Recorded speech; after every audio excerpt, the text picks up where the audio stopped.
Hm.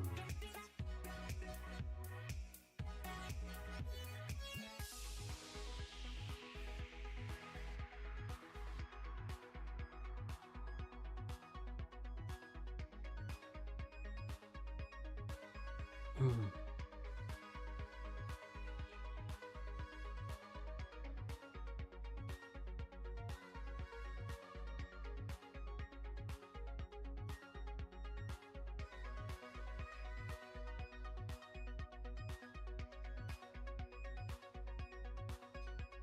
Ja, moin moin Leute und herzlich willkommen hier zum BLIZZCON 2023 React. Wir werden uns das Ganze hier gemeinsam anschauen und dann geht's rein.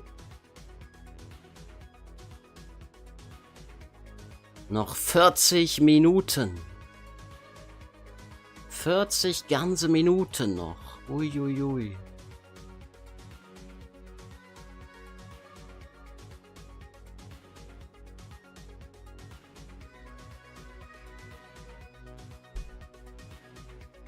Oha, Facecam WTF. Ja, WTF, ne?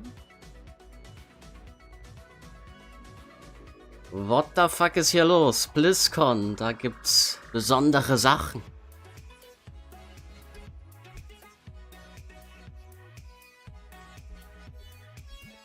Ja, was machen wir noch so lange? Ich würde sagen, wir machen ein paar World Quests, oder?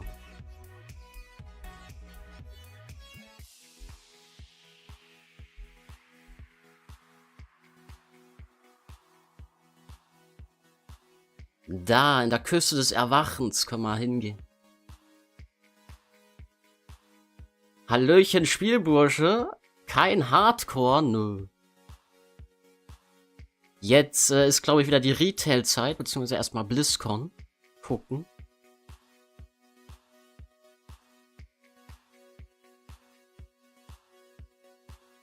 Erstmal schauen wir uns die BLIZZCON an.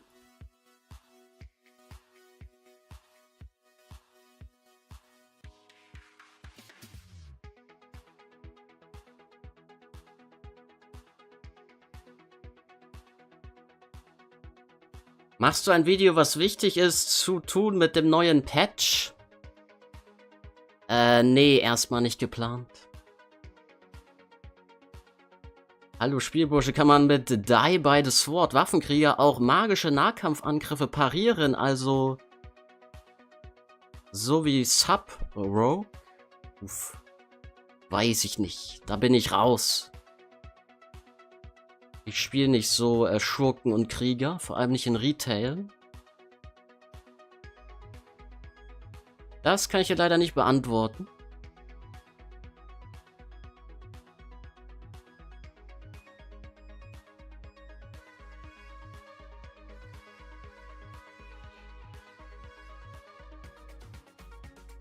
Was meint ihr, wird gleich angekündigt? Ich glaube wirklich, da kommt was in Richtung Classic Plus. Und ja, neue Retail-Expansion, vielleicht eine WoW-Serie. Könnte sein.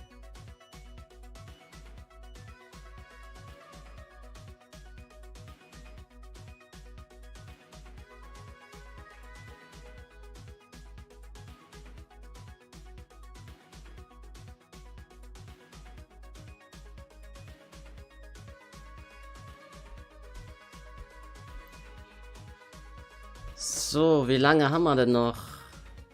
38 Minuten. Muss ich vielleicht mal wieder ein bisschen spulen, wenn ich Delay habe?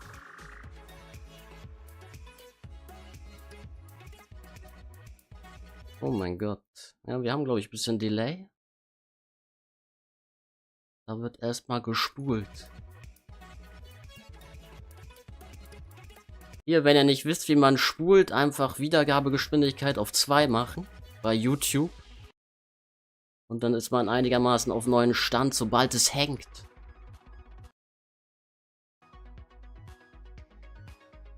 Ja, sollte passen.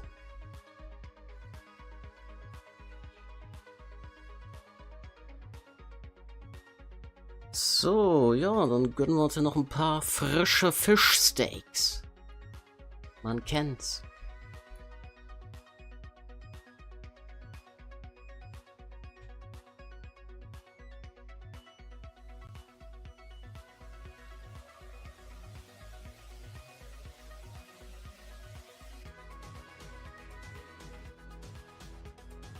Haben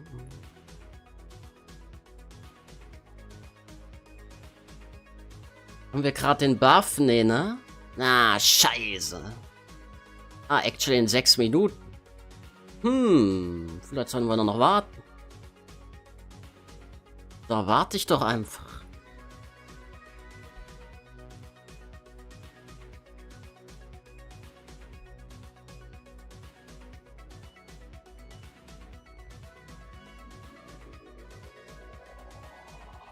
Knallst du nächste Season wieder so viel Rio? Nee. Ich denke nicht. Hier, das ist meine Rio-Wertung. Boah, jetzt bin ich was richtig Besonderes nicht. Hallo Burschen, natürlich auch hallo Chat. Hallöchen, Crowd Spiele.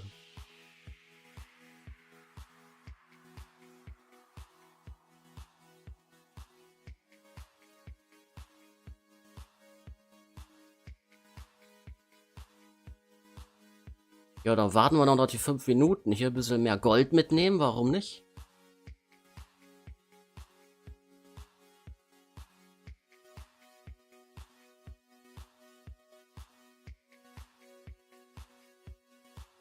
Hm.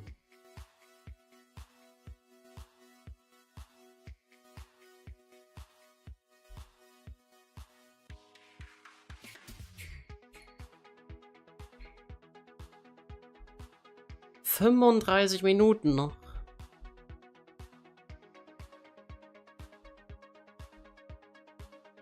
Der Patch steht am 8. los. Oder, ja. Aber halt noch nicht Mythisch Plus und noch nicht der Raid, noch nicht die neue PvP-Season und so. Aber am 8. geht's los, ja. Eröffnet die neue Zone, die Klassenänderungen sind schon mal so einigermaßen drin.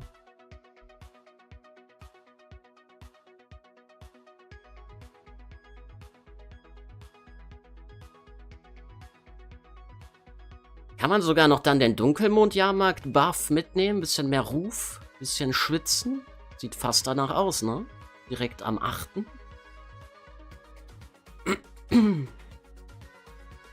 Naben zusammen, einen wunderschönen guten Abend, Joker.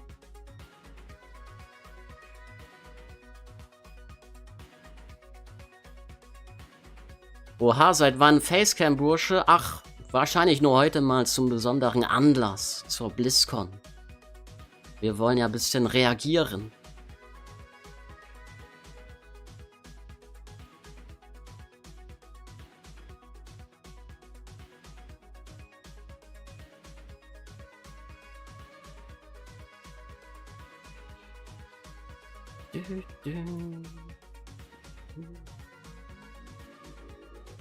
So.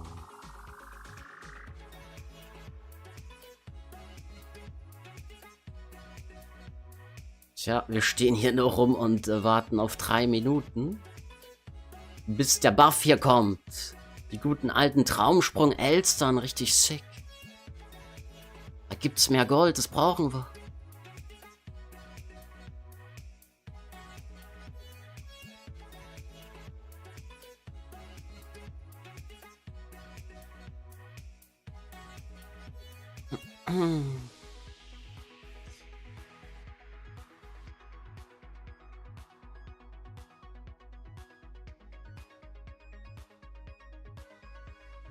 Und was glaubst du jetzt final, was verkündet wird nach den ganzen Leaks?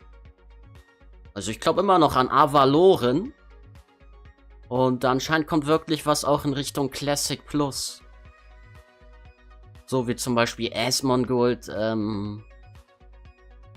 halt so Andeutungen macht. Scheint da jetzt schon was gleich angekündigt zu werden.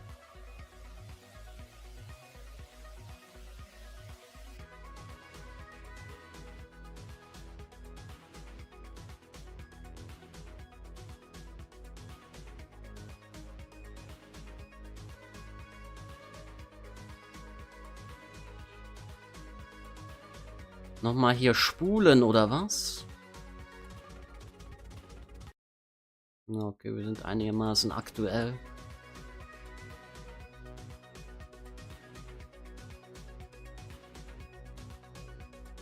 Mal refreshen.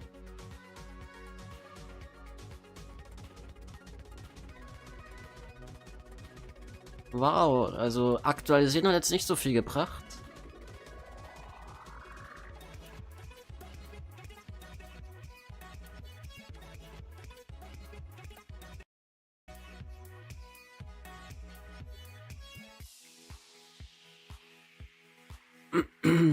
Avaloren könnte aber gut sein für Retail, auf jeden Fall, ja. Moin Bursche, moin moin Marcel. Ich glaube, dass sie einfach Cutter Classic raushauen, ehrlich gesagt. Vielleicht auch nur das, mal gucken. Zockst du zufällig auch WOTLK Classic? Nee, nicht wirklich. Also nein.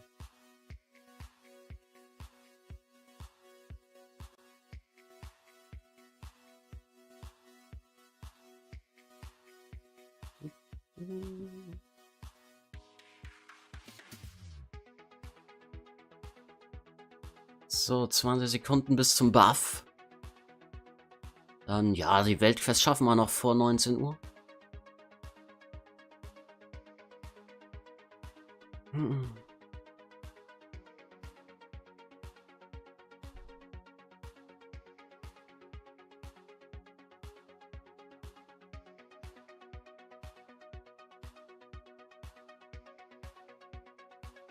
Brauche ich hier eigentlich noch was? Oh. Spielzeuge haben wir, Mount haben wir, Haustier fehlt noch das eine. Aber sonst?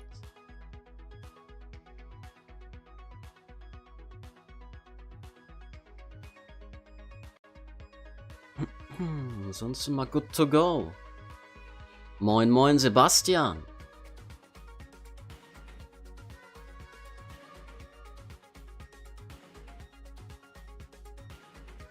Wachtraum. Wollen wir den Wachtraum schnell machen? Sind da genügend Leute?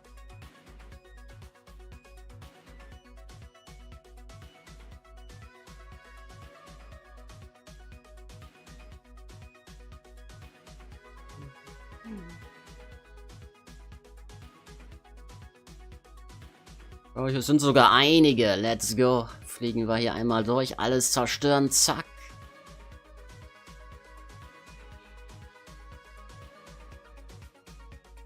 Ich verhungere ein bisschen. Shit. Nein.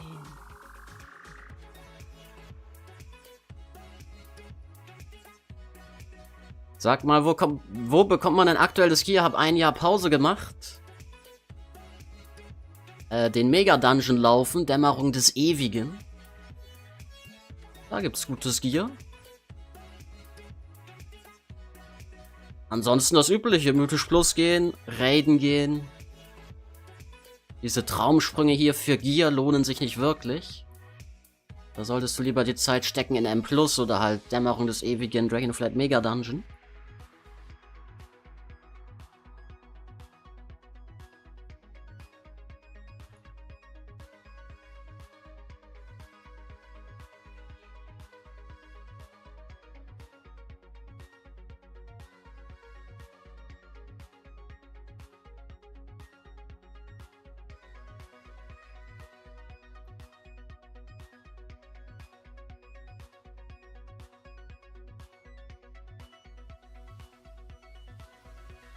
Heute mit Facecam siehst du ja total fresh aus. Hättest du schon früher machen sollen.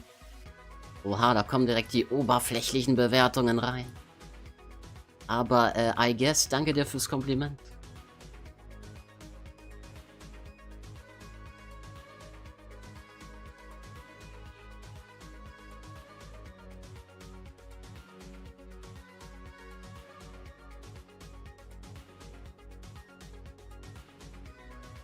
So, noch 27, 26 Minuten.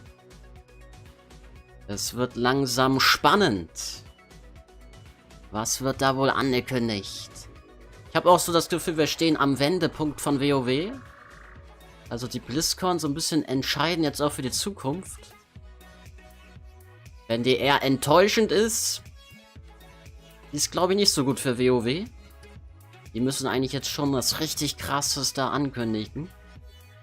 Am besten vollkommen weltverändernde Dinge für WoW und Co.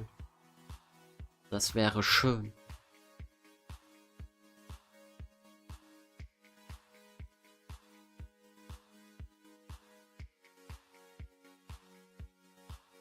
So, gib her die gute Ware. Ui, nice.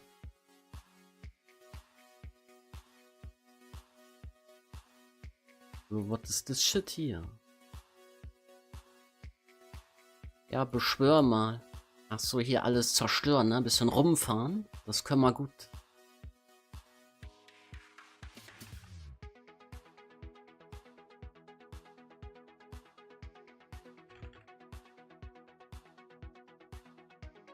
Schönen guten Abend, Max.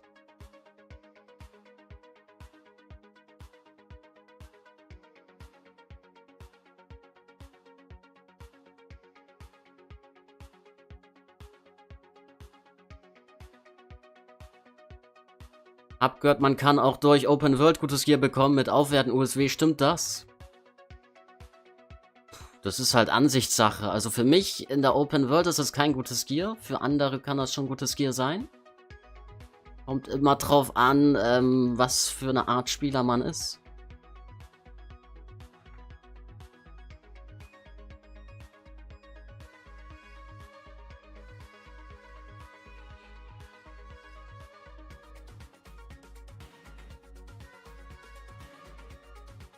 Nein, was geht hier ab? Alle farmen hier diese World Quest.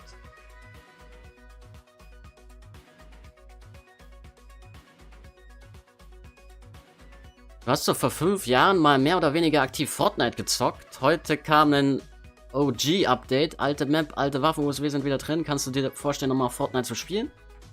Ich habe damals nicht wirklich Fortnite gezockt. Eigentlich noch nie wirklich. Das war nur mal so kurz reingeguckt. Also nee, Fortnite, da bin ich eher raus. Das spiele ich nicht.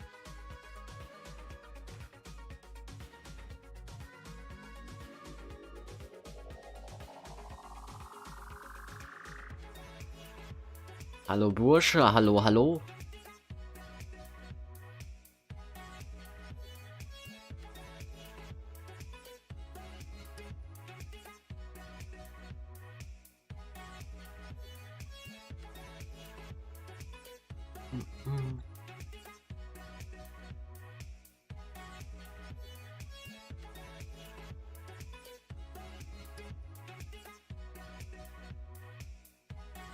Ist ja nicht irgendwo ein Spot, wo keiner ist, aber sieht schwierig aus. Müssen einfach auf Respawn warten. Das ist gerade voll overfarmt hier. Was ist da los? Warum sind hier so viele?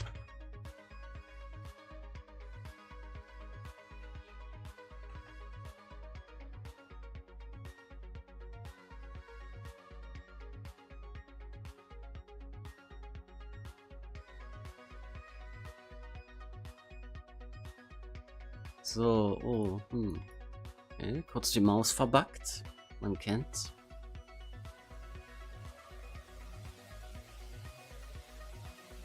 Hast du dir das 100.000 $ Makora-Event von S-Fan angeschaut? Ja, ein bisschen. Hab auf jeden Fall das Finale gesehen.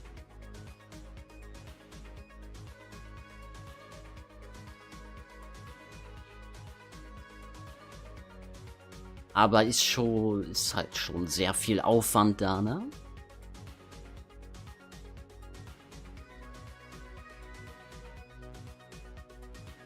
Mit diesen ganzen Consumables, was da alles gibt in Classic, da kann man halt so hart sich vorbereiten, indem man einfach sehr viel Zeit investiert. Aber dann natürlich, den Skill brauchst du dann auch noch. Also ist wirklich eine Kombination aus beidem, ne? Sehr viel spielen, vorbereiten, viel Zeit investieren, aber dann halt auch Gott-Gamer sein. So wie der Snuts da oder das Zico oder wie sie alle heißen da in Classic. Also ist schon nicht ohne.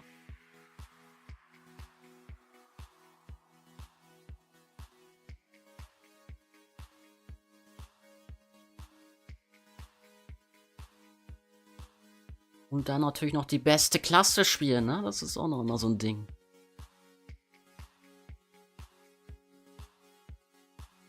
So, was sagt der Timer? 20 Minuten. Ich werde eh gleich nochmal refreshen. Ich bin bestimmt schon wieder behind.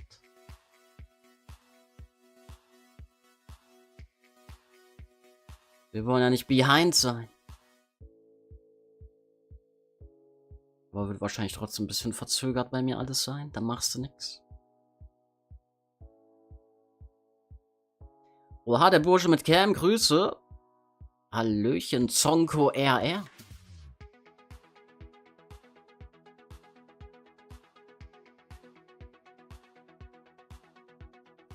Wäre es möglich, dass du bei deinen Indie-Guides für Season 3 etwas mehr auf Tankmechaniken eingehen könntest? Das wäre mega hilfreich.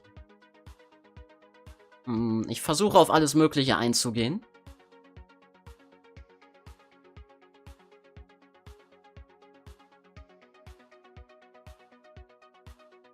Aber ja, manchmal... Man kann nicht alles immer erwähnen, aber ich gebe mir schon sehr viel Mühe, da alles mit einzubeziehen in diese Guides.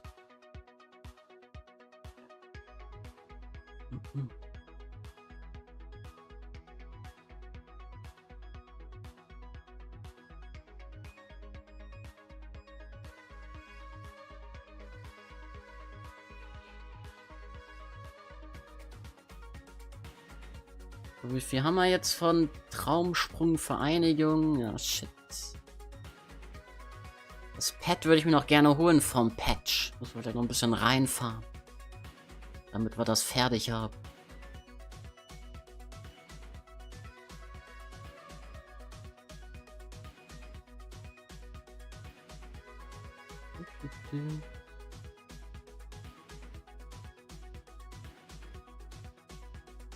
Die Tank-Feinheiten bekommen die DDs manchmal nicht so gut mit. Dasselbe kann man halt auch andersrum sagen, ne?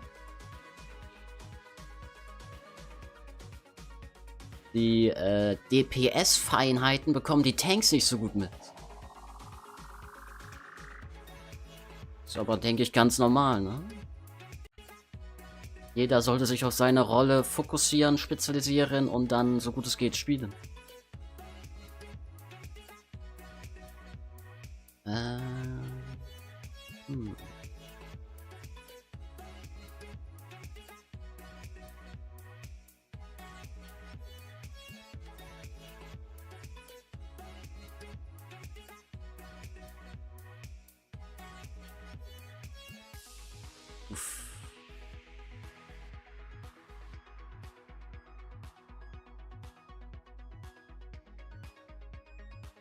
Ich glaube, der Play ist hier einfach zu campen und zu snipen.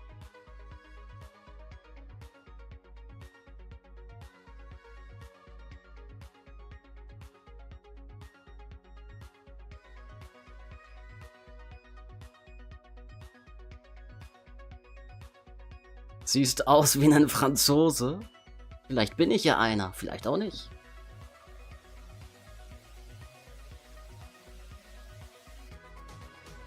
Servus, oha, da sieht man dich ja wieder mit Cam. Ist schon lange her, als ich das letzte Mal mit einer Cam gesehen habe. Einen wunderschönen guten Abend, Markus T. aus D.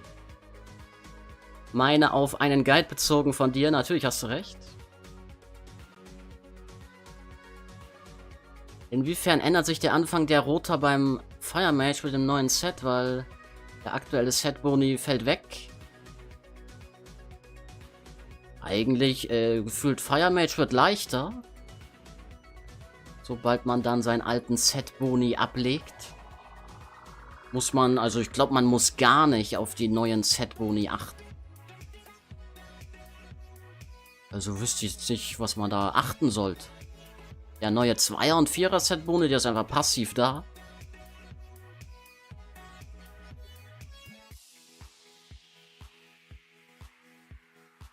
Also Fire Mage müsste eigentlich ein bisschen einfacher werden in Season 3 von Dragonflight. Allein schon, weil der Set-Boni einfacher ist zu spielen.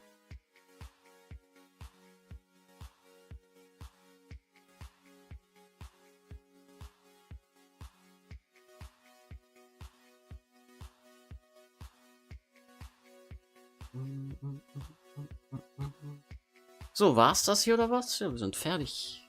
Das ist gut. Die Welt wartet, können wir abgeben.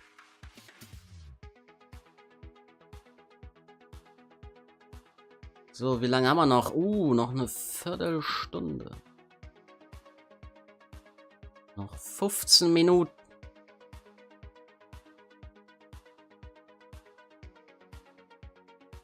Wann fängt denn die BLIZZCON an? Hab noch nie eine geguckt. In 15 Minuten, um 19 Uhr fängt die an.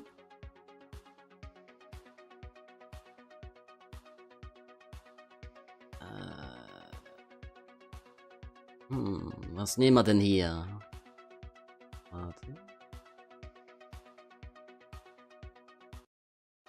Was fehlt hier, Dude? Drachenschuppen-Expedition. Da können wir die Goldgrube mitgehen lassen. Sehr gut.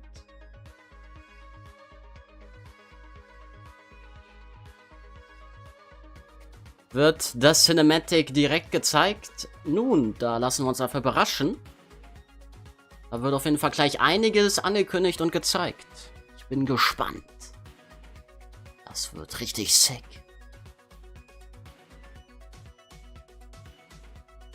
Hallöchen, Kokosbusal. Ungewohnt mit Facecam. Ajo.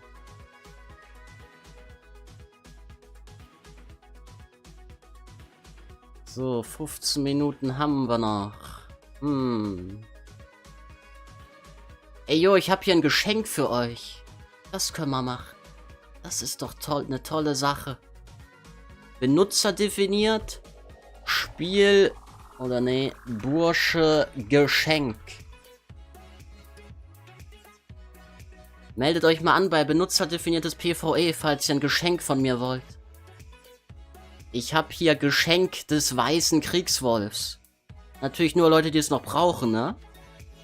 Und ihr müsst von der Allianz sein. Kann man sich als Allianzler anmelden? Bringt einen Spielercharakter der gegnerischen Fraktion bei, wie man den weißen Kriegswolf beschwört. Wer hat Lust auf den weißen Kriegswolf? Gibt's da irgendjemanden da draußen? Oder schwierig?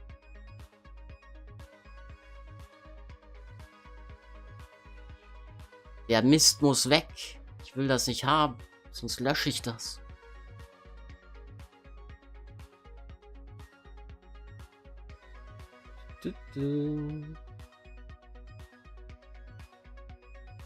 Weiß nicht, ob man sich hier als Allianzler anmelden kann, ne?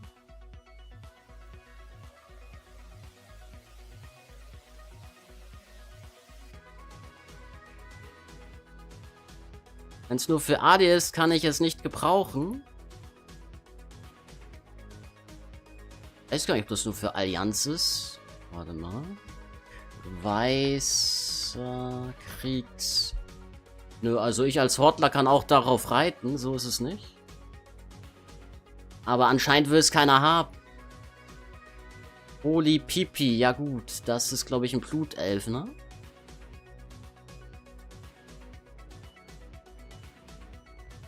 Ja, das ist ein Blutelf.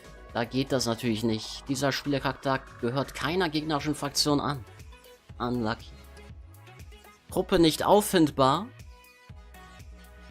Vielleicht gehen wir mal in Dungeons rein. Keine Ahnung. Dämmerung des Ewigen einfach. Mythisch.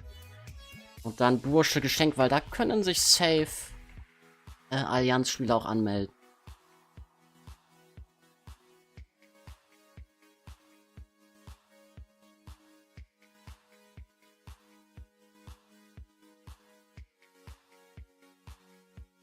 Jetzt kommen ja richtig viele. Sind das Allianzler? Wen habe ich als erstes eingeladen? Mireda. Okay, das ist ein Nachtelf. Mal gucken, ob es geht. Dieser Spielercharakter hat dieses Reittier bereits. Ah, scheiße. Okay, wen habe ich als zweites eingeladen? Den Retri-Paladin. Wo finde ich den? Da vorne. Perfekt. Diana hat's noch gebraucht. Wunderbar. Danke. Gerne. Okay, das war's auch schon. Mehr Geschenke habe ich nicht für euch. Sorry. Bin wieder raus. So, ein Inventarplatz frei geworden. Sehr gut.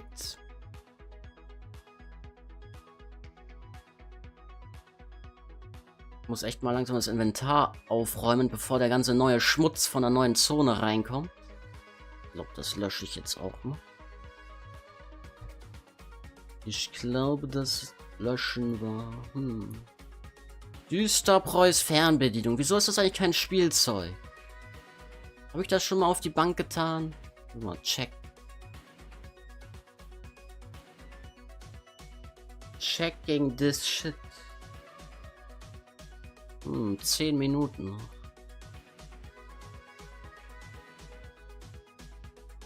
Was erhoffst du dir von der neuen Erweiterung Lore als auch Gameplay?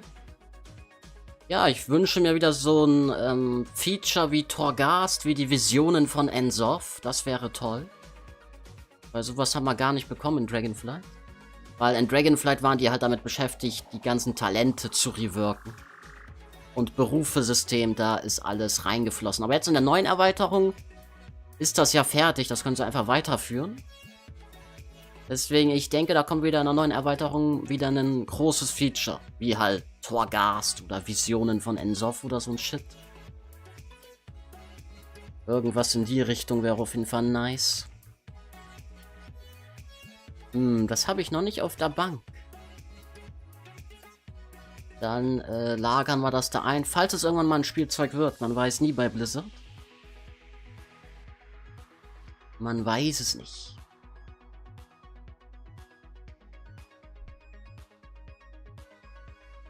Endlich Facecam, Junge. Stark, Bruder. Ist so. Schade. Das ist schade, ja, dass ich dir keinen Mount schenken konnte. Abend zusammen. Einen wunderschönen guten Abend. Okay.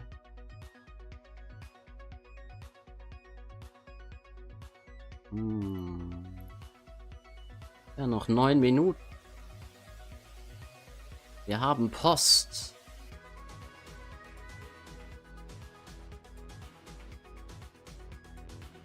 Was ihr übrigens auch machen könnt für 10.2, schon mal so ein paar Materialien rauskaufen. Da gibt es so ein paar Quests. Aber die Materialien sind bestimmt schon gut gestiegen mittlerweile wieder, oder? Ah, es geht. Wie teuer ist die Rune? Die Rune ist ein bisschen wieder gestiegen.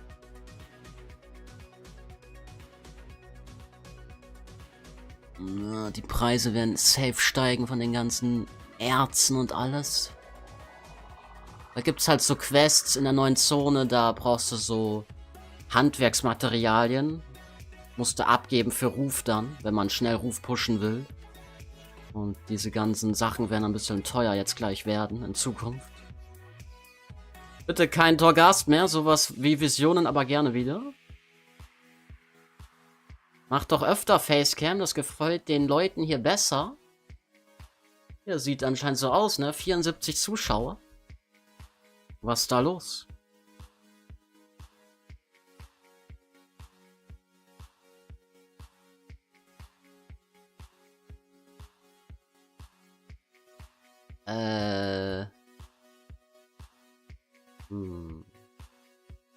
So, es geht echt jeden Moment los. Schon 5229 Likes. Ich war auch einer davon. Machen wir ein bisschen spulen hier. Wir haben bestimmt schon Delay.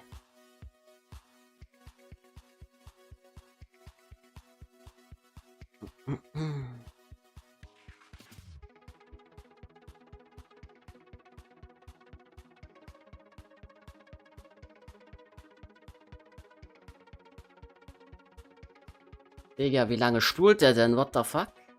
Jetzt. Sind wir auf dem richtigen Stand.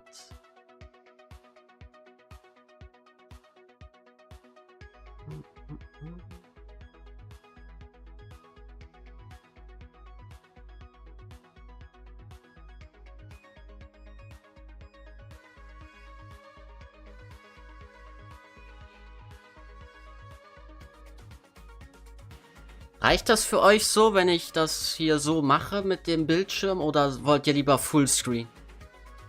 Also quasi hier YouTube Fullscreen. Ist wahrscheinlich besser, wa?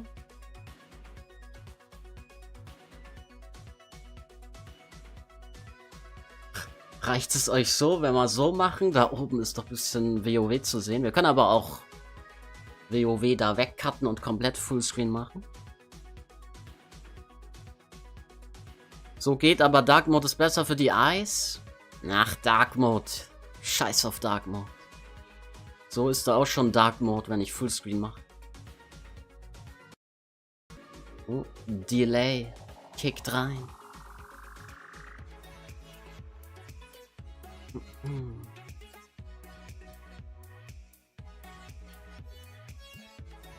Sieht man auch eigentlich alles? Oh. Sollte so passen. Ist die BLIZZCON kostenlos zum Anschauen? Ja, dieses Mal ist alles anders. Diesmal kann einfach jeder kostenlos zuschauen. Und Blizzard hat auch dazu eingeladen, das Ganze zu co-streamen und so. Also, könnt da reinschauen. Wird auch auf Twitch gestreamt, aber YouTube halt auch. Bei YouTube, hier sind aber sogar die Kommentare deaktiviert. Bei YouTube schauen gerade 50.000 Zuschauer zu. Und wie viele bei Twitch?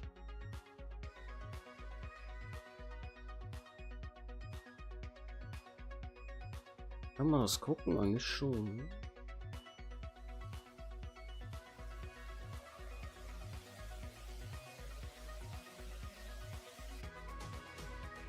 Auch 50.000, guck mal.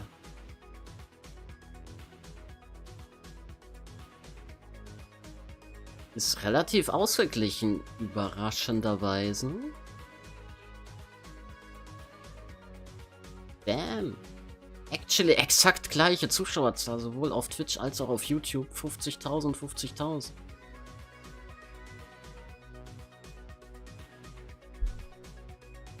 Wait, der Timer ist weg. Wo ist der Timer hin? Oh shit.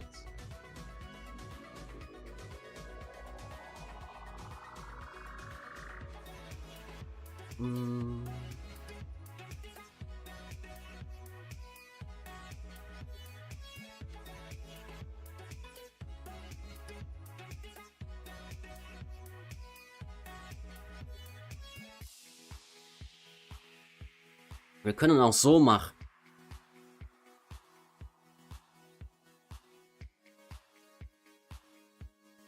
So ist wahrscheinlich am besten.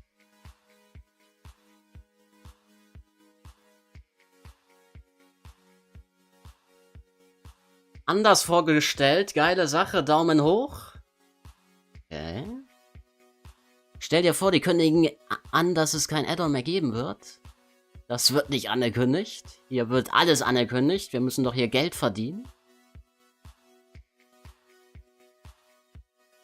Ist die BLIZZCON kostenlos? Die haben 2023 so viel versaut, das muss kostenlos sein.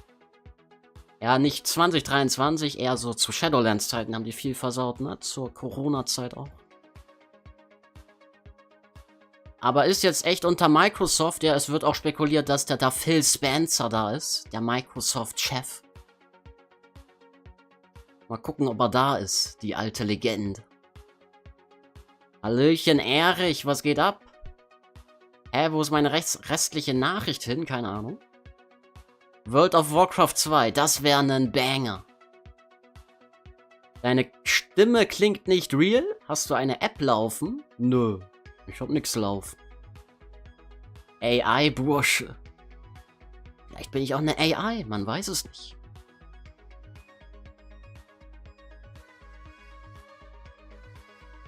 Wann geht's denn jetzt hier los? Nochmal ein bisschen spulen hier, oder was? Okay, wir sind aber auf dem neuesten Stand.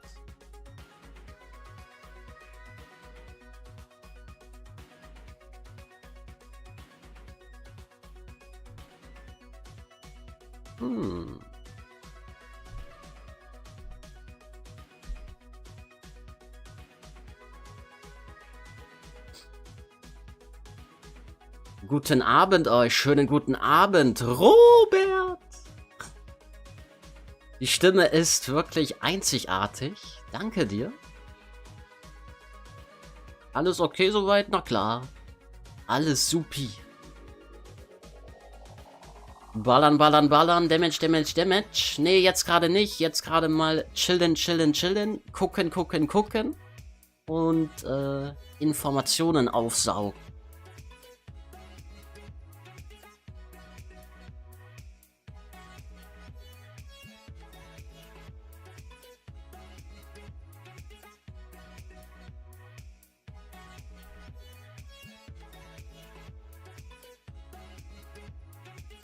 Hast du krumme Dinge mit Blizzard am Laufen? Ich hab mit Blizzard gar nichts am Laufen.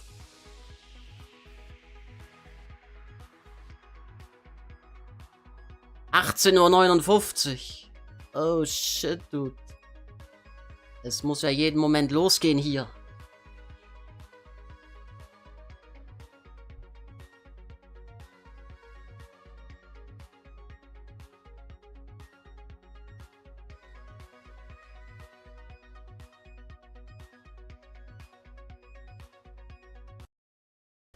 Ey, was ist denn das?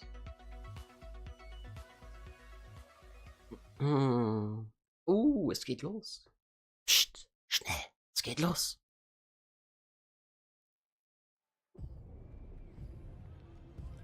C 9 8 7 6 5 4 3 2 1. Yay, wir haben Silvester.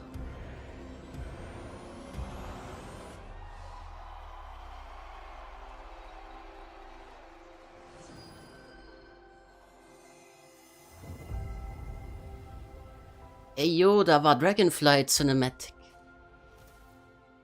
Okay, ihr müsst bedenken, die Eröffnungszeremonie, da geht es jetzt auch um alle Blizzard-Spiele, ne? Nicht nur um WoW, aber WoW ist auch einer der Dinge.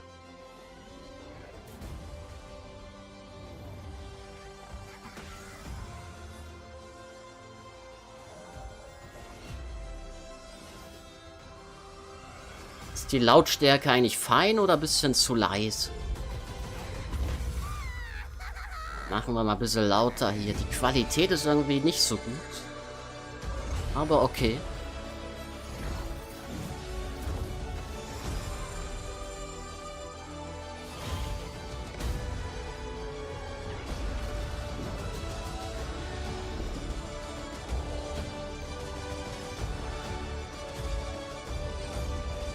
Jetzt passt. Wunderbar.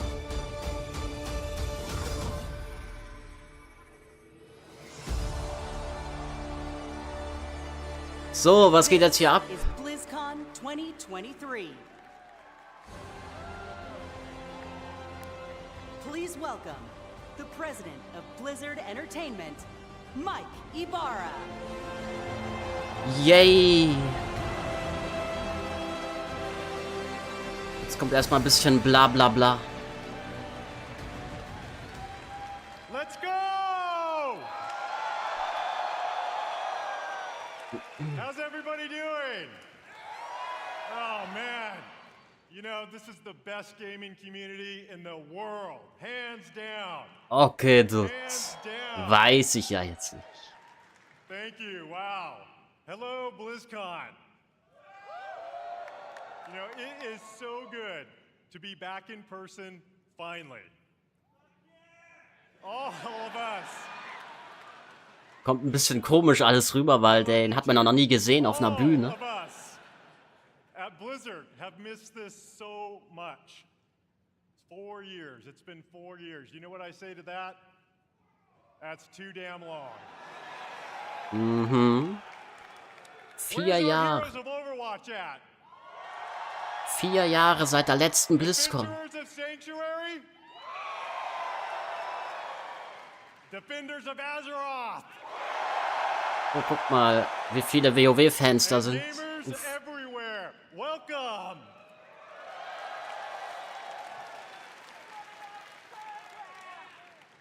We love sharing what we're working on all the time. But to share it in person Okay, zeig her jetzt. and to hear your stories, it cannot be matched. Meeting you all face to face inspires us And we put this energy and enthusiasm back into everything we do. Thank you all for being here.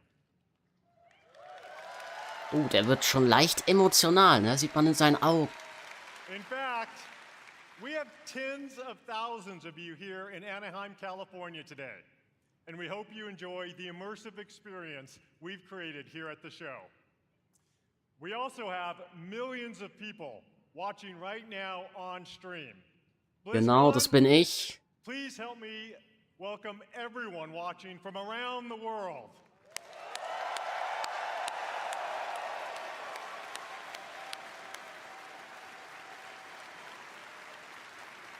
Mussten die Leute im Saal bezahlen oder ist das dort auch kostenlos?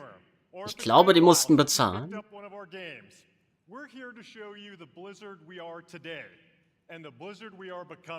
Okay. Dann zeig mal her. Okay, erstmal noch die Community einbeziehen. And we're devoted to supporting these incredible communities you can be proud of to be part of. All of us, gamers, developers, and fans, we all are united in our shared love for gaming. The person sitting next to you, Jetzt ein bisschen lauter vielleicht, klar. could be your next guildmate, teammate, or lifelong friend. We all have this in common. I've always felt Blizzard brings players together a little differently. Our players have made connections that span continents, languages, and generations. We all have that one story, that incredible play of the game, that Wie clutch laut card denn draw, noch? Keine Ahnung. or that raid encounter that your guild barely survived. I know, I've been there too. I know many of us have friends we've met in one of our games. A friend who began just as someone we hung out with in game, but who was there for us to celebrate our real life wins or to support us.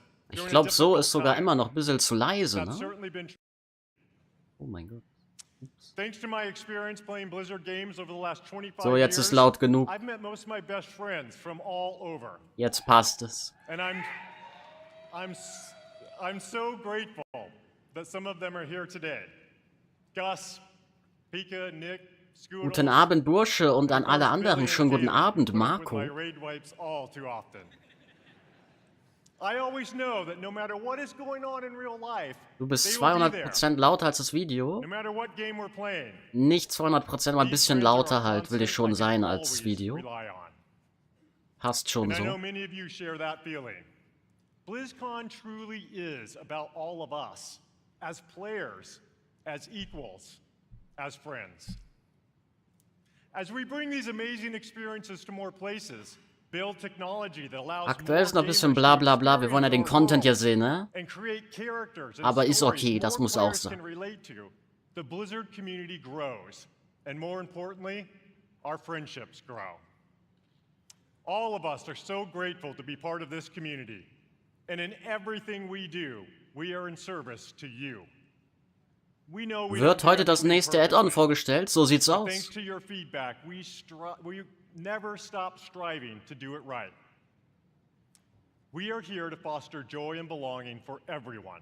Gleich wird hier was richtig Schönes But vorgestellt. your experiences within those worlds bring them to life, and your connections with each other are what inspires us the most.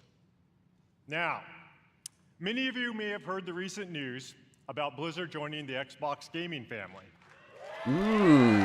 Jetzt erstmal Microsoft Deal. Wichtig und richtig. Both Blizzard and Xbox believe that gaming is a unifier. Kommt gleich That der we Phil can all be Spencer. able to play anywhere and any way we want to play. That when the creativity of some of the best developers, artists, and storytellers in the world is fearlessly unleashed, everyone wins. With that in mind, someone is here backstage who'd like to say hello. Ah ja, da kommt er auch schon vorbei. Over the years, he and I played a bunch of games together. Please join me in welcoming my friend, our friend, Phil the Spencer. CEO of Microsoft Gaming, Phil Spencer.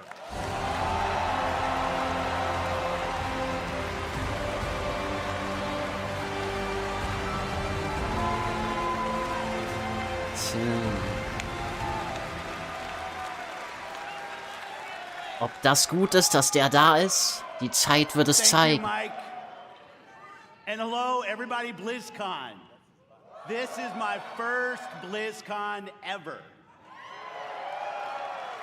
And it's great to feel the energy in the room. You are the reason we make games. Your love for these games truly is inspiring. I recently have spent so much time playing Diablo 4 with my friends. Ja. And I can tell you that I can't wait for you to see what the team has planned for that game. It's going to be awesome. Blizzard occupies a special place in the gaming industry, for me as well. Throughout Blizzard's history, they've pioneered and refined so much across the gaming industry, and many of you here today have been a part of that journey. Think of Diablo. It Okay, propelled the übertreibt action direkt. RPG genre forward. Weiß StarCraft, ich jetzt. spawned the foundation of what esports would eventually become. Sind das eigentlich Paid And with Actors da StarCraft in was a major catalyst for den the Zuschauerrängen da? evolution of games as live Vielleicht sind das auch entertainment. bezahlte Schauspieler, die immer dann jubeln. Okay, das glaube ich nicht. Bei WoW sind es richtig viele. Aber eben waren es immer nur so einer oder zwei. Introduced a much wider audience to the concept of online communities and Overwatch. Not only reimagined gameplay, but also Also WoW da mit Abstand am meisten wird da gejubelt, wenn WoW erwähnt wird. Blizzard's influence is everywhere. And because of its enduring legacy and phenomenal revolutionary development, with a care and a craft that is incredibly rare in this industry. Our commitment at Xbox is to bring more great games to more players in more places. And now that Blizzard is part of Xbox, we will nurture the essence of what has made Blizzard unique. We're going to empower our new colleagues in a culture of trust, inclusion, and collaboration to continue what they do best. Redefining existing Einen genres, schönen guten Abend, creating new, Deadpool. never-before-seen experiences, and uniting players globally in new ways. In Azeroth, in Sanctuary, in near-future Earth, and beyond. It has been a privilege to welcome the teams at Blizzard to Xbox, and I'm honored to be able to be here to help welcome all of you to BlizzCon 2023. Having seen what's in store for players, I can say the future of Blizzard is brighter than ever. Ja? And you all have so much to look forward to. Oha, es geht nur noch jetzt bergauf mit Blizzard. Weil die haben richtig geile Sachen für uns. Im So I'll Angebot. get out of here, let you see the show. Thanks everyone for the warm reception and have a great time at BlizzCon. Thank you. Na wunderbar, zeig mal her, was hast du denn Schönes für uns? Dass die Zukunft richtig geil wird von Blizzard Games. You know, part of what makes this such an exciting time for Blizzard is that we've never been more empowered, free, and dedicated to holding true to what makes Blizzard unique than we are today. We are accountable for creating this next chapter of Blizzard with all of you. Okay, was ist das nächste Kapitel? Zeig Take jetzt this her. responsibility very seriously as we learn, grow, and get better every day. This is the start of a new era. So Ja. much more is possible. Okay. And you'll see some of that over the next couple days. Nicht in den Coming nächsten up, Stunden you'll hear from some new oder friends Minuten.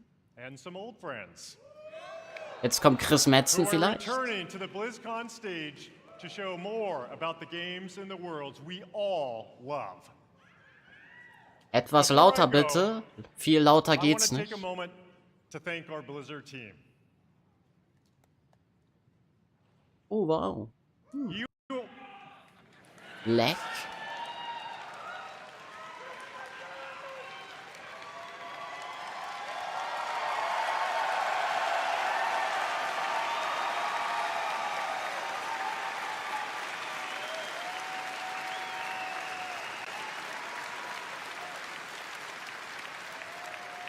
You are some of the most talented individuals on the planet. And collectively, we are capable. Ja, ich weiß, ich habe 3770 Rio. Ich bin richtig talentiert. Our future, our creative freedom, our path forward is truly our own. And I know we all stand together with a singular goal: to exceed player expectations and foster and support each other. Thank you for everything you do. Tja, immer noch nur ein bisschen so halt BlizzCon, Gelabere, ne? team are here today in Anaheim, working hard to ensure you enjoy Aber your wird schon time. gleich kommen die Ankündigung. All love talking to players, so please don't be shy. Come up and chat with us. Finally, on behalf of everyone at Blizzard, we want to say thank you. Thank you. Thank you. From the bottom of my heart to our players, past, present, and future. Thank you for your passion and your honesty. And most importantly, thank you for being part of our communities. This is what BlizzCon is all about. Nice. Wer hat sich gerade bedankt für eure Ehrlichkeit und weil ihr immer so viel spielt. Is for all of you, and it's an honor. Und alles, was die machen, ist nur für euch. Now, welcome to BlizzCon.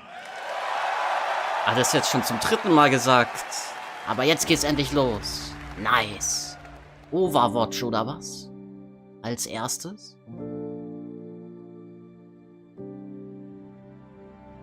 You wanted to see if there was more out there. Well, see for yourself.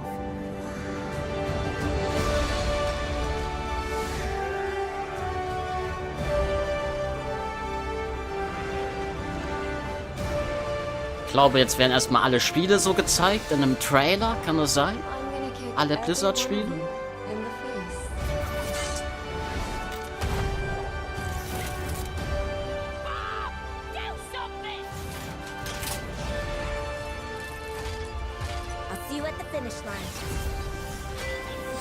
Langweilig. Ja, der Knaller kommt ja noch, ne?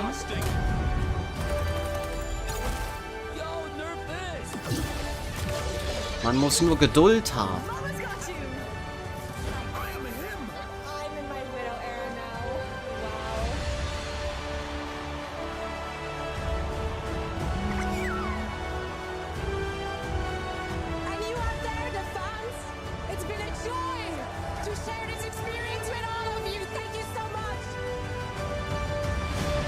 Come on. It's time I showed you something. Okay, das war Overwatch 2, das kennen wir schon. I guess. War jetzt nichts Neues.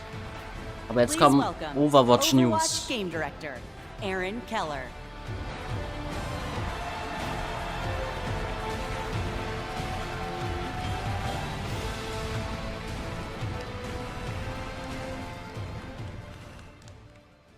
Hello, BlizzCon!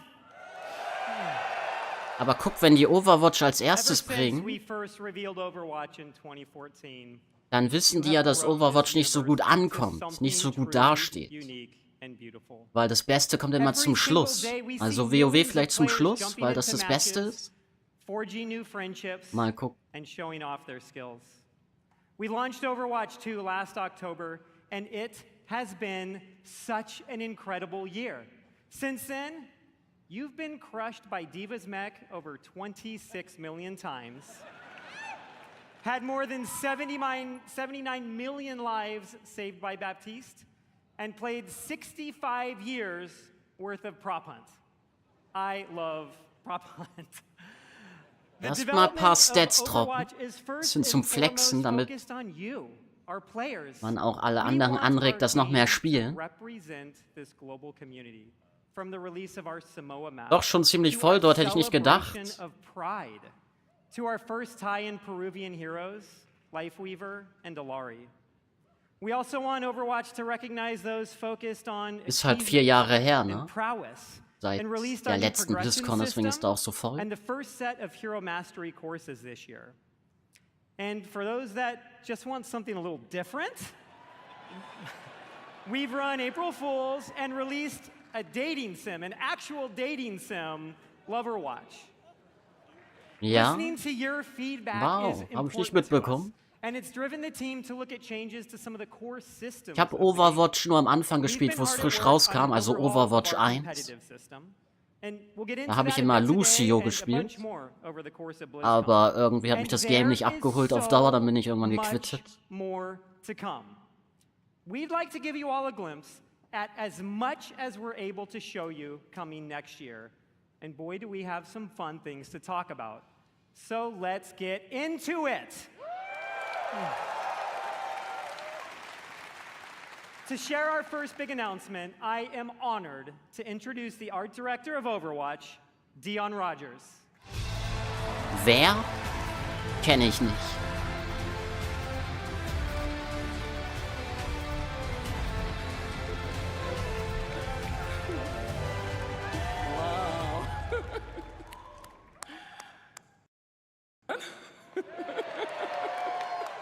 Sorry, I'm a bit excited. The energy is awesome in here. Okay. You know, Aaron and I have been working on this universe since before Overwatch had a name. Working together with an incredible team back at Blizzard. Many are with us today at BlizzCon. Creating such an incredible game with so many amazing Wer spielt people von euch and Overwatch? seeing Gibt's what hier it means to you irgendjemand? all, it's meant everything to us. And out of all the things we work on, one of our favorites is to create new heroes. Wow. Neue Helden. You Neue know, Overwatch is Charaktere. full of big personalities, and it takes a special individual to really stand out.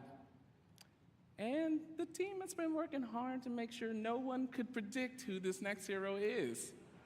Ja, We haven't leaked any articles, also wurde es schon geleakt. leaked a spray or two, and we've left zero hints, especially not in our recent Samoa map. Now, who's ready to meet the newest hero?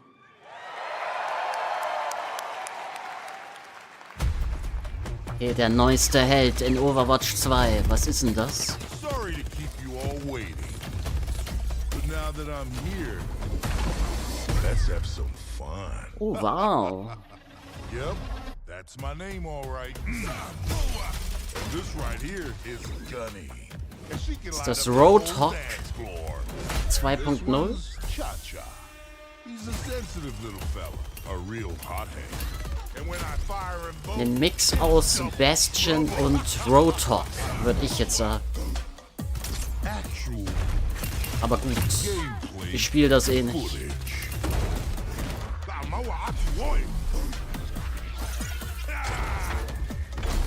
Going so Ach, soon. ein Charge kann auch noch, so wie Reinhardt. Mit bisschen Lag. Okay. Don't tell me that's it. Both hearts pumping. I got your back. For now.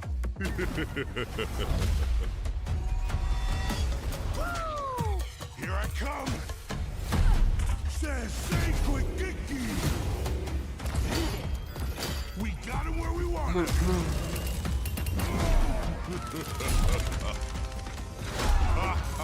Weiß ich jetzt nicht. Holt mich jetzt nicht so ab. Bin ich ehrlich? Ja, ich bin halt kein Overwatch-Spieler. So was I worth the wait? We're gonna Sieht ziemlich OP aus. Ja, ist doch immer so, neue Sachen müssen OP sein. So wie in WoW, der Trakteur-Evoker, der That's Aug-Evoker, awesome. I love that trailer. We had a lot of fun working on it. der gute It's amazing to finally Verstärkungsrufer. announce Malga. Neue Sachen immer OP He bei was- Blizzard, ist He was Standard. first introduced, you guys know, 4 years ago in a short story, and he's been the subject of a lot of fun theories. Ever since that first introduction, fans have been asking when he may become a playable hero. We're excited. We finally have our first Samoan hero. Was now? Wow, wir können den wahrscheinlich jetzt spielen, oder was? Malga, his name, it means Ah, mountain nee. in Samoan. Mauga He ist sein portrays Name. himself as this big, loud brute. However, this is just a facade.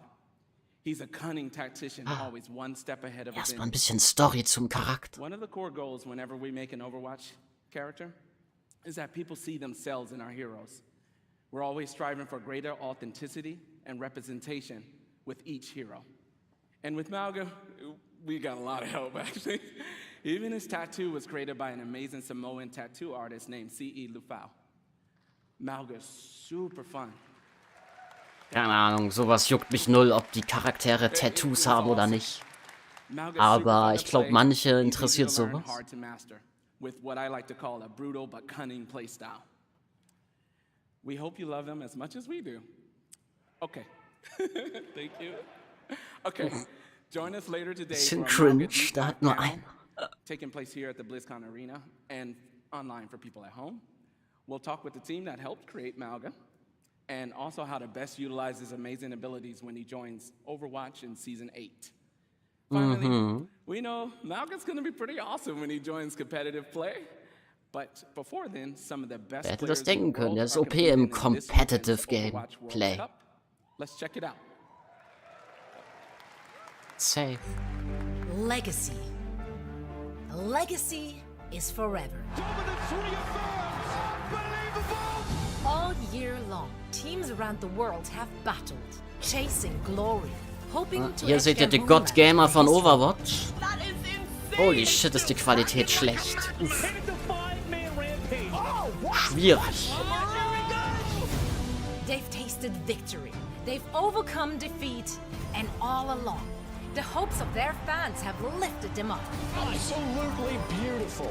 And now, at long last, the Overwatch World Cup finals are here. And for the first time in 4 years, we're all together once more, back to where it Mix all aus The began. Rock und Jason Each team Momoa. can see their Ist name so. on the championship trophy. Das ist doch der Typ aus dem Disney-Film, oder? Aviana heißt der, glaube ich. Keine Ahnung, hab ich nicht geguckt. The Overwatch World Cup finals start now. Jo, der startet jetzt, Freunde. Sick. Guckt ihn euch an, der ist gut.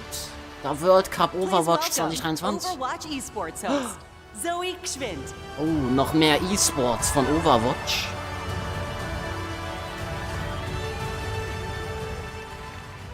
Wow! Fantastic to see all those Wow. memories on the big screen. And we're here to make some more. What's up, BlizzCon?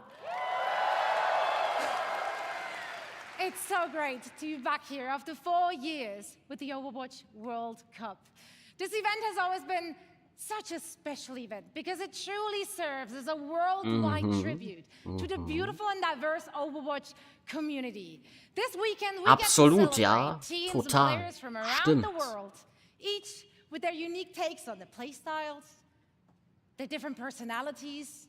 We're going to see different metas emerge even.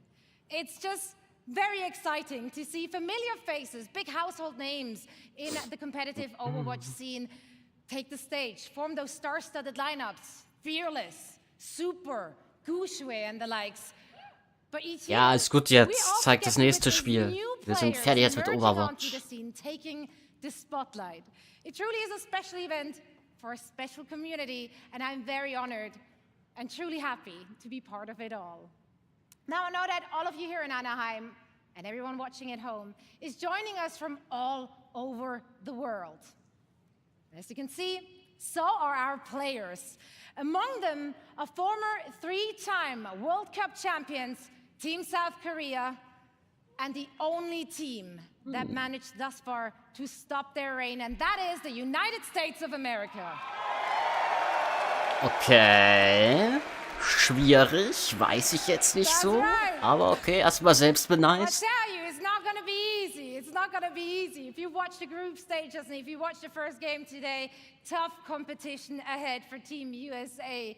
And if you want to find out if one of our former champions will remain victorious or if one of the other 6 teams will seize their inaugural season title, make sure to join us. Kann man hier vorspulen? Man kann ja nicht vorspulen, das ist live. Wenn du es dir nachher anschaust um 2 Uhr nachts oder so, da kannst du vorspulen. Aber nicht, wenn es live ist. Oh, wir können noch mal ein bisschen vorspulen. Okay, wir sind auf dem neuesten Stand. On the line and counting, raced directly by all of you, our passionate and amazing fans. Yeah, give it up for yourself. Ja, richtig Now, of sick. course, Einmal the bitte winning team klatschen. will walk away with a big bag, but this year, each and every single player out of the 43 teams participating will be earning a share. And this is unprecedented in Also ich finde, das ist ein bisschen too much jetzt mit Overwatch Esports. Sie hätten nur das Spielrelevante zeigen sollen, aber nicht noch das mit E-Sport jetzt, dass die noch extra kommt. War ja okay, dass ein Trailer hat mit World Cup, aber das finde ich jetzt nicht so gut. Das hätten sie weglassen können. All the matches and all the action live in Hall B, as well as, of course, on stream. I'm going to be there. I'm looking forward to seeing some of you as well. And now, please welcome back Aaron with a few more things to share on the game side. Ach so, nochmal was mehr zum Spiel. Oh Gott. Hätten sie doch das weglassen können. Nauga is awesome. And the World Cup matches all weekend will be so much fun. But Overwatch has another thing happening here at BLIZZCON. Earlier this week, we launched a new limited-time game mode. And Ach du Special Skins Scheiße, is part du. of an exciting collaboration with LeSseraphim, one of the biggest K-pop groups in the world. K-Pop. Everyone can jump Anime. in game right now to take part, as Da well bin as ich ja check auch out their komplett raus, brand aber new music einige video von euch, sowas for gefällt euch Perfect doch, oder? Night. And in honor of this collaboration, LeSseraphim will take the stage and perform in the arena tomorrow after the community night ends around 6 p.m. Pacific. Working on partnerships like this, or what we did with One Punch Man earlier this year, are Ich bin zu alt, da schläft man ein. Yes. Ja, warte ab, das Beste kommt ja zum Schluss. Oh, One Punch Man haben sie auch schon jetzt. Wow. And next year we have even more of these for you all to geek out about. Na klar. Sadly, we can't reveal what those are all just yet. Das ist But schlecht. Das maybe there ist are nicht so some other gut. things coming in 2024 that we could give you a hint about. Das ist aber jetzt nicht so gut, dass sie da nicht mehr dazu sagen können, sondern erst später in 2024. Not good. Not good for Overwatch. Das ist eine Enttäuschung für echte Overwatch-Fans. Safe. Who wants to see a few of the things we're working on for next year? Okay, jetzt zeigen sie anscheinend doch ein paar Schnipsel. A brand new core PvP game mode, Clash. In this new PvP. competitive mode, there are 5 points positioned in a row. Ich dachte, die wollten The center point PvE mal starts as machen. the first objective, and the teams battle back and forth over the map, pushing into enemy territory or defending their own. Once a team captures all 5 points or reaches the maximum score, they win. Our initial Clash map is a tribute to a location we showed at Overwatch's first BlizzCon. And it's one of my personal favorites. They say cherry blossoms are a sign of rebirth and rejuvenation. And in 2024, Das ist doch die gleiche Map. rebirth of one of the Die habe ich doch damals schon original gespielt in Overwatch maps 1. is in order. With Das gleiche, ach du Scheiße. Within the Clash mode, Das we Spiel are ist aber in returning einem to the home schwierigen of the Shimada Zustand. Clan with the new Hanamura map, Hanaoka. Additionally, we are working on overhauls to some of our most important in-game systems. Overwatch is a highly competitive game, and in early 2024, we'll release a reworked version of our competitive system with all new competitive rewards. Wow. And with Seasons, one of the team's goals has been to create themes that speak to so many of the cool and awesome things that we all love. Next year, you'll experience Eldritch Horror, Egyptian mythology, witches, and even a mirror universe where heroes become villains and villains become heroes. And of course, Overwatch is nothing without its heroes. Wann kommt Nauga was is zu the WoW? 39th hero in Overwatch, and in 2024, wenn's soweit we'll be ist. releasing 3 more, and Aber we es want kommt to auf give you jeden a Fall glimpse was zu of 2 WoW. of them. Aber erst müssen A jetzt die new Schmutzspiele Damage Hero Adventure is coming in Season 10, bisschen and the promoted support, werden. currently codenamed Weil die Space laufen nicht Ranger, so gut, deswegen in kommen die als Season erstes 12. und das Beste kommt zum And Schluss. this is just scratching the surface of everything we have in the works. Join us tomorrow here and online, where we go in depth on all of this in our What's Next panel. It will have more information on Clash, the reworked competitive system, a closer look at Space Ranger, even early gameplay footage of Venture, and so much more. Na klar, der Klassikerspruch. And so much more. Not only is our next hero playable in the Overwatch Hall here in Anaheim, but all of you at home can play Mauga all weekend in-game, including Quick Play, going live right after the BLIZZCON opening ceremony concludes. Ihr könnt das Spiel denn, den Mauga, das ganze Wochenende nach der BLIZZCON, schnell Overwatch 2 spielen. Ich sage dazu aber nein, danke. Ich spiele nicht. Und wir werden uns auch nicht in-game sehen, sondern out-game. We call thee home. Oh, we took down a 100. Let's go, baby. High Priest, steal the High Priest. Yes, yes. Dude, I am shaking so hard. Congratulations, the game is out. Oh, I'm pumped for Diablo 4. I think it's gonna be the best. What if you guys play it right now? Hell yeah, really? Yeah. I will cry. That would be amazing. This is awesome. Oh my god. Oh my god, that's so pretty. Go! Run!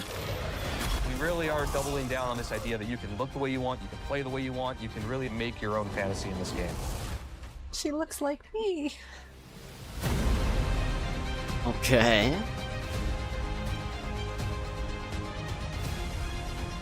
The way he comes in is crazy. Oh my god, the butcher. Schönen guten Abend wünsche ich ebenso an alle, die hier einschalten. Instantly died. They revived me.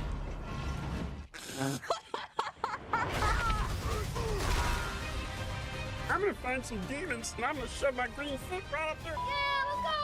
Level 100! There are literally like goosebumps. Go down a bit more, go down a bit more, go down a bit more. You got her! Yes! Let's go!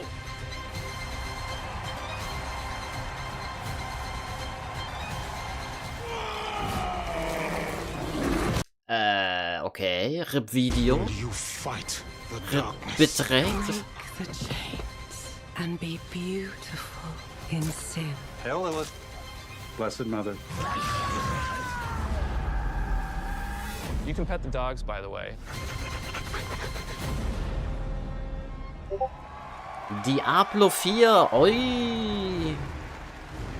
Please welcome the General Manager of Diablo. Aber habe ich auch nicht gespielt, ich habe es nicht mal gekauft. Ist einfach nicht mein Spielgenre, aber Diablo 4 ist ganz gut, glaube ich. Ist so eine 6/7 von 10. How's everybody doing? Having fun? This feels amazing. So glad you're here, and I'm so happy the people at home are here as well.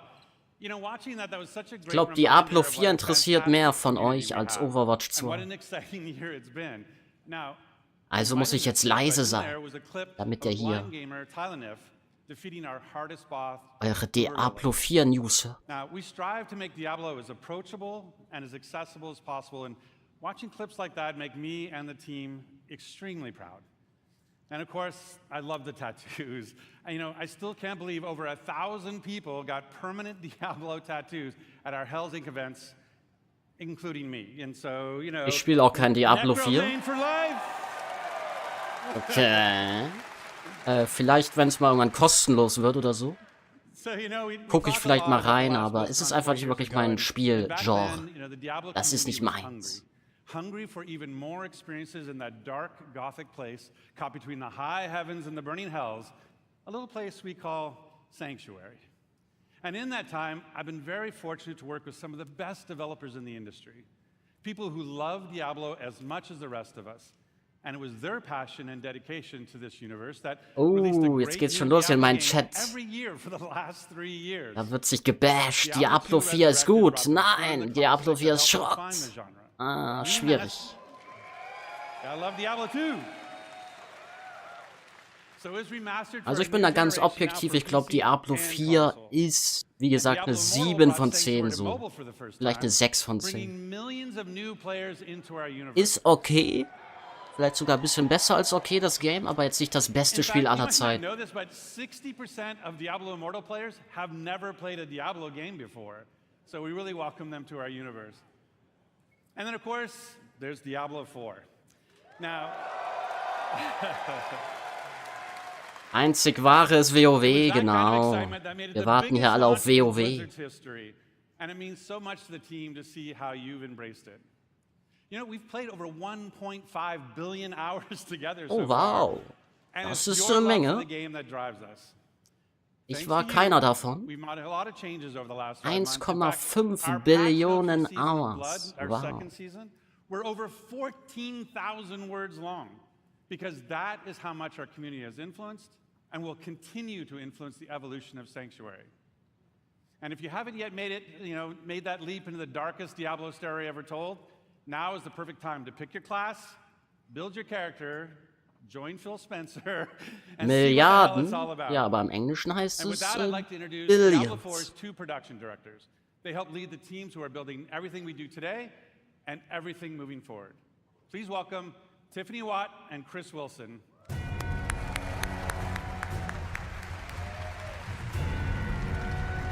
Die Musik ist aber ganz nice von Diablo 4. Thanks, Rod. Hey, BlizzCon. The last time I was on stage, I was helping to announce Diablo 4. To be here today with all of you is so awesome. The launch was incredible. We're really excited to be here today to share what's coming next. But first, let's highlight some of the player feedback that's in Season of Blood today. So many of you have told us that you wanted more in-game activities. Ja, die gehen sogar auf Feedback ein von Spielern. Ist nicht so verkehrt. Early next month. So live now is our new boss ladder. This is a series of additional boss fights from level 55 to 100. That will also see the return of our kind of gross but farmable and rewarding friend Duriel, who you can go after for Uber Uniques that everybody's been sieging for. And with those new bosses dropping both Uniques and Uber Uniques at a much higher rate, and even dropping some special cosmetics, you're going to want to make your way to level 100 so you can fight them all. So in the Season of Blood, we've rebalanced the endgame, letting you get to level 100 about 40% faster than in Season 1. Yay, schneller Level 100. Cool. I know I've been taking advantage of that experience boost, and I have 2 characters in Season 2 already. Of course, all that leveling is about getting that amazing loot. So we've also changed how item power works. We've raised the power cap, and it's now more closely tied to the level of monster you defeat to get it. The more challenging the fight, the better the loot. There's still lots of work to be done with reworking itemization. In fact, it's one of our highest priorities. But this, along with upgrades to some of our unique items, is a great first step. So was Düsteres sollte WoW auch haben. Warte doch, WoW mit Shadowlands kam nicht so gut Here's a an. few improvements that came directly from you. All of your renown rewards now carry over season to season and from the Eternal Realm. Oh, das kenne ich aus WoW. We added 2 this season. Ruhmstufen, wow. Even more characters and try different builds. A targeting dummy has been added to Kiovishad as you can test. Das ist doch aber schon alles bekannt, oder? Targeting Dummy, das habe sogar ich mitbekommen.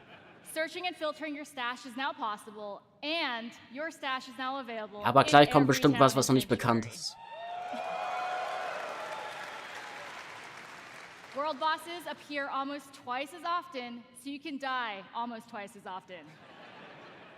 And we've also freed up some inventory space by making gems a crafting material to make even more room for those Uber Uniques.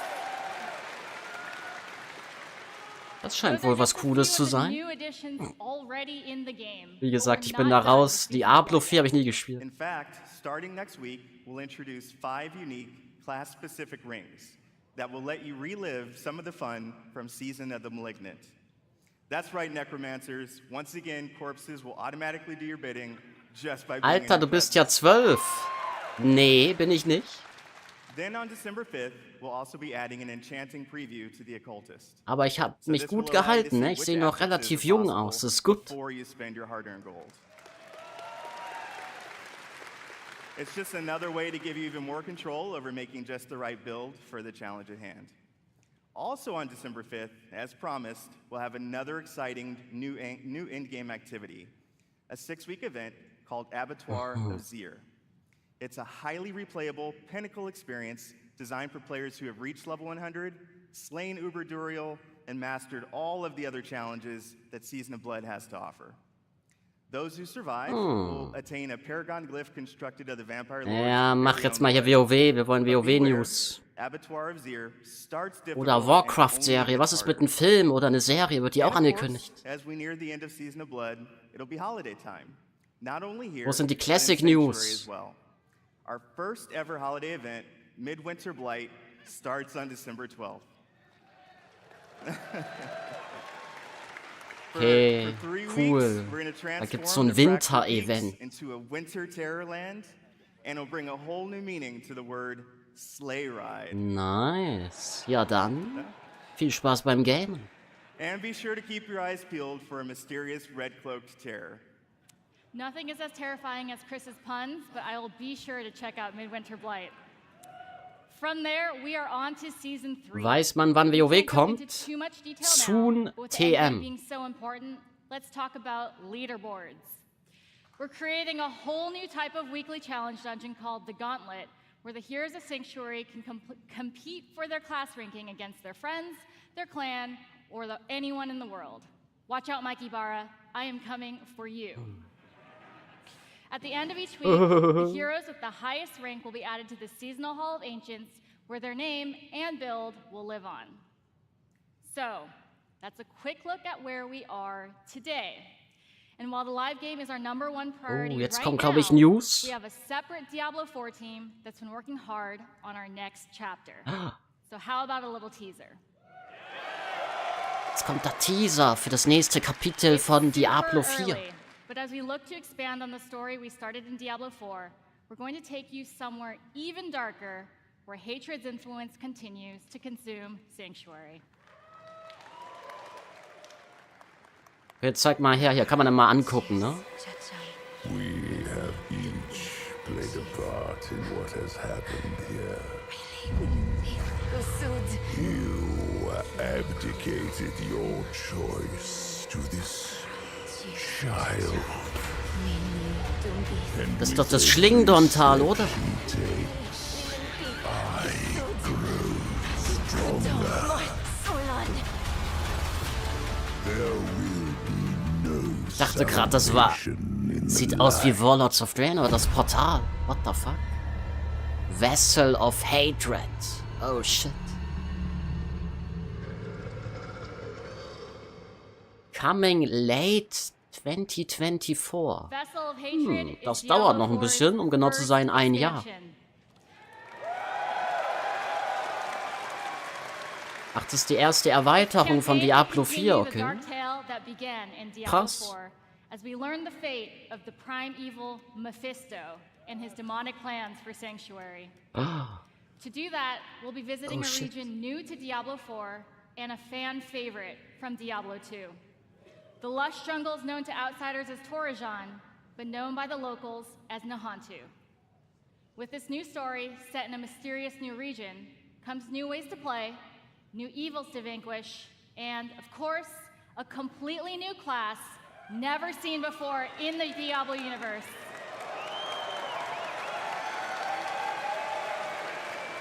Ja. Vessel of Hatred releases late next year, and we cannot wait to share more about it this summer. Now, before we leave, This summer? that it's your passion that Der Sommer war doch schon. Your feedback will continue to help us Heißt es nicht eher Next Summer? the Diablo 4 experience. Naja, for years ist ja auch to come. egal. Was weiß ich schon, We ne? couldn't be more excited about our future, and we hope that you are too. Our team has put in a lot of hard work, and we love seeing your love for this game. So please join us tomorrow. We have a special Diablo 4 campfire panel where we'll be sharing more details Endlich about the vorbei. expansion, deeper dive on some of the Jetzt kommt upcoming bestimmt game changes. Hearthstone als We'll nächstes, also have a oder? special Q&A session to close it out. So enjoy the rest of the show. Thank you, and we'll see you in Sanctuary. Nee, da sehen wir uns nicht. Da war der Lichtkönig, Shadowlands, Bolvar. Kommt jetzt WoW? Jetzt kommt anscheinend WoW, oh shit.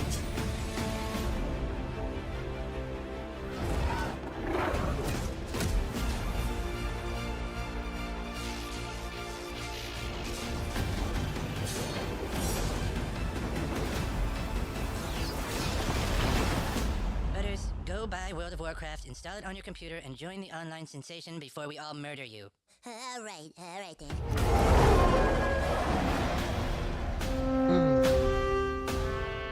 Welcome to the world of Warcraft. Da fuck war das? Jetzt haben wir Jedis auch. Shut up, fool! It's a role-playing game where heroes like Leroy Jenkins do battle. Leroy Jenkins! That would be the world of Warcraft. You're a player in the NFL, but what you're most proud of is that you've rated third nationally in dungeon progression. Okay. Timing was perfect! Das ist doch der Stranger Things Schauspieler da. Da war er. Der Stranger Things Typ.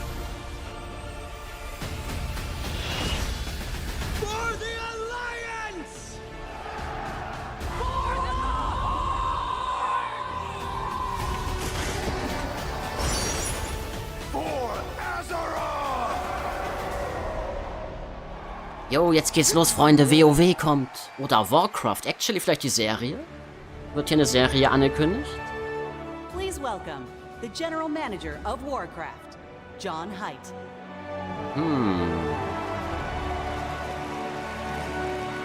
Erstmal kommt der Manager, dann kommt der Chris Metz. Glaube ich. Hoffe ich. And thank you. And we are ready to work. Anybody here for Warcraft today? Ja. Yeah! Gefühlt die ganze Halle ist nur wegen WoW dort. Big shout out to the Warcraft teams. They are so happy to be here today. We have so much cool stuff to show you. So give it up for my Warcraft teams. Weiß ich jetzt nicht. Vielleicht sollte man erst klatschen, nachdem Can you man believe that almost 30 years ago, alles a dispute between orcs and vorgestellt hat? humans led to one of the longest running fantasy adventures in video game history. Right? Genau, Generations so of nämlich. players have called Azeroth home. Teenagers that first played Warcraft when it was released, I know you're out there, Jo, der meint mich. are now parents, Okay, nee, Right. so weit bin ich noch nicht. raising new heroes to take on the raids and battlegrounds of this timeless adventure. It's those shared stories of Azeroth, both in-game and out, that make up this universe.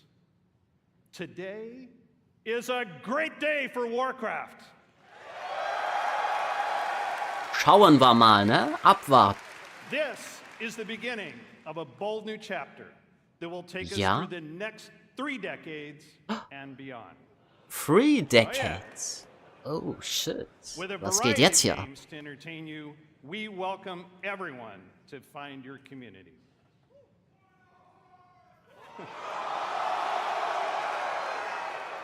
Okay, Alliance.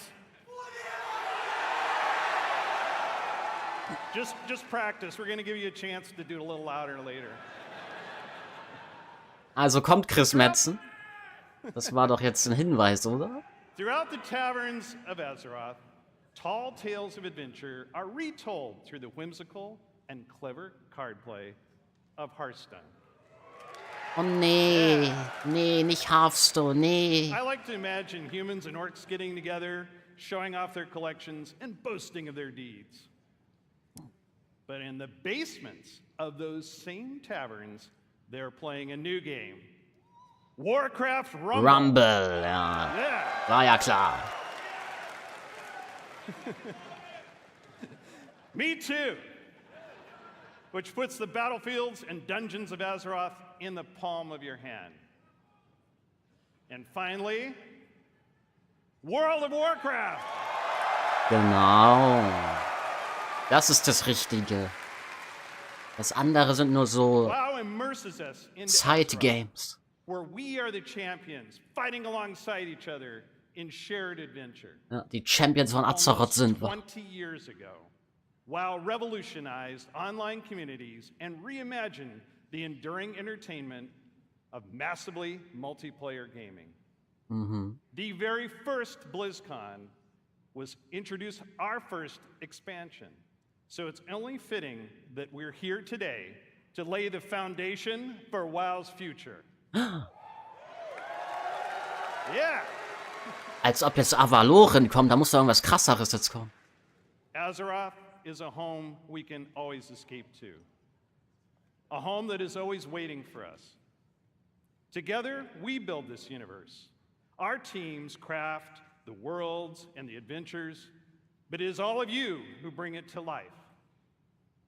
You are the heartbeat of the brand new adventures that are about to unfold. Die Murlocs sind auch da. From all of us on the Warcraft teams here at Blizzard Entertainment, thank you.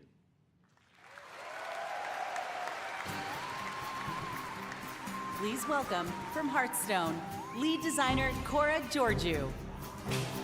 Tja, gebaitet, erstmal angeködert. Erstmal heiß gemacht, die Leute. Siehst du, ich doch recht. Erst kommt Hearthstone. Hello, BlizzCon. Das war jetzt schon ein bisschen fies, ne? Well, I have a pretty good view from up here. It's really nice to see you all. Schon ein bisschen frech. Thrilled to soon be celebrating Hearthstone's 10th anniversary. I know, I'm getting old. It's a decade of telling tales around Azeroth. WoW 11 kommt doch eh erst 21:30 Uhr. Nö. Da 21:30 Uhr, da wird dann drauf eingegangen, was hier vorgestellt wird. Konkreter. Aber hier wird ja auf schnelle Welle alles angekündigt, alle News von allen Spielen. Thank you all for being a part of our bustling tavern. We invite players both old and new to join us for our 10th anniversary next March. But we have so much to enjoy before then, so let's talk about what's happening right now in Hearthstone and in Battlegrounds. We're setting the stage for a standoff in Hearthstone's upcoming expansion, Showdown in the Badlands. Okay. In Azeroth's Wild Im West. Ödland, fürs Ödland eine Hearthstone-Erweiterung, das ist ja süß. Two strangers will cross paths, an outlaw and a lone ranger. Though they may not know it now, together they are destined. Bruder, danke für den Stream. Gerne, gerne. Wenn es euch gefällt, lasst gerne einen Like da. Wenn nicht, dann nicht. Wann kommt denn WoW Cutter Classic? Du musst doch dich ein wenig gedulden. Die haben gerade erstmal ein bisschen geködert, um die Leute heiß zu machen. Zum Schluss kommt gleich WoW. Jetzt kommt erstmal Hearthstone, vielleicht noch Warcraft Rumble. Okay, das soll das Ödland sein. Weiß ich jetzt nicht.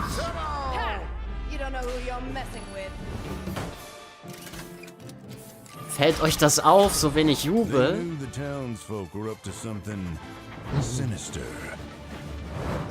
Stellt euch mal vor, das waren jetzt gerade die WoW-News. Aber niemals, das wäre ein Skandal.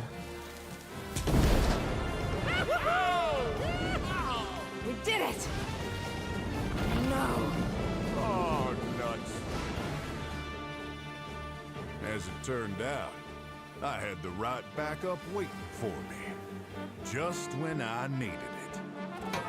Let's do this. You got it, partner.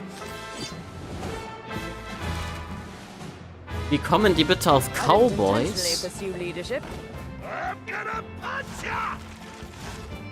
Naja, das sind ja da so Cowboys, so jägermäßig in Ödland, in Uldum auch. Kann man schon so bringen. So Schatzsucher halt.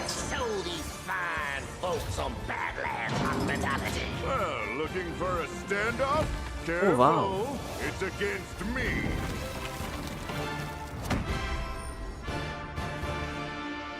Showdown in the Badlands. Oh shit.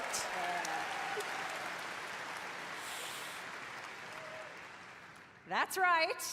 Our beloved Reno Jackson and Elise Starseeker are getting an origin tale. They'll work together to save the Badlands from the Blood Rock Town's nefarious mining operation. Singleton decks are returning. With cards like Reno Lone Ranger, Hearthstone's first ever neutral hero card.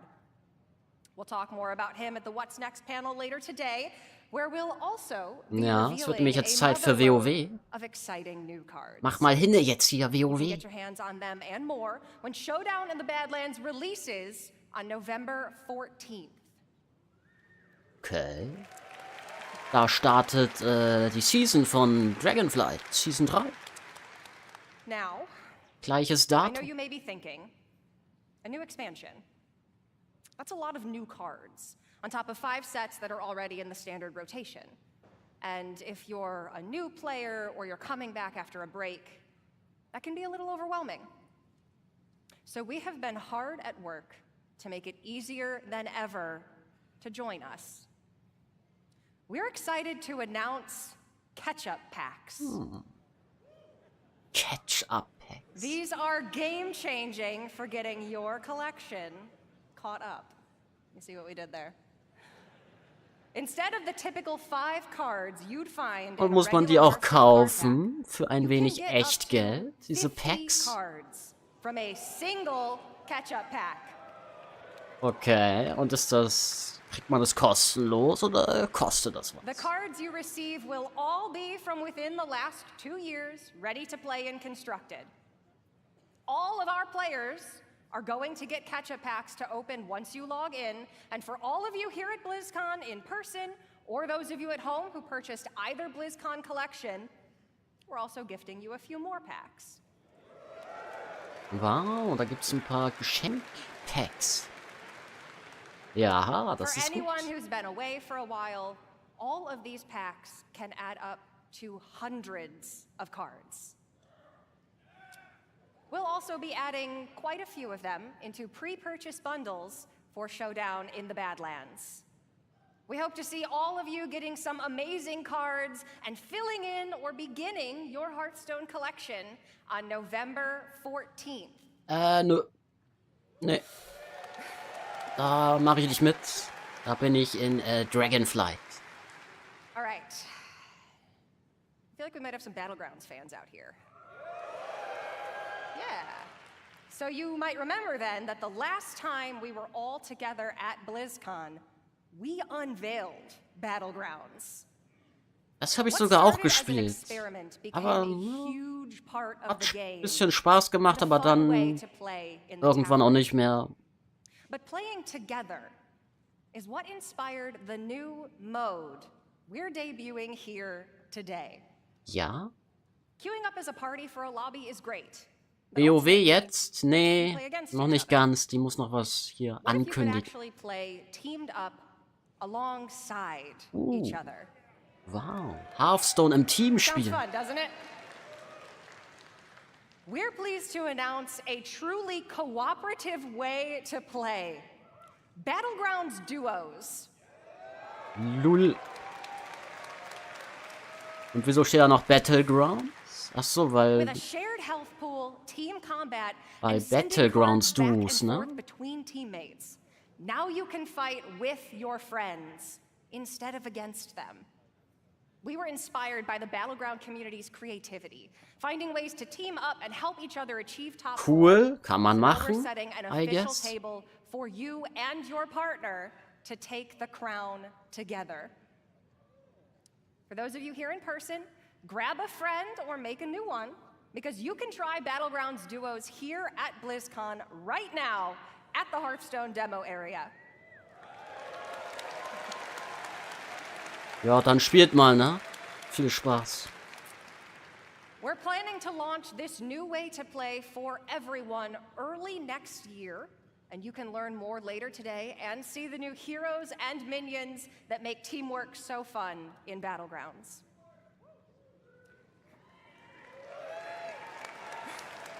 It makes the dream work. We love Bisschen teamwork. schwierig mit dem Applaus immer, If ne? you're tuning in at home, please make sure to join us at the What's Next panel. Da sind nicht And so if you're here with viele us at Hearthstone-Spieler BLIZZCON, you can im also Saal, join me I and guess. other members of the Hearthstone team in the tavern.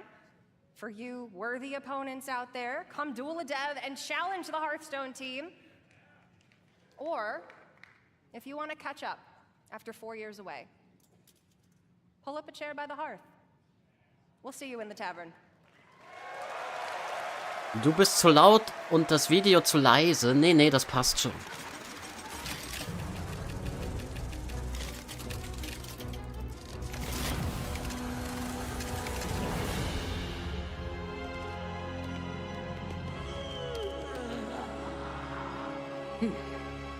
Ist das Königin Ashara? Oder Tyrande? Okay.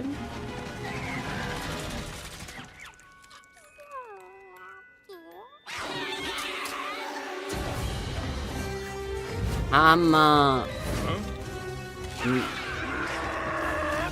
Todesschwinge sein Welpe. War fies. Das ist ja eine Frechheit. War das Alex Traser? Maybe.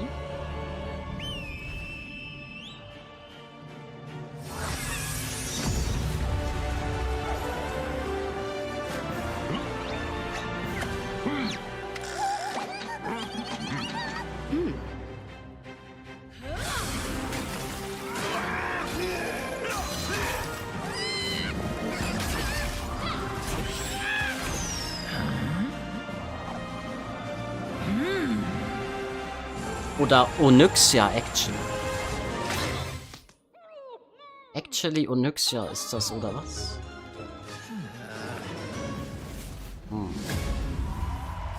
Warcraft Rumble. Kommt jetzt als nächstes, oder was? Please welcome Oder war das... Warcraft Rumble, Executive Producer Vic Seraph. Ja, wie erwartet. Jetzt kommt erstmal noch Warcraft Rumble und dann kommt WoW.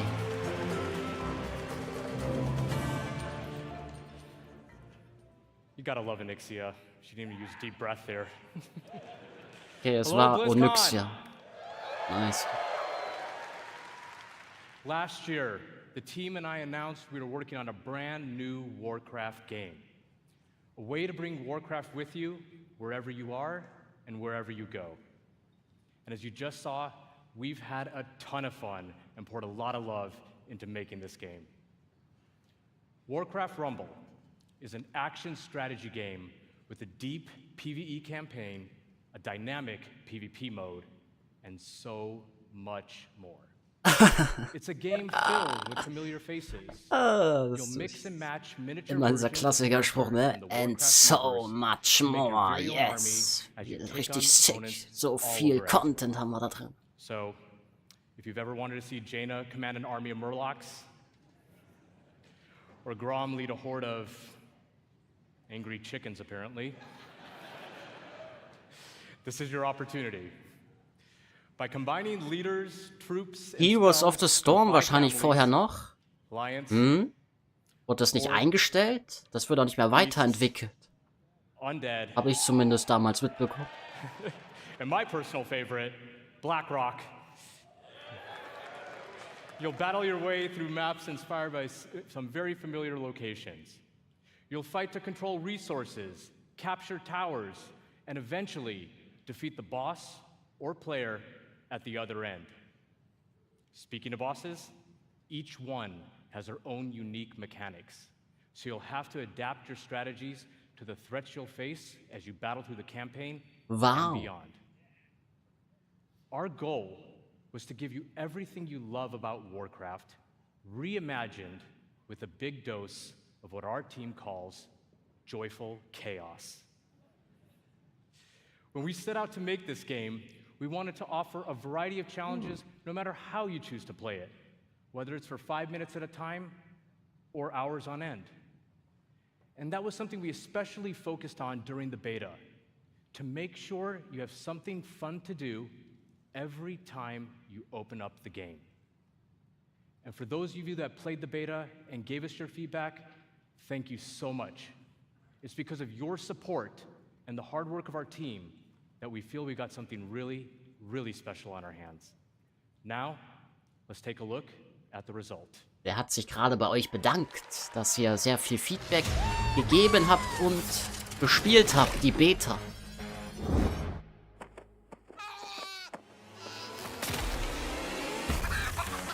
Okay, zeig mal her hier, was geht denn hier ab? Da haben wir einen Huhn. Wer ist das? Das ist Uta. Da sind Goblins. Da sind Türme. Da sind Monstrositäten aus Nax. Da war ein Oger. Da haben wir, ist das der Herod-Boss aus Kloster? Da haben wir Schlingdontal-Raptor. Was haben wir hier? Orks und Menschen, Allianz und Horde. Okay, bisschen Strategie. Sieht aus wie Clash of Clans, oder wie das heißt.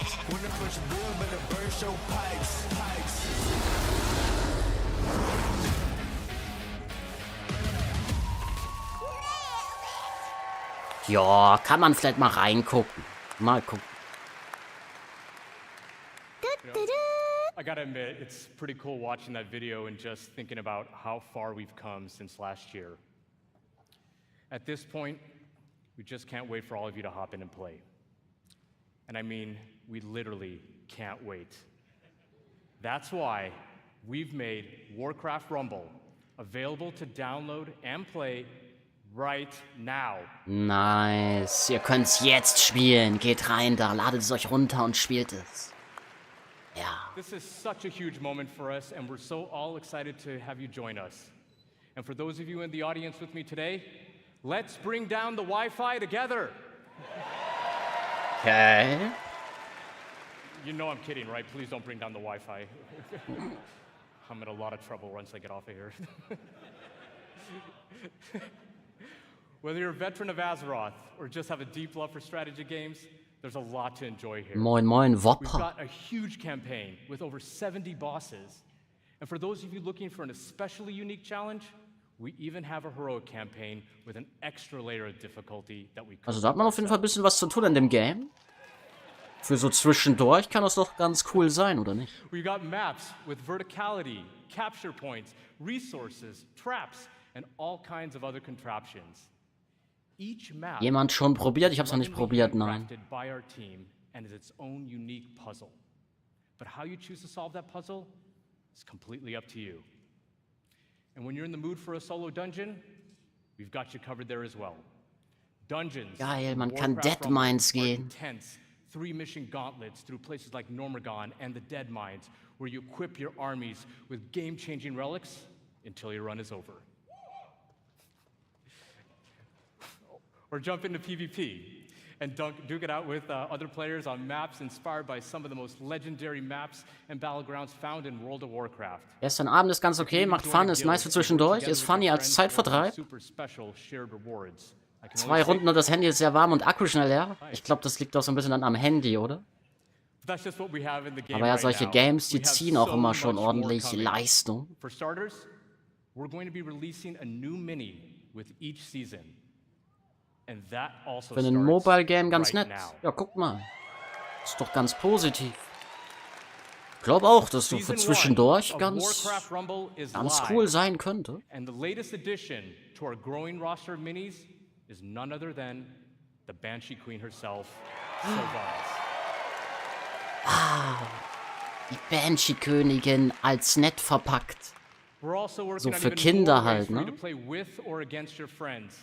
And that includes the biggest challenge in all of Rumble, raids. Make sure to join our Warcraft Rumblings panel later today to hear all about raids and what else we have in store for the future of this game.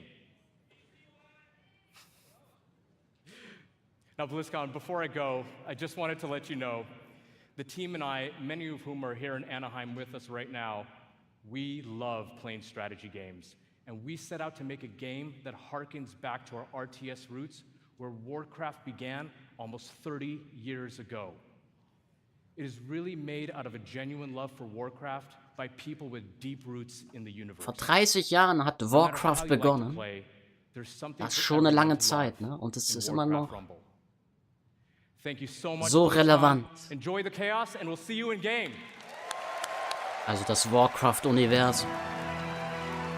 So, jetzt. Please welcome Executive Producer, World of Warcraft, Holly Longdale. Ah, scheiße.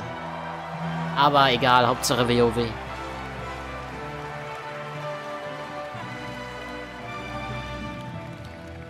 Wie sieht die denn aus? Was soll das darstellen?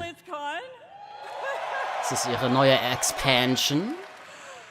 Oh, I'm so excited to see you all here. This is fantastic. Well, can you believe we've Okay, jetzt been wird's playing spannend. World of Warcraft for almost 20 Glaube years? ich, hoffe ich. Aber eigentlich dachte ich, dass Chris Metzen jetzt kommt und das vorstellt. 2004 was a while ago, right? Aber You vielleicht know, auch nicht. Some of us, we waited in those lines for those midnight releases and got our discs. Yeah! And we raced home to install those WoW discs one by one. Tja, Nearly 2 decades, schwierig. players all over the world have taken part in the stories of Jaina, Sylvanas, Arthas, and Thrall, and of course, so many others. And together, we've jumped through the portal into Outland.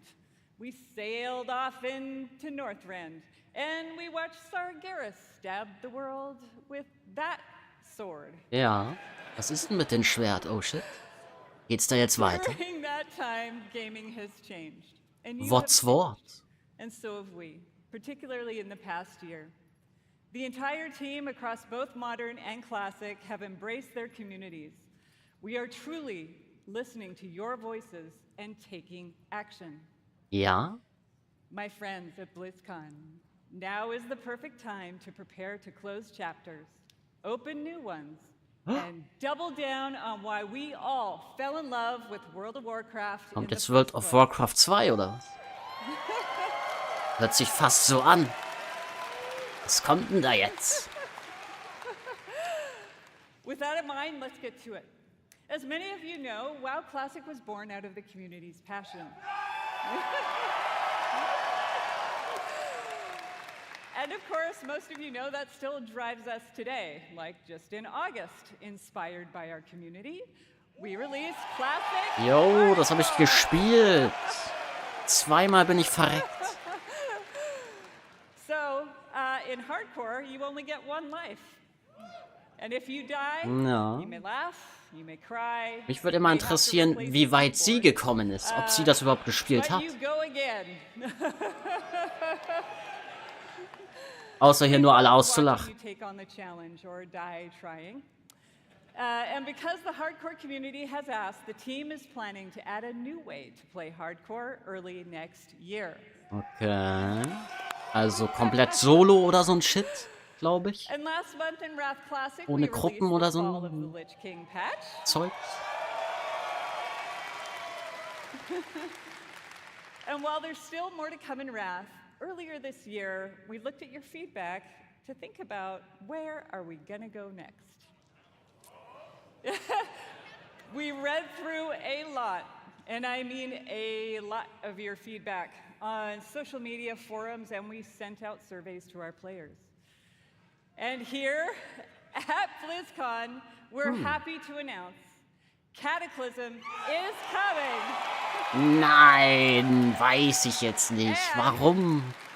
It's coming with hashtag changes Oh, okay. based on your feedback, just like you'd expect from Classic. So now, let's jump into the Wayback Machine and get a reminder of all things Cataclysm. Oh, jetzt mit Veränderungen. Cataclysm Classic. Okay, was ist denn das? Todesschwinge, wird der kommen oder nicht? Dann werden auch wieder die alten Zonen zerstört. Ist auf jeden Fall schon mal ein neues Video. Oh, Todesschwinge kommt. Oder? Wer kommt jetzt hier? Kommt jemand anderes? Ah, nee, Todesschwinge. Nein, der zerstört doch wieder alles. Bitte nicht. Nein, da ist wieder Westfall, das, was wir an Retail jetzt auch haben. Oder? Vielleicht auch nicht.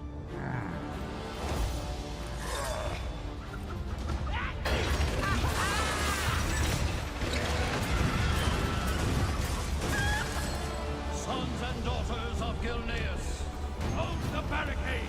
Do not give them an inch. Die Worgen sind auch wieder da. Worgenkrieger.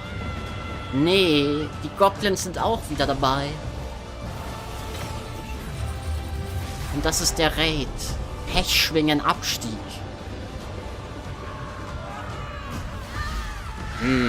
Also so viele Veränderungen können das ja nicht sein. Das ist Schattenhochland, glaube ich, ja.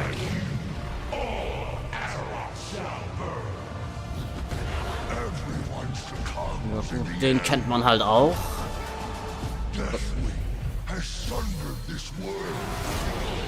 Bastion des Zwielichts. Vortex-Gipfel. Und wie heißt der? Thron der 4 Winde oder so? Oh ja, Feuerlande. Feuerlande war nice. Feuerlande war sick. Aber... Naja, mal gucken.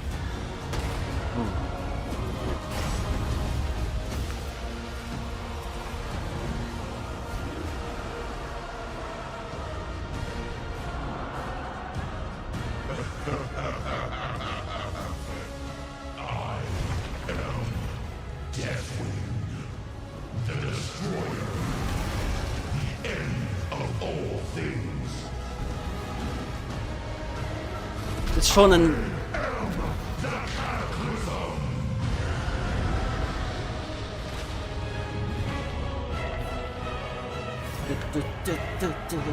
Ist schon ein geiles Video, auf jeden Fall.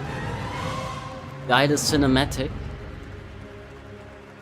Experience a new age of Cataclysm. Ah ja.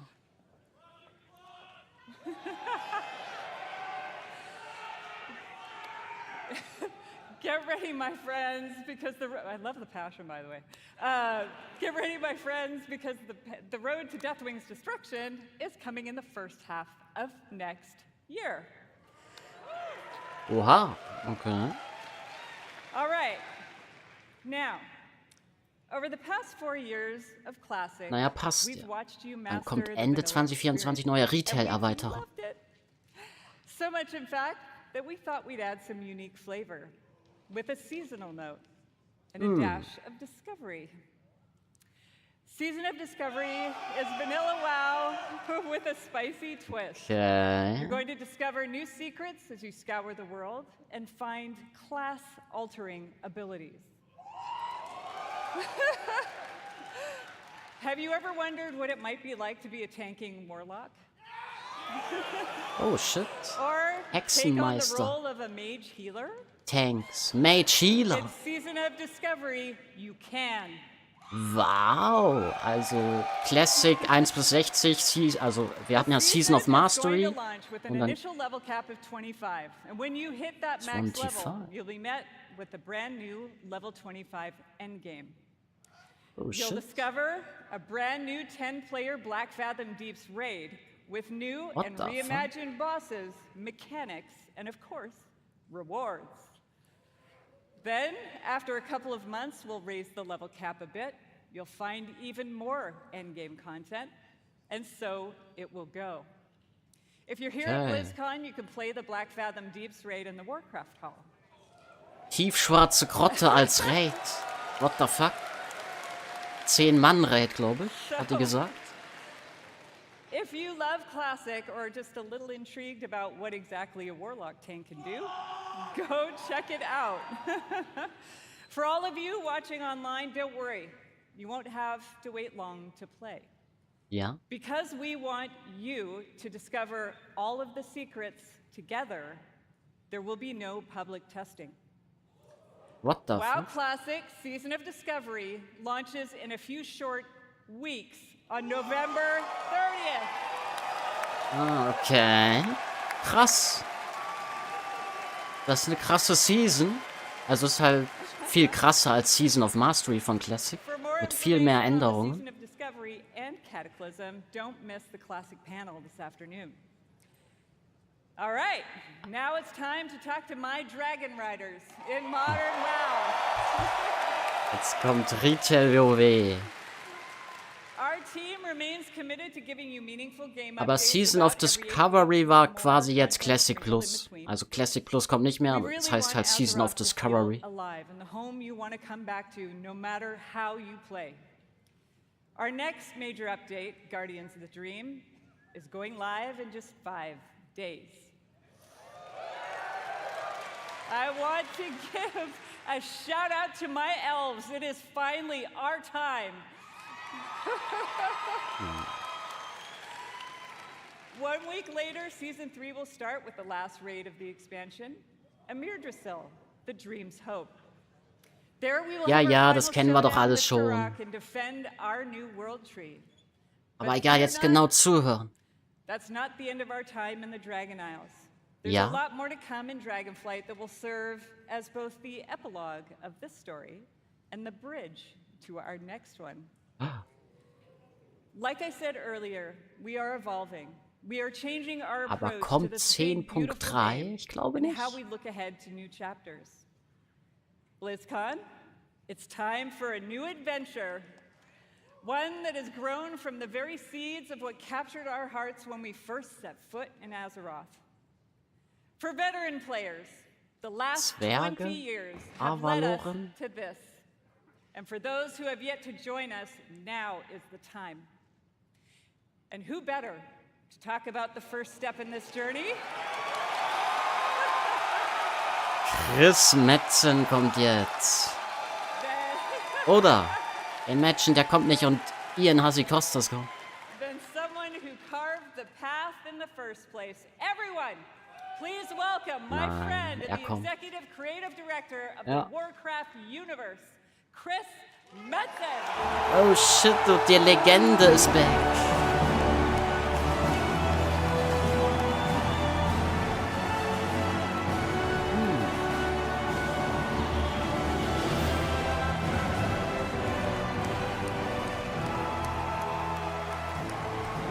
Oh, der sieht aber alt aus.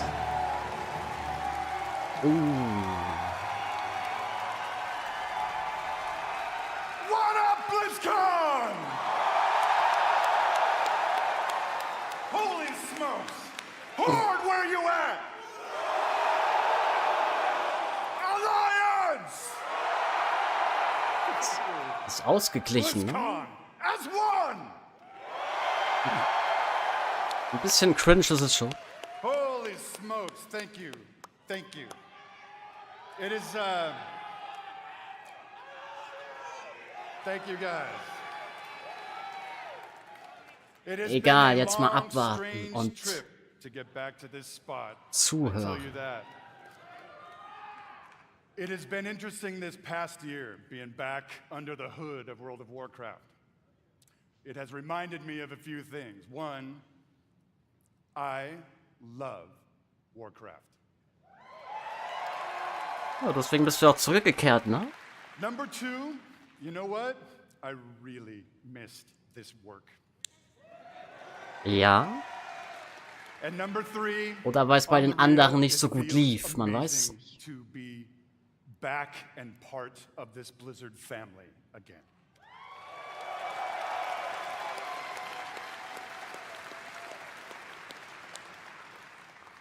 As Holly said a bit ago, next year is the 20th anniversary of World of Warcraft.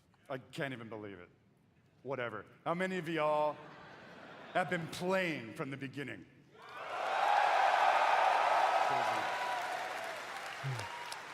I love you, Prison. So given that, what was that? Doesn't matter. We started thinking, so what next? No. Right? Hmm. What expansion hook? What single storyline could possibly match such a historic occasion? We started thinking about, well, I did, the good old days, right? And some of those early mythic ideas that kind of established the background of Warcraft. Das geht doch Richtung Zwerge, oder? Thinking about even some of the newer ideas that have played out more recently, but still in a way feel a little unresolved. And in the mix, Ich glaube, das ist Avaloren und die Zwerge. in the mix of all those ideas, particular things like, what the hell has Magni actually been babbling about all these years? Was the thing that he came to warn us about in Battle for Azeroth, did it actually play out?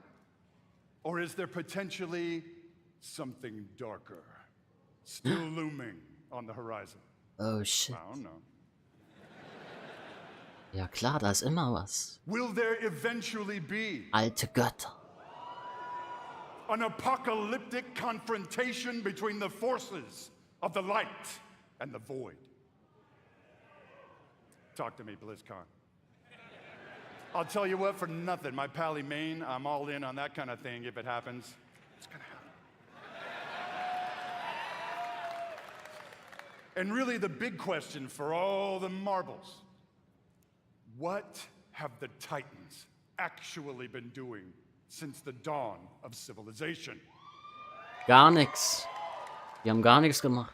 Ganz What is easy. the real purpose of all of their cute little installations slammed into the side of the planet?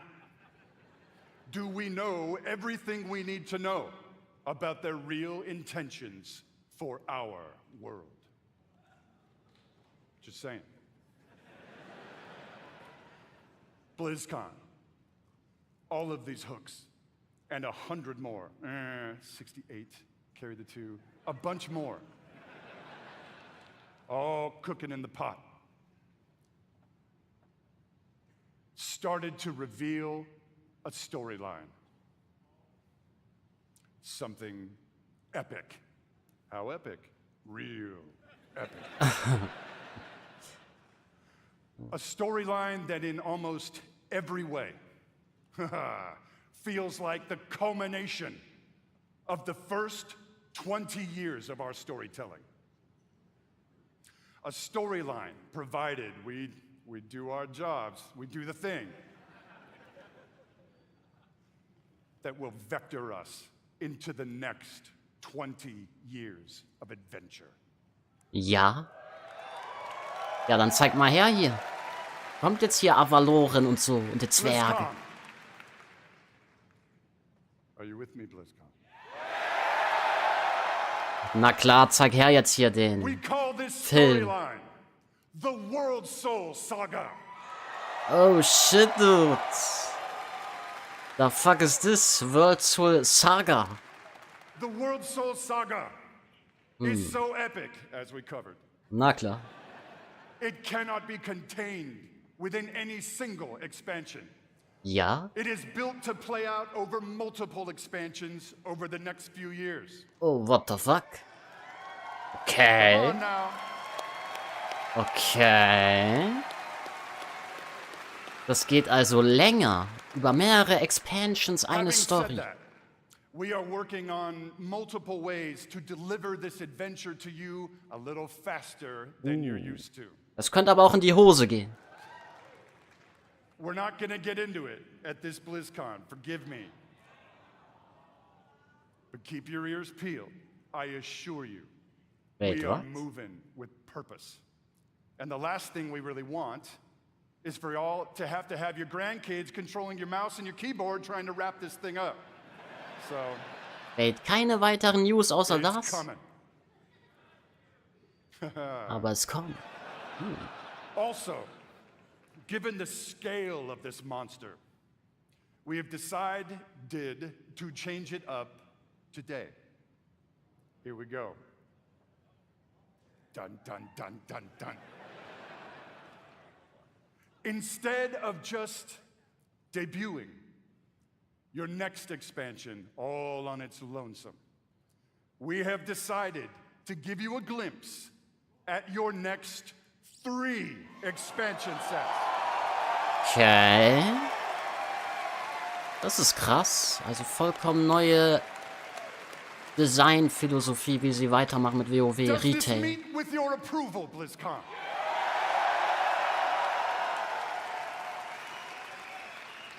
My friends, I'm going to warn you, there may be mild spoilers ahead.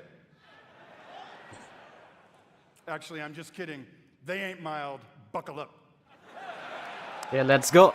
Are you ready, BlizzCon?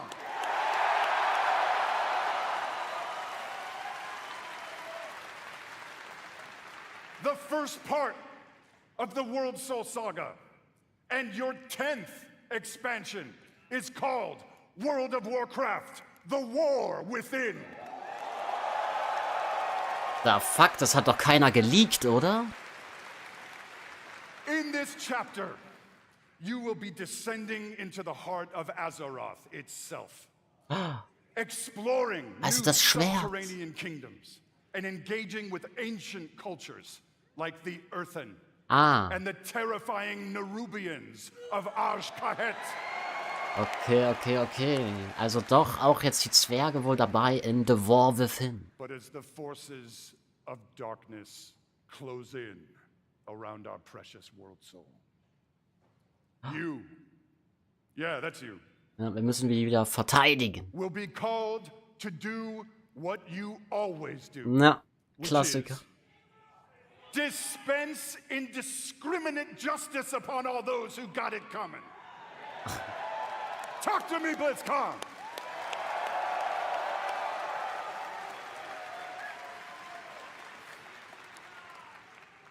The second part of the World Soul Saga is called World of Warcraft Midnight. Okay. Das ist ja komplett wild, was hier gerade angekündigt wird. You will be returning, ready, to the old world. To the fabled lands of Quel'Thalas. Lordaeron? There, the forces of the Void have invaded Azeroth, Doch nicht. intent on snuffing out the light of the Sunwell and plunging the world into darkness and fear. Oof. You will not only help reunify the scattered elven tribes of Azeroth, but you will make your stand with the forces of the light and banish the shadow forever.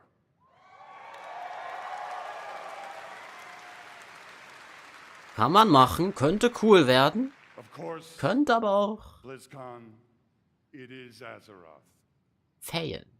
Things may not go to plan. Things may just spiral wildly out of control, leading us to the third part of the World Soul Saga. World of Warcraft, The Last Titan. Nice. Ich frag mich ja, sind das jetzt die nächsten 6 Jahre von WoW In oder this chapter, you will again be returning to the old world, die nächsten 3 Jahre? to the wintry lands of Northrend. What the fuck? And there, at Ulduar, you will bear witness to the return of the Titans to Azeroth. And there, Weiß. you will uncover a vast conspiracy, one that stretches throughout the history of the world, one that will challenge everything you think you know about the Titans, their intentions, and the true nature of Azeroth itself. In time, my friend, in time. And it's called Silithus. There you go. BlizzCon, my hope, our dear hope, is that you can see when it comes to WoW storytelling, we ain't screwing around.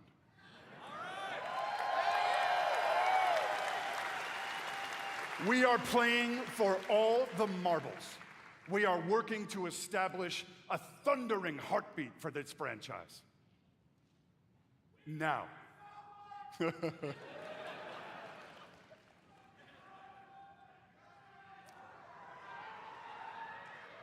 Now, BlizzCon. Hearken to me. Always wanted to say that. Thank you. Whether you are a current player, and I'm gonna bet that most of you are. Ja, genau, das or bin maybe you ich. jumped off the WoW train a few expansions ago. Now is the time to come home. Genau, kommt alle nach Hause, kommt alle nach Retail WoW. Now is the time to pull on your boots, pick up your broadsword or your favorite glowy staff, and get in this fight. Friends, Azeroth needs her defenders now more than ever. Na klar, die Champions von Azeroth. In a few moments, we are going to give you a deeper look at the war within. But before we do that, I want to leave you with a little something to chew on. I want to remind you all that sometimes very epic things can begin with small, heartfelt moments. What you're about to see is one of those moments. And with that, BlizzCon, proud defenders of Azeroth,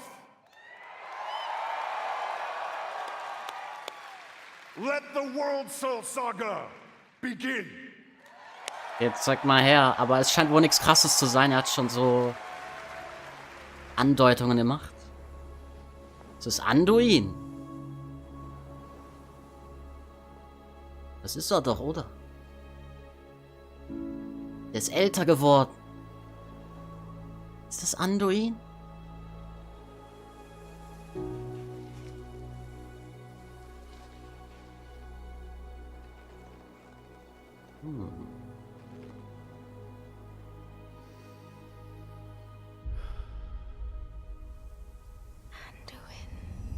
Ja, das ist er. Ich hab's gewusst.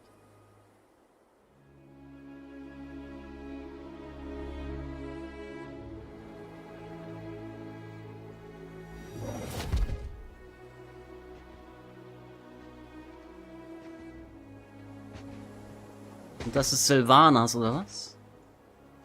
Kappa? Kappi? Nee, You're Frog. here to tell me we don't get to hide. Frog. Is that it? You needed time. We stayed away. But time by itself heals nothing.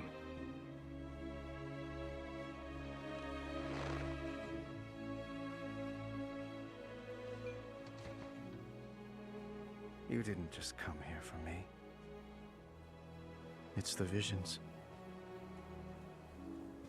You've seen them. I suspect many have lately. Oh shit.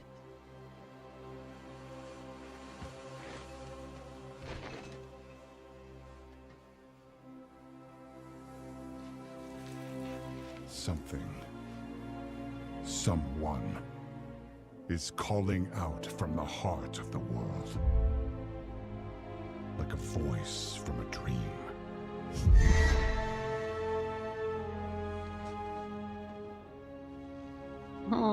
Something dark is coming, Anduin. Classic. The world needs your light again. My son.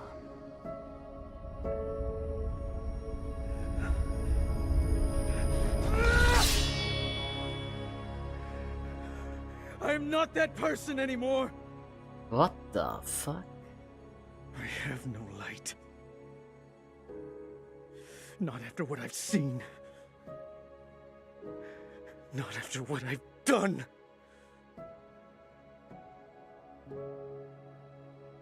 Ist gebrochen. No. You are not your past, Anduin.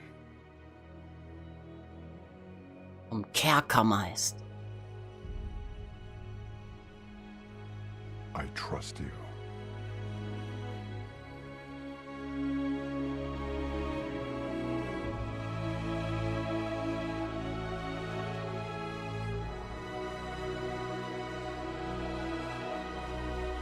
Never mind, er ist doch ein guter Mann. Er wird doch nicht böse. Okay.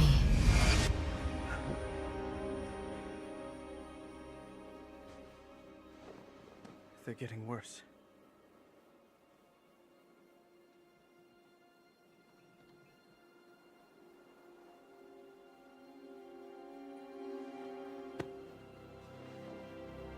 Look. Whatever's coming, I'll stand with you. Na klar. Of course I will. But we were drawn here by the voice. Who is it, Thrall? Who's calling out to us? Azeroth, alte Götter, Weltensee. I'm not sure yet.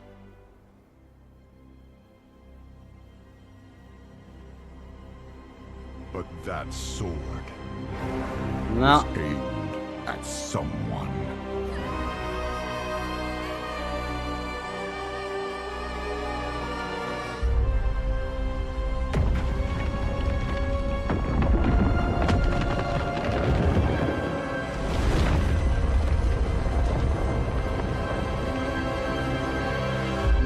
Nice. Ja, das wird doch nice. 2024 kommt es. Wer hätte das denken können? Das war ja eh klar. I guess we're not ignoring that sword anymore. Ja. I do have to say, though, every time I see that cinematic, and I've seen it many times, it gets me right in my heart. It feels like a new beginning, and it feels like coming home. And we are so excited about where we are going. And now that you've seen or heard the overview for the World So Saga, let's talk about the war within. Ja. As we all gather and explore beneath the surface, we'll find an ancient Nerubian civilization. They will be led by someone we were first introduced to in Legion, Xal'atath, a harbinger of the void. Na endlich. The void brings destruction and darkness that threatens all light in our world. The last time we saw Xal'atath, she promised we would meet again. And it turns out she was right. And while Anduin, Thrall, and others share the same visions emanating from the heart of the world, some are seeing something quite different.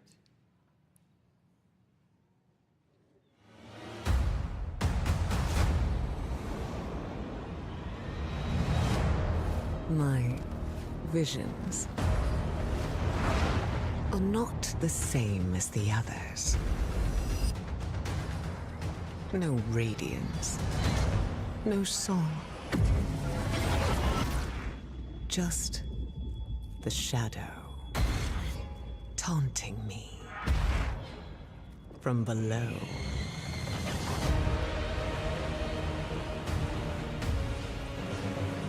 Ahn'Qahed 2.0. Isle of Dorn. Oh shit. The Ringing Deeps. Hellowfall. Aha.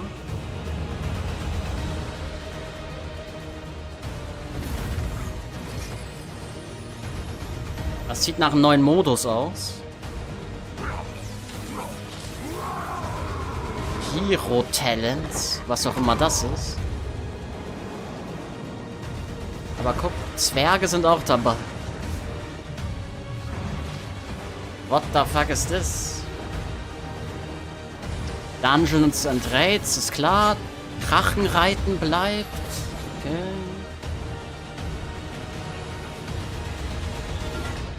The fate of our world rests upon the edge of a knife. And our battle lies deep within. Ja, ziemlich basic von den Gameplay-Sachen her, würde ich jetzt sagen. Auch so das eine, das war interessant. Mal gucken. Aber die Story ist halt geil, ne?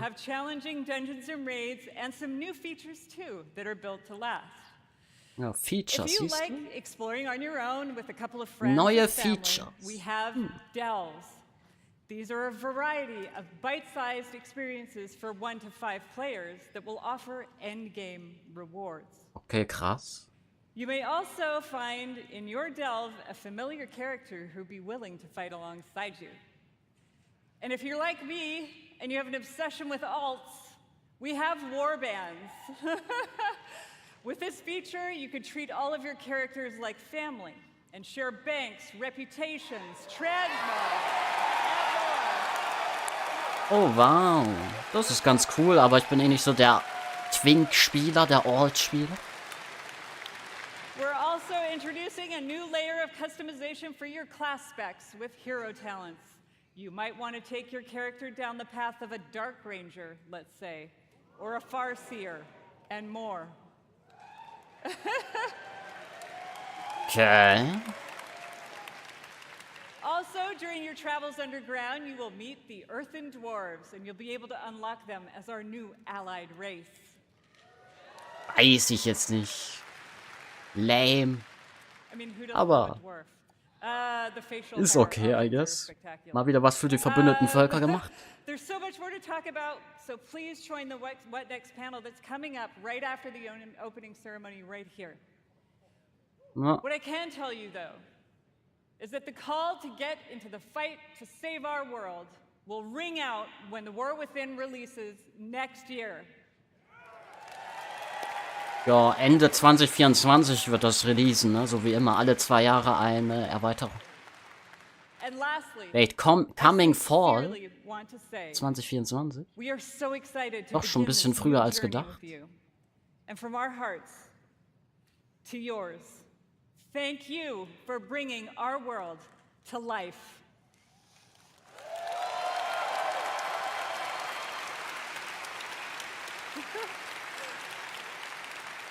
And now, with his own note of thanks, Mike Ibarra.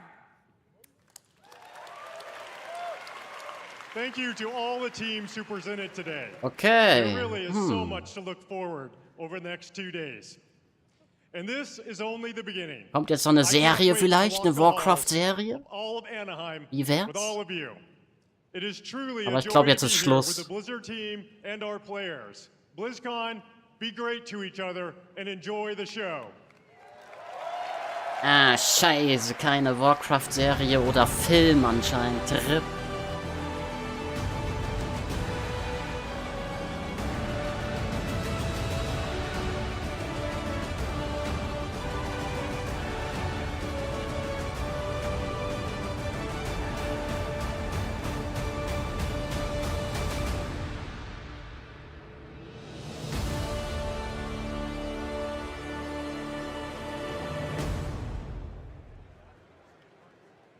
Ja, kommt jetzt hier direkt WoW What's Next?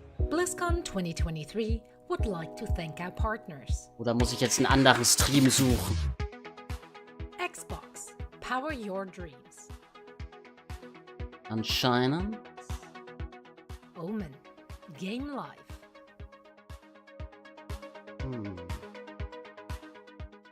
HTC, Vive Mars, virtual production made simple. Intel, push your gameplay beyond performance with 13th gen Intel Core processors. Check out MSI's wide array of monitors from Nobel Prize 144.000 Zuschauer. OLED panels. They've got you covered. Was geht auf Twitch ab? And the beneficiary of BlizzCon 200.000 Zuschauer der Asmon Gold. Holy!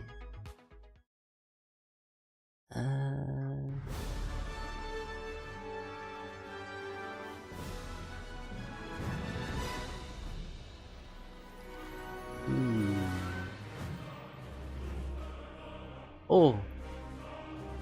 Nee, doch nicht.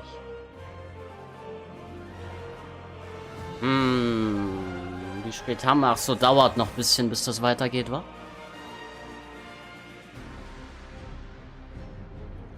10.3 muss kommen? Glaube ich nicht.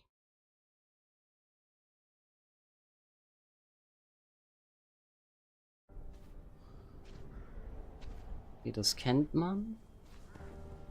Whatever you can do. We beg you. WoW What's Next, 21:30 Uhr kommt es.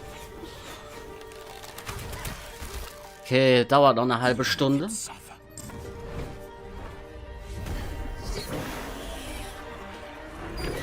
Can your shadow be our light?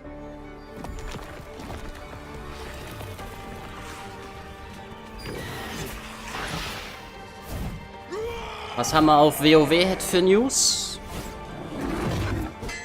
Will you fight the darkness? So, was haben wir denn hier Schönes? Cataclysm Classic Upgrades available in the shop. Ja gut, das kann man halt wieder kaufen. Nichts Besonderes. Das ist die neue verbündete Völker, Rasse, Volk, was kommt. Sind halt Zwerge 2.0, also haut mich jetzt nicht vom Hocker. Relativ billig. Also sorry, aber ja, es sind halt die Irdinnen oder so ein Shit. Aber holt mich jetzt nicht ab. Ich bin lieber interessiert die neuen Features. The War Within, Expansion Cinematic Revealed. Ja, das war nice, das Video. Das kennen wir ja schon. Heroische Talente. And Warbands. Oh, okay. Okay, da hat man wohl noch in der Mitte heroische Talente. Aber das sind doch die gleichen Talente wieder. Gefühlt. Die man schon kennt. Was ist denn das? Uff. Also es sind irgendwie Warbands. Ist das sowas wie Housing? So ein bisschen wahrscheinlich, ne? Eluns Chosen. Das ist einfach Eule und Heiler, oder nicht? Interessant auf jeden Fall.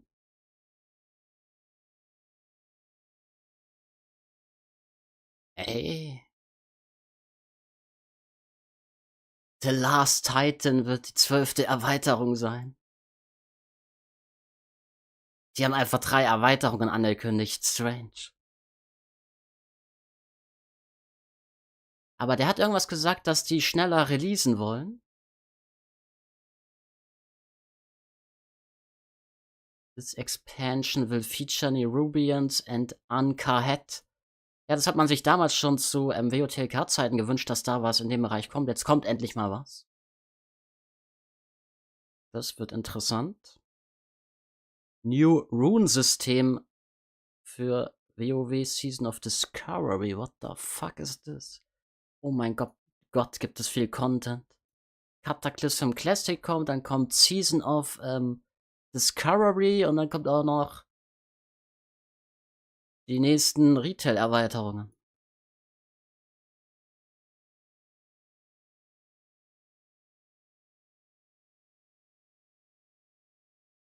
Junge, da haben sie aber einen rausgehauen. No PTR-Testing für Season of Discovery. Das ist auch interessant. Ist eigentlich ganz cool. Da gehen wirklich alle blind rein. Keiner weiß, was da abgeht in dieser Season of Discovery. Man erkundet also vollkommen neu Classic 1 bis 60 oder sogar, ich glaube, man kann auch höher leveln, ne? Holy shit. Classic Plus is official. Ja, das heißt halt nicht Classic Plus, sondern Season of Discovery. Level Cap 25. Really? Man kann nur bis 25 da leveln? Ach nee, und man kann dann, hat die, glaube ich, gesagt, man kann dann mit der Zeit noch weiter leveln. 10-Mann-Raid. Ja, nach ein paar Monaten wird dann das Level Cap erhöht. Und neuer Content wird auch reingemacht, okay. Kann man machen, I guess. Okay, und das war es erstmal soweit. Krass. Ja, was sagt ihr so dazu? Seid ihr gehypt oder nicht? Wäre ganz cool, dann kann man endlich Pala-Zwerg spielen als Hordler. Ja, mal gucken, was man da spielen kann mit diesen Zwergen. Ist die neue Rasse nur für die Alliance oder auch Horde? Das steht ja, glaube ich, nirgendwo. Ich glaube, für beide würde ich jetzt tippen. Ich denke mal, das wird für beide sein. Aber bin ich mir unsicher. Müsste man gleich 21:30 Uhr gucken, vielleicht wird das da bestätigt. Ich denke mal, für beide haben ja nur die eine angekündigt, oder liege ich da falsch? Hast du Bart bekommen, wa? Mein PC ist wieder da, ja nice. Eher nicht gehypt. Trailer war cool mit Thrall und Anduin, Rest nichts Besonderes. Warte mal ab, die haben ja da neue Features. Mit diesem 1 bis 5 Spieler kann man da irgendwie reingehen wo und da gibt es auch Endgame-Belohnungen. Also das könnte interessant werden. Gleich in einer halben Stunde werden wir safe mehr erfahren dazu. Pro Add-on eine Season 100%? Du meinst jetzt hier die nächsten 3 WoW-Expansions? Weiß ich, glaube ich nicht. Aber mal gucken, muss man schauen. Ist halt schon ein bisschen jetzt neu. So, also es gab's noch nie, dass Blizzard 3 WoW-Erweiterungen angekündigt hat für Retail WoW. Hier sind sie. The War Within, Midnight, The Last Titan. Irgendwie wenig Hype dieses Mal. Ich glaube, ich werde alt. So wie jedes Jahr, schreibt das gefühlt jemand. Warte auf neuen Mage-Spec, Void. Du kannst in Season of Discovery, hat die, glaube ich, gesagt, als Mage heilen. Das ist wild. Könnte spannend werden. Jetzt schon wieder das Cinematic. Aber die sind noch live, ne? Ich frage mich, wo es dann weitergeht. 21:30 Uhr, welchen Stream ich dann öffnen muss.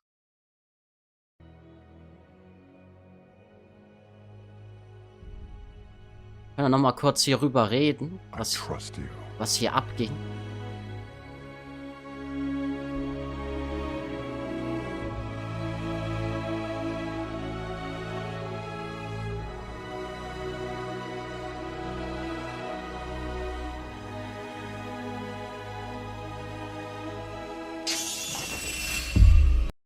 Hier, das ist doch safe die Weltenseele von Azeroth, oder? Und die ist irgendwie korrumpiert von der Leere, würde ich jetzt tippen.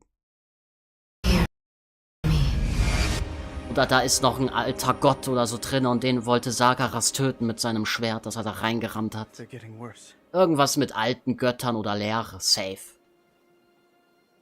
Nur das kann es sein. Look, whatever's coming, I'll stand with you. Ja. Of course I will. But we were drawn here by the voice. Who is it, Thrall? Who's calling out to us? I'm not sure yet.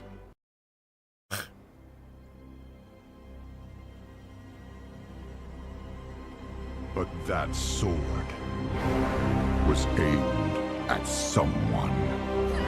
Someone.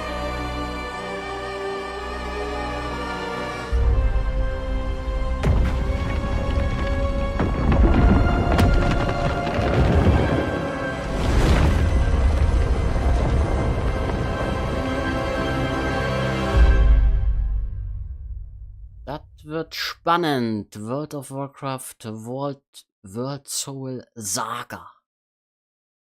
Damn, dude. Ach ja.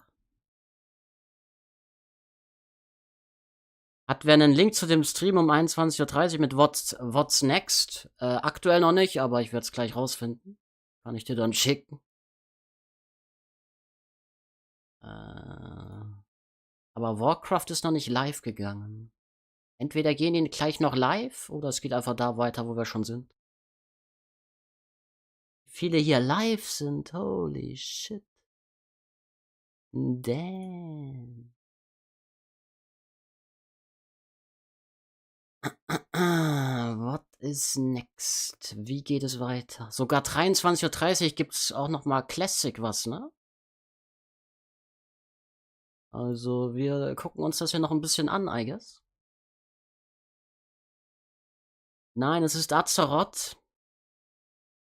Nee, schlimmer, das Schwert steckt noch drinne, da hilft kein Pflaster. So sieht's aus.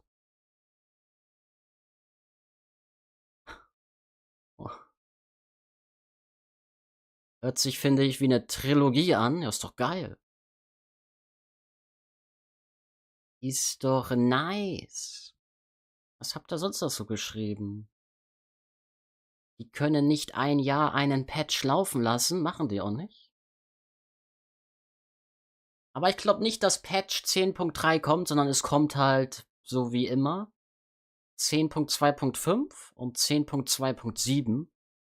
Und dann vielleicht nach 10.2.7 der Pre-Patch für Devolve hin. So denke ich mal. Vielleicht ist auch 10.2.7 schon der Pre-Patch. Kann natürlich auch sein. Aber ich glaube nicht, dass 10.3 kommen wird. Die gesamte BlizzCon wird auch auf Twitch übertragen, aber auf YouTube auch. YouTube auch noch live hier. Blizzard Entertainment. Wir sind hier noch live.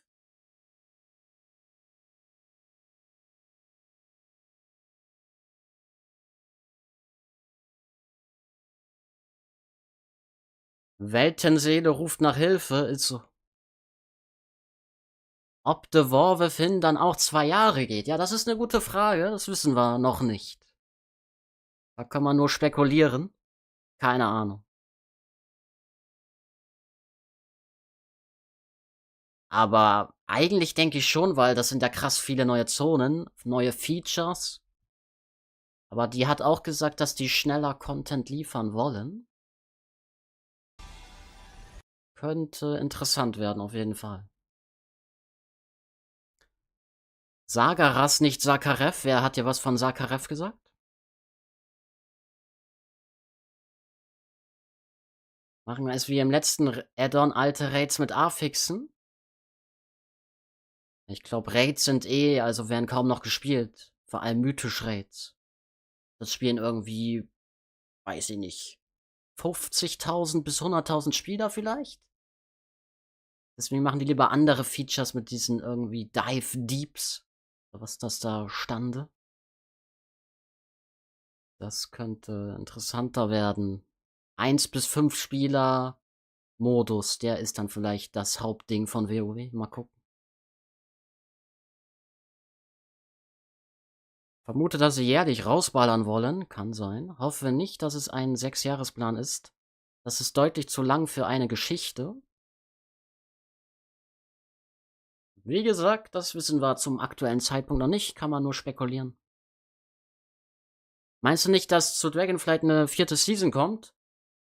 Kann natürlich kommen, also mal gucken. Aber wahrscheinlich dann halt wieder so eine 4. Season wie zu Shadowlands, die 4. Season. Okay, haben wir neue News auf WoW? Irgendwas Neues hier? Pre-Orders now live. Man kann schon vorbestellen. Und hier ist das komische Mount. Wurde es nicht geleakt? Juckt kein Scheiß auf Mounts.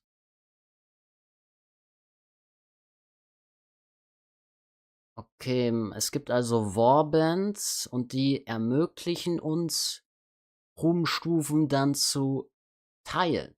Also muss man nur mit einem Charakter Ruhmstufen farmen und alle anderen haben dann auch die Ruhmstufe. Würde ich jetzt so verstehen.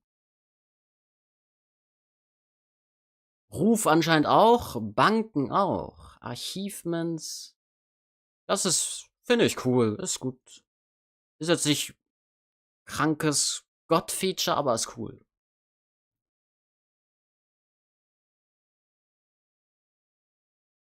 Okay, und wenn ihr jetzt vorbestellt, da gibt's schon jetzt wieder Belohnungen. Geil. 1000 Händlerdevisen. Da werden die Leute ein paar sauer werden bestimmt. Oder? Aber hör mal, wie teuer das ist. Also das hört sich schon nach einer 2-Jahres-Expansion an. Holy shit. Wenn wir mal auf die offizielle Seite gehen, da gibt es sicherlich mehr Infos.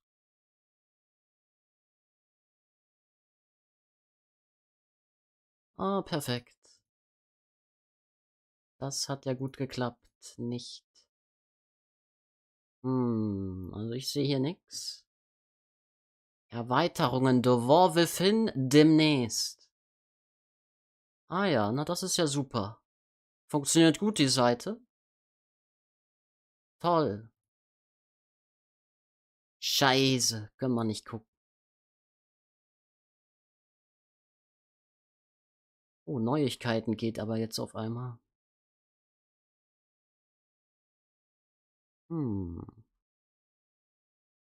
Ja, aber hier steht halt nichts. Ich will hier drauf drücken. Die Ratten haben es kaputt gemacht. Egal, man sieht's ja auch hier. Okay, WoW Dragonflight ist mit drinne. Level 70 Charakterboost. Händlerdevisen 500, 750.000. Okay, ja, es wird nicht so gut ankommen bei der Community. Dann das Stormrider Mount mit dynamischen Fliegen. Also wahrscheinlich Drachenreiten. Okay, und das ist nur drin in der heroischen und epischen Edition. Das ist ja schon frech. Lol, man kann sich einen Beta-Access mit der epischen Edition sichern.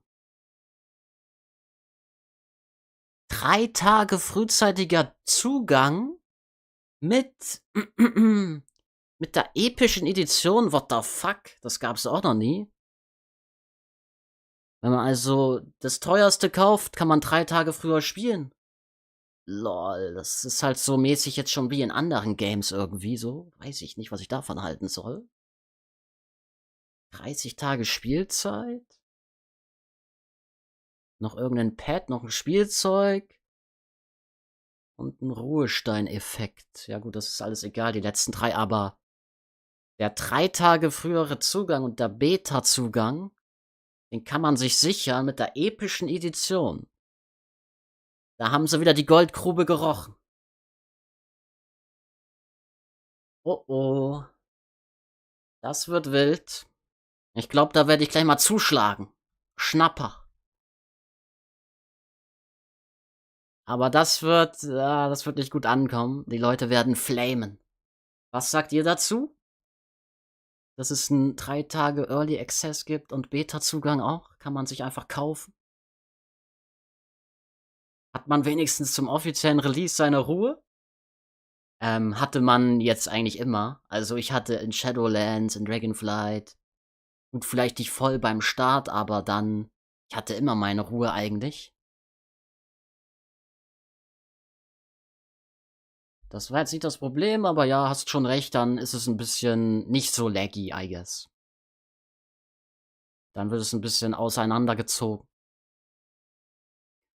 Was kostet Epic? Ich sehe nichts auf dem Handy. $90.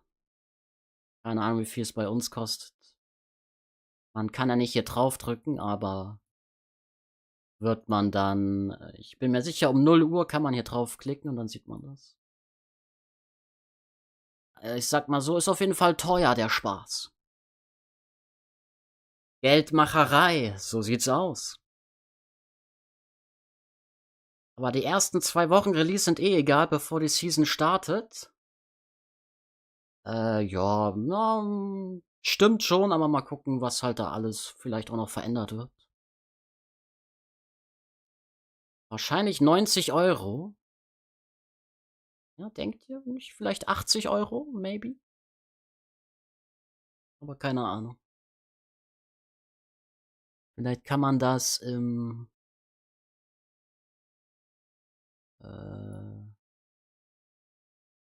Launcher sehen. Shop. Jetzt im Vorverkauf. Warte mal.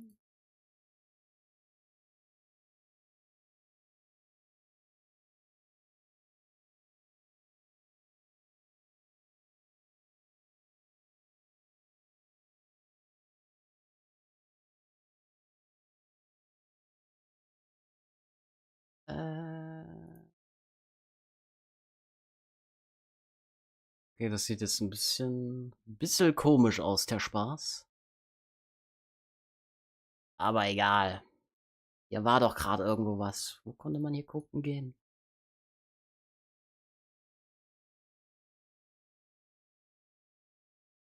Ah, hier. Ja, passt doch. Man sieht ja einigermaßen was. Ja, 90 €, ihr habt recht. 89,99. Spätestens ab dem 31. Dezember 2024 verfügbar. Perfekt. Aber das wird schon viel früher releasen. Die Startdaten des Beta- und Early Access-Zugriffs können sich ändern. Die minimale Dauer von Early Access beträgt 3 Tage, nur für begrenzte Zeit. Die Spielzeit unterliegt möglichen Ausfällen und Zeitzonenunterschieden. Bestimmte Endspielfunktionen einschließlich mythischer Dungeons und wöchentlicher Quests sind im Early Access nicht verfügbar. Aha. Mhm. Aber leveln kann man schon mal. Das ist alles klar, das ist nichts Neues. Hier haben wir das auch nochmal, kennen wir eben von eben schon, auf Englisch gelesen, nichts Neues. Aber es ist trotzdem krass, 3 Tage früher Zugang.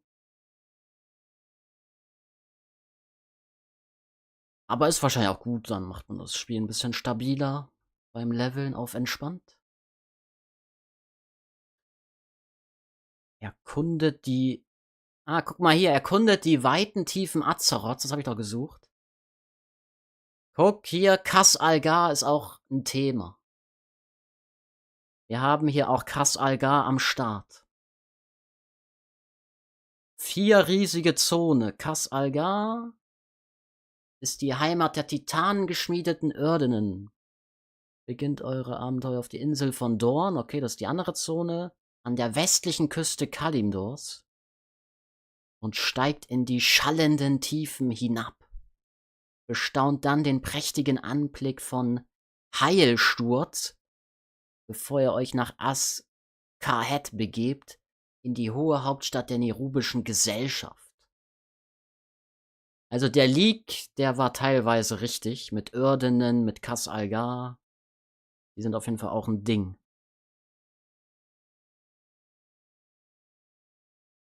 Werdet Teil einer epischen Geschichte, die ersten 20 Jahre von WoW feiert und...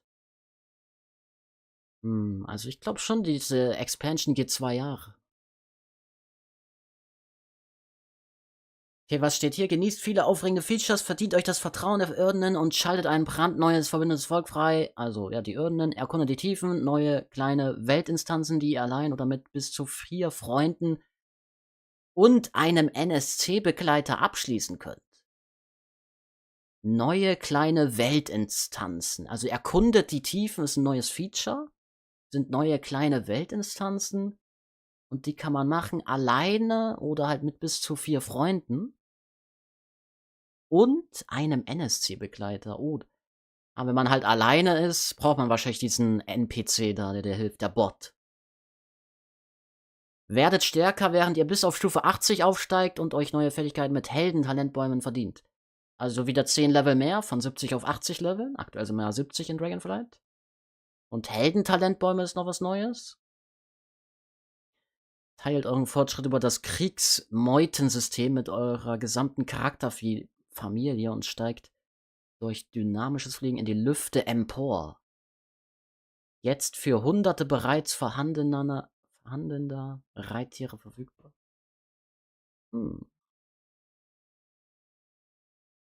Gut, ja, das ist interessant.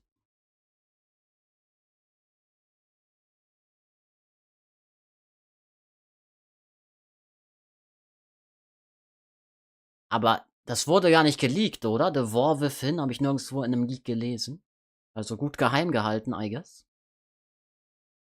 So, oh, in 12 Minuten geht's weiter mit WoW What's Next. Hm.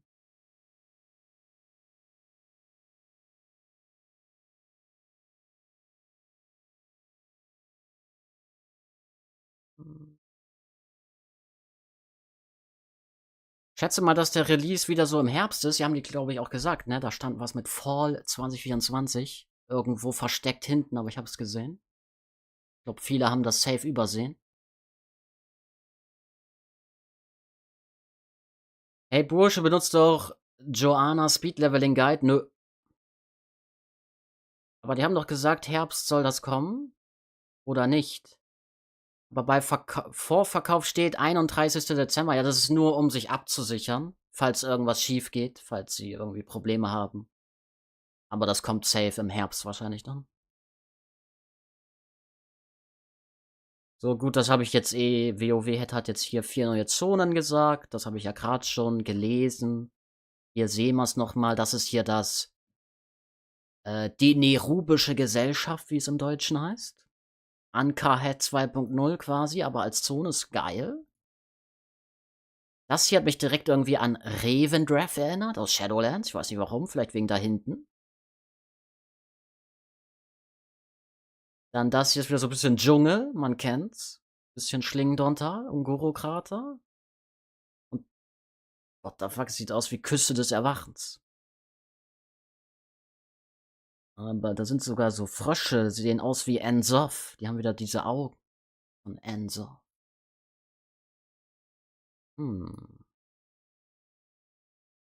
Cataclysm Classic Site Now Live von Blizzard.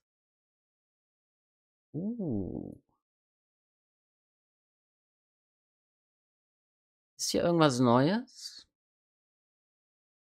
Goblins und Worgen kennt man. Neues Level Cap 85 kennt man. Transmog. Kam das in Kata? Ich weiß nicht mehr. Irgendwie sehe ich da jetzt nicht so viele Änderungen, wenn ich ehrlich bin. Aber gibt sicherlich minimale Änderungen. Safe. New Dungeon Schwierigkeitsgradsystem. Alles gleich. Also Herbst 2024. Ja, guck mal, da kann Safe Patch 10.3 wird nicht kommen. Es kommt noch höchstens eine Season 4. Aber dann ist auch Schluss.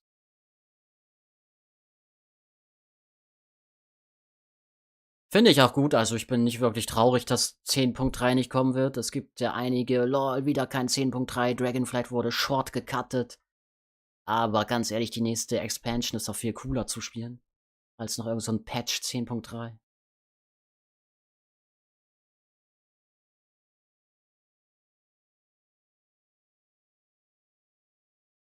Okay, noch 9 Minuten. Wissen wir mittlerweile, wo es weitergeht? Die hier sind immer noch live. Hier ist schon irgendjemand live gegangen.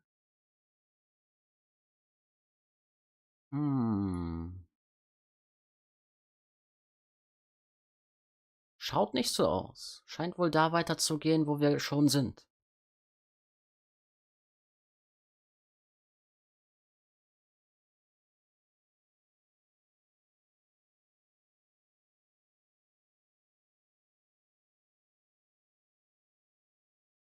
Das untere, da war gerade das neue Uncutter. Aber die haben doch gesagt, dass noch was kommt, um das neue Add-on vorzubereiten. Also mindestens 10.2.5. Ja, das ist klar, dass das kommt. 10.2.5 und 10.2.7 wird safe kommen. Aber halt nicht 10.3. In der Blizzard-App konnte ich es vorbestellen, direkt Epic gegönnt. Ja, bei mir wird es wahrscheinlich auch darauf hinauslaufen, dass ich mir die epische Variante gönne.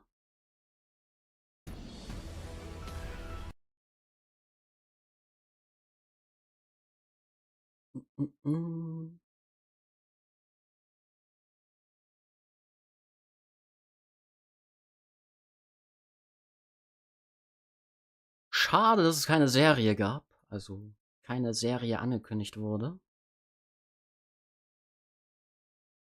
Okay, hier haben wir Aleria Thrall Xalatath. Das ist die Böse. Die macht dunkle Mächte, dunkle Magie mit Aleria. Wie findet ihr? Ich finde irgendwie Anduin erkennt man nicht wirklich wieder. Ist irgendwie vollkommen neuer Charakter. Weiß nicht, was ich davon halten soll. Thrall, den kennt man. Aleria ist auch okay. Anduin gefällt mir nicht so. Also klar, er ist halt älter geworden, aber ich finde, man erkennt ihn gar nicht mehr wieder. Das ist so ein bisschen mein Problem daran. Joch, so viel dazu.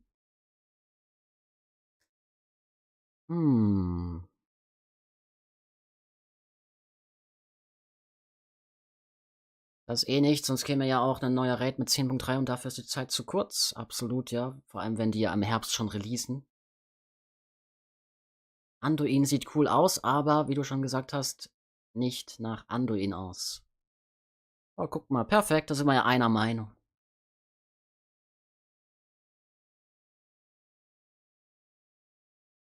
So, 6 Minuten noch.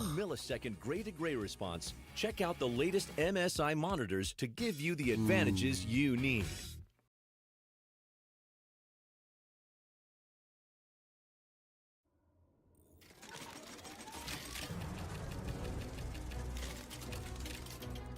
Okay, das kennen wir halt schon, ne? Ein bisschen langweilig an der Stelle.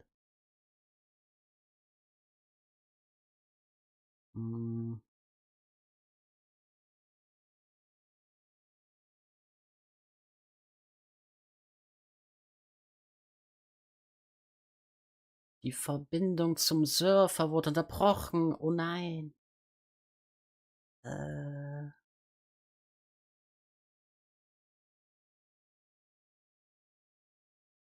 WoW? WoW ist aber nicht live, ne? Ich hätte vielleicht gedacht, wir machen jetzt Livestream auf WoW YouTube-Kanal, aber zumindest aktuell ist da gar nichts live. Anscheinend geht es da wirklich weiter, wo wir schon sind.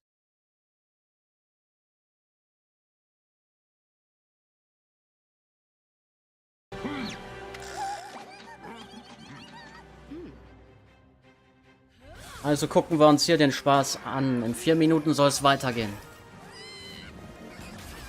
Da bin ich ja mal gespannt, was hier noch abgeht an neuen Infos.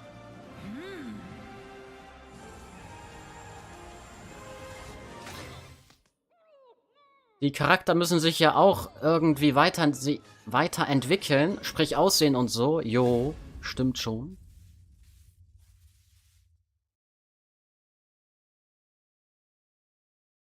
Bei mir geht nur 84p. Liegt es an mir oder spinnt YouTube gerade ein wenig?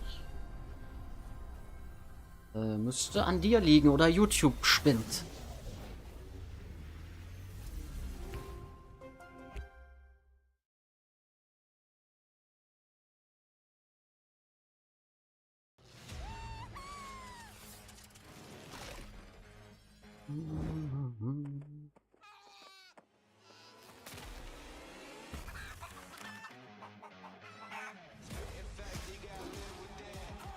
Was ist hier noch live? Nix, ne?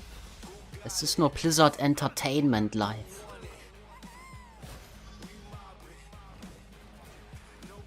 Ja, aber hier steht ja sogar and Panel Discussions for Warcraft and Overwatch. Also muss das hier kommen. Hier geht es weiter. Hier steht ja sogar auch der Zeitplan, also ist das wahrscheinlich auch der Stream, gehe ich mal jetzt von aus.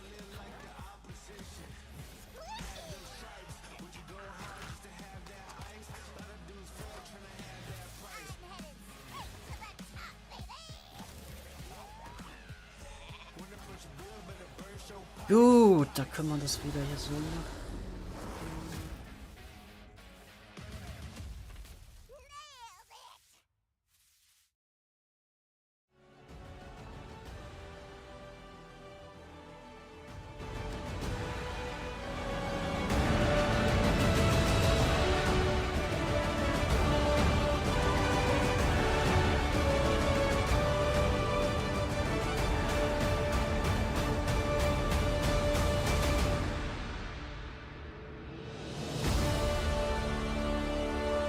Oh, es geht anscheinend weiter.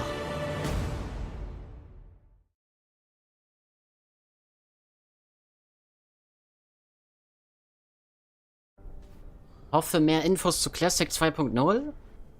Classic 2.0 Infos kommen halt erst 23:30 Uhr, wenn mich nicht alles täuscht, ne? Also das kommt jetzt noch nicht. Da musst du dich noch ein bisschen gedulden, 2 Stunden, um genau zu sein.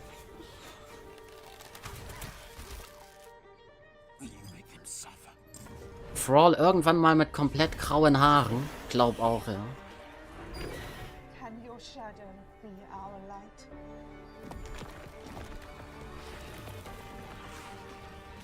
Ich finde halt Fyrak als Expansion Endboss bad.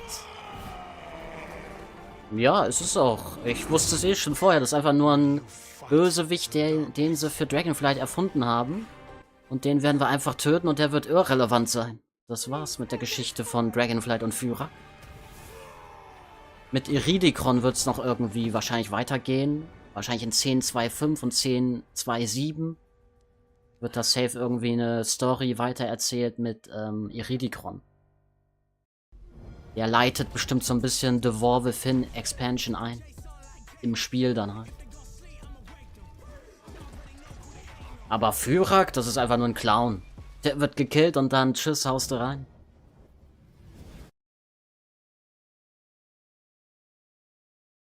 Fyrak ist genauso einer wie der Kerkermeister.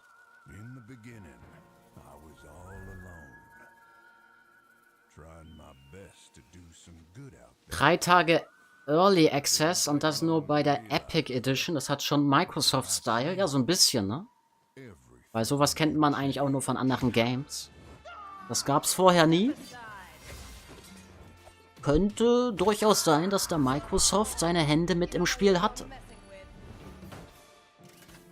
Wenn es am Ende kommt, wird es mit Sicherheit ein Knaller. Hat noch jemand Probleme mit Battle.net? Mein Account ist nicht mehr auf dem Live-Surfer, nur noch die alten vom Multiboxen. Nö, ich habe da keine Probleme. Ist wohl irgendwas bei dir kaputt? Ja, 3 Tage Early Access ist 100% durch Microsoft entstanden. Sieht man bei denen immer wieder.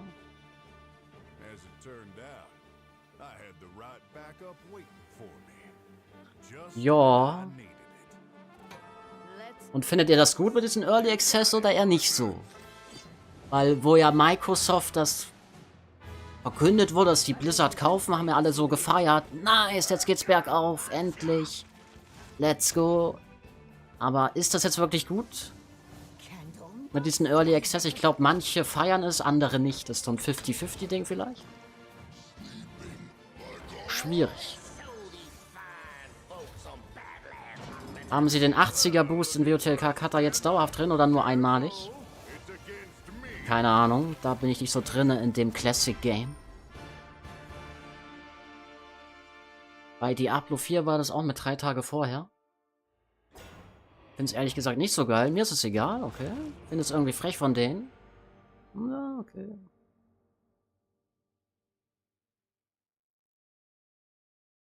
Für die, die sich sowas nicht erlauben können, ist es unfair. Naja, ist nicht wirklich unfair, weil da steht ja, wöchentliche Quests kannst du nicht machen, mythische Dungeons kannst du nicht machen. Du kannst wahrscheinlich nur leveln in diesem Early Access. Also von 70 auf 80. Viel mehr kann man da wahrscheinlich gar nicht machen. Also von daher ist es jetzt nicht unbedingt unfair. Ist nur ein kleiner Vorteil. Und eigentlich ist es sogar ganz gut, dann wird das ein bisschen auseinandergezogen. Und dann gibt es vielleicht auch keine technischen Probleme beim richtigen Release, weil schon ein paar vorgelevelt haben.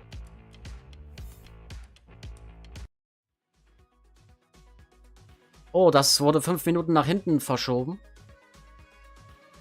What's next? Dauert noch ein bisschen. Aber es geht gleich los.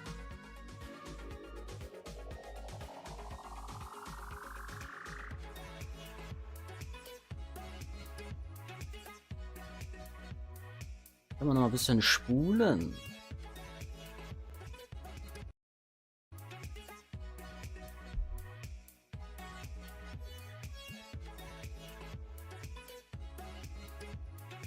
Hatte das gleiche Problem beim Battle.net. Neustart des Launchers hat geholfen. Ja, das ist safe auch da jetzt ein bisschen überlastet alles, ne?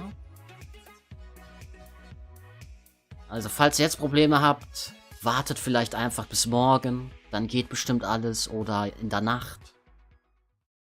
Das ist halt jetzt alles gerade mal kurz überlastet wegen dem Hype.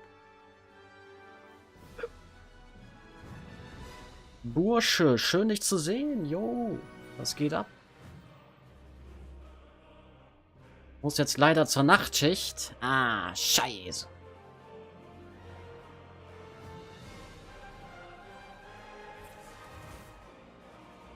Ich war fertig mit den Nerven, als meine Chars alle auf 50 waren. Ja, wurde ja alles runtergemacht. Keine Sorge, ist alles gut. Musst halt auf 70 jetzt alles leveln, wenn du jetzt erst wieder anfängst. BlizzCon 2023 would like to thank our partners. Omen, Game Live. 3 Tage Early ist schon ein guter Vorteil, wie du gerade schon sagst. Quest, Mobs und Co. sind vielleicht nicht so krass abgefarmt und wer an einem Tag einen Char auf Max hat, kann in 3 Tagen schon 3 auf Max haben. Ja, ist halt was für die Schwitzer, I guess.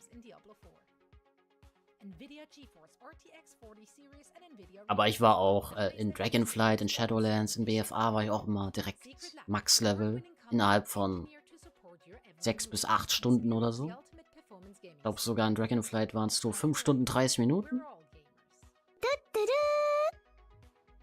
So, ich bräuchte das jetzt nicht unbedingt, aber wie gesagt, schon ganz nice. Da wird das alles ein bisschen aufgeteilt.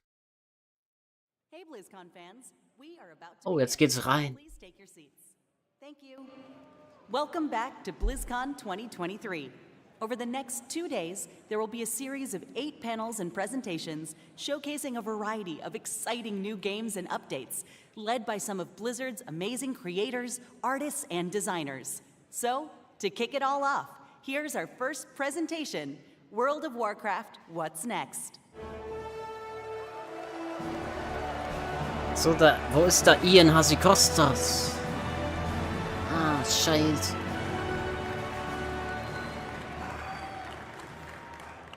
Four years have passed since the mortal races gathered together in Anaheim, California.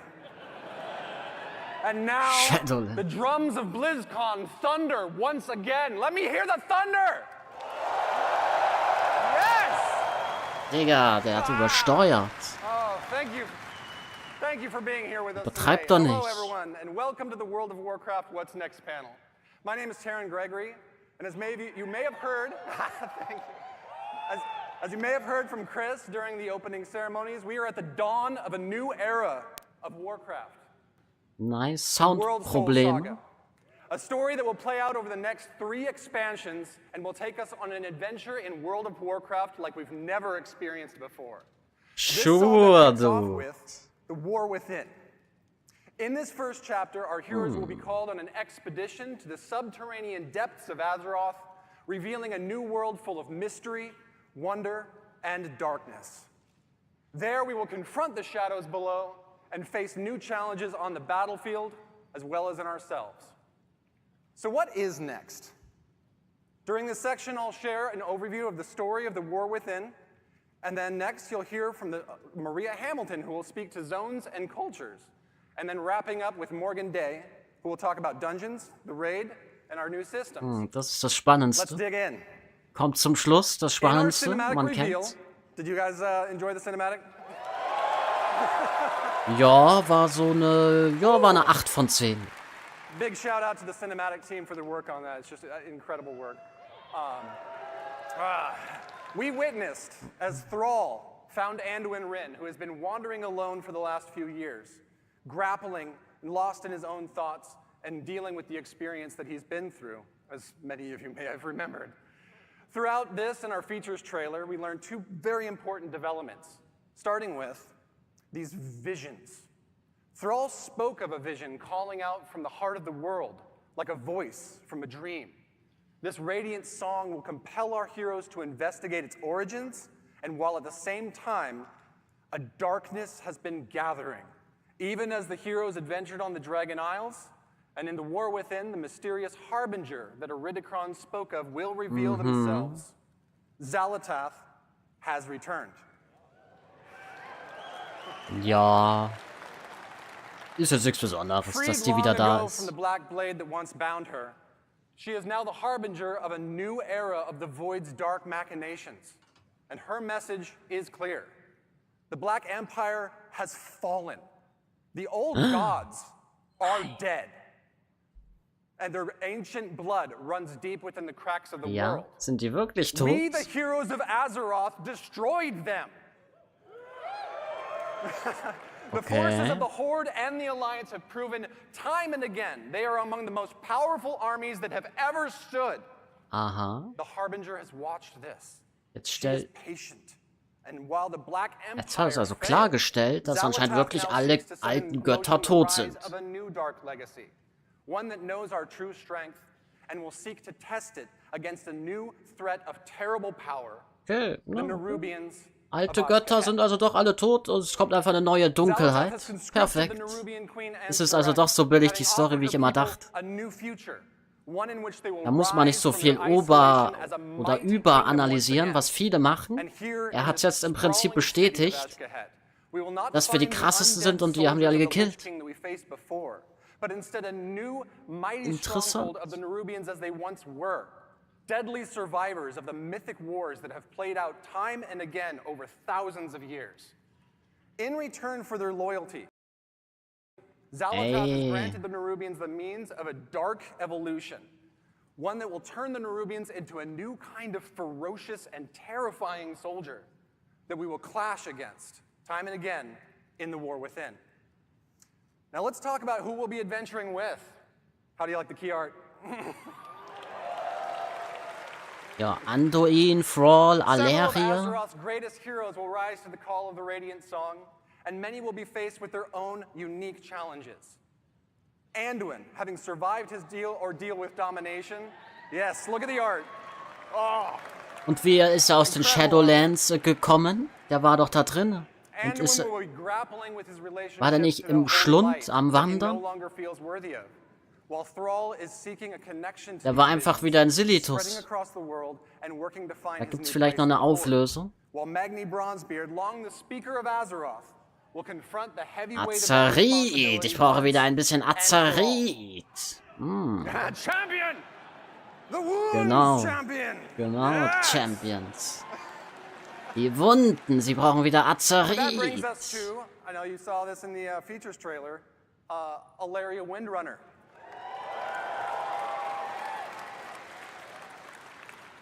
Alleria's journey will be central to the events of the themes of the War Within, as she, a Void Hunter, will use all of her prowess to hunt down the Harbinger while being torn between her own nature and the maddening call of the Void. Eine Leerenjägerin, oh shit. Along the adventure, she will have a unique rivalry with Xal'atath, whose twists and turns will come to define the nature of this new conflict. Of course, we'll see many more familiar faces on our journey, and meet a host of new and interesting characters along the way that Maria is going to tell you more about. Und wo ist eigentlich Sylvanas? But finally, this saga is only just beginning. Conceived to be Yes. Conceived to be an epic worthy of the first 20 years of World of Warcraft, the World Soul Saga aims to redefine the storytelling in our expansion set and strike boldly at the core themes that define Warcraft. The might of heroes, the responsibility of that power, the pursuit of justice. Got to do my best Mets in there. Justice! Das ist ein bisschen cringe, aber okay. Common ground as well as ourselves amidst adversity. Up next, may I introduce Maria Hamilton, who will be sharing more about our zones and cultures in the War Within. Thank you so much. Oh, jetzt kommen die Geschichten über die neuen Zonen, was da so abgeht, die Kulturen. Haben wir wieder ein paar Enten vielleicht, ein paar Küken. Das wird jetzt wieder ein bisschen süß. Hello, schauen wir mal. Wow, I am so excited to be here and delighted to represent our team and tell you about the places that we will explore and the cultures we will encounter in the War Within. I can't really see all of you out there. I know there's a lot of you, though, because I can hear you. And I hope to hear lots of oohs and ahs when you see some of this cool art I've got to show you. Hey, zeig mal her. Let's get started. Thank you. Thank you. Oh, da unten links, da sind wir, okay. Okay. Kas Algar. earlier, will be called by the Der Leak radiant war song, richtig. dreamlike visions that come from the heart of the Azeroth. This summons is going to lead us to the subcontinent of Khazalgar, a place long Ui, von da oben von oben rechts It's nach only unten through links. recent explorations in Uldaman that we've discovered a Watcher report concerning a contingent of Earthen that was sent to this place long, long ago. Oh, siehst du, das to in investigate Uldaman, a das fissure in the war sector. ja im Spiel. What exactly that means, we don't Das war also der really know, Leak im but we Spiel. can probably speculate. So first, Diese let's komische talk about Notiz, the Earthen. die da liegt in Uldaman. Ooh, there you go. There you go. All right, we have met Titan-forged Earthen before, of course, in Ulduar and other places. But this society of Earthen has been isolated within Khazalgar for a really long time and have developed their own manners and customs. Okay. Now, visually, these Earthen Die are a bit Erdenen. larger in stature, and they're noticeably blinged out. They've got gems all over them, bedazzled, blinged out, you know, that kind of thing, right? Ja, so wie Minen von Moria aus Herr der Ringe, They are perfekt. guided by the edicts of the Titans, a set of codified orders, duties, and expectations that provide instructions for the core functions of their society. You know, Titans, order, all that, right? But the Titans have been absent for eons, and the Earthen are no longer united in their adherence to these edicts. They now exist as three groups that are estranged from each other.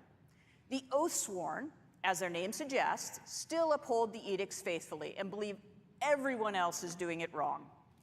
Their charge is guarding the Core Way, a Titan passageway that leads right to the core of Azeroth. They're primarily the city dwellers. They live conveniently near the object of their responsibility, that Core Way. Now, the Unbound, in contrast, have abandoned the edicts, and they are considered scandalously rebellious by the Oathsworn. Their original responsibility was providing the materials to keep the Titan installations supplied, and they're primarily rural. They're living in and around the quarries and the mines where natural resources can be acquired. They rarely interact with the city dwellers. They feel neglected and ignored because they have a different opinion on how they should live. Ist doch Now, the cool. machine speakers have strayed from the edicts in practice, but not with respect to their Aber ja, overall ist halt also obligation to keep the Titan works Zwergenschmutzgeschichten. They've had extremely limited contact with Nichts the surface Besonderes, ist dwellers, halt and so they das, was man von express no Zwergen little disdain erwartet. for those who just don't understand the great machines. Their homes are built around vast industrial projects under the surface that allow them to perform their functions in accordance with edicts, more or less. These different perspectives among the Earthen and their variable adherence to the Titan's edicts has weakened the society as originally structured. And that's not good, of course. Das ist nicht gut, But a nee. much more serious problem is their steadily dwindling numbers. For reasons that I'm not going to get into here and now, New Earthen can't exist until we help them out by doing some things and unite the Earthen society once more. Okay. Happily, Ein paar Quests machen, ein bisschen helfen. Die Champions von Azeroth sind wieder die Retter in der will Not. eventually be unlocked as an allied race. Yeah. Like Ja, sweet, don't they? ist nicht so gehypt, die Erdenen als These player Earthen verbündetes will Volk. replenish the culture's dwindling numbers and may join either the Horde Ah, or the Alliance. siehste? Yeah. Für beides. Also Allianz oder Horde könnt ihr mit denen spielen. Also hatte ich doch schon richtig spekuliert. Alles andere hätte auch wenig Sinn gemacht. Aber Zwerge bei der Horde? Ach du Scheiße. Aber sind ja irdene Zwerge, ne? Sind keine Zwerge von der Allianz. Now that golden mohawk with the braids and the fringe beard, that's quite the look. But I really like the beardless guy with the bushy blonde eyebrows. He looks so cool. He's just kind of like, yep, what do you want me to do? Was wird Level Cap werden? 80. Anyway, all right, moving on. Another cool culture Der that players will Arati. encounter in the war within Oh, is shit. the Arathi. Yeah. Nein, das heißt And you probably have Arati im questions, Deutsch. right? So these are descendants of the original Arathorian Empire, and they've arrived relatively recently and through some somewhat mysterious circumstances. Light And they find against the themselves trapped here within darkness. Khazalgar. Heiliges Mysterious mostly Feuer. 'cause I can't say anything more Oh. about it just yet because of spoilers, but it's not like spooky mysterious, it's the other kind. Sieht jetzt, As a people, the Arathi are naja, worshippers nicht and so wielders geil of holy aus. fire. Weiß ich nicht. They are Das ganz dedicated links to und das bringing ganz hope rechts and sieht noch am light to besten the aus. darkness. They're tough, Die beiden in der Mitte, with every member of eher the nicht so mein society being Fall. an able combatant. Some few are further blessed with paladin-like abilities through their devotion to the light. Even their airships are powered by sacred flame. The extent to which they're comfortable in battle is probably a good thing, because they have established a home away from home in an enormous cavern bordered by an endless underground sea, from which terrifying creatures emerge to rampage and create havoc.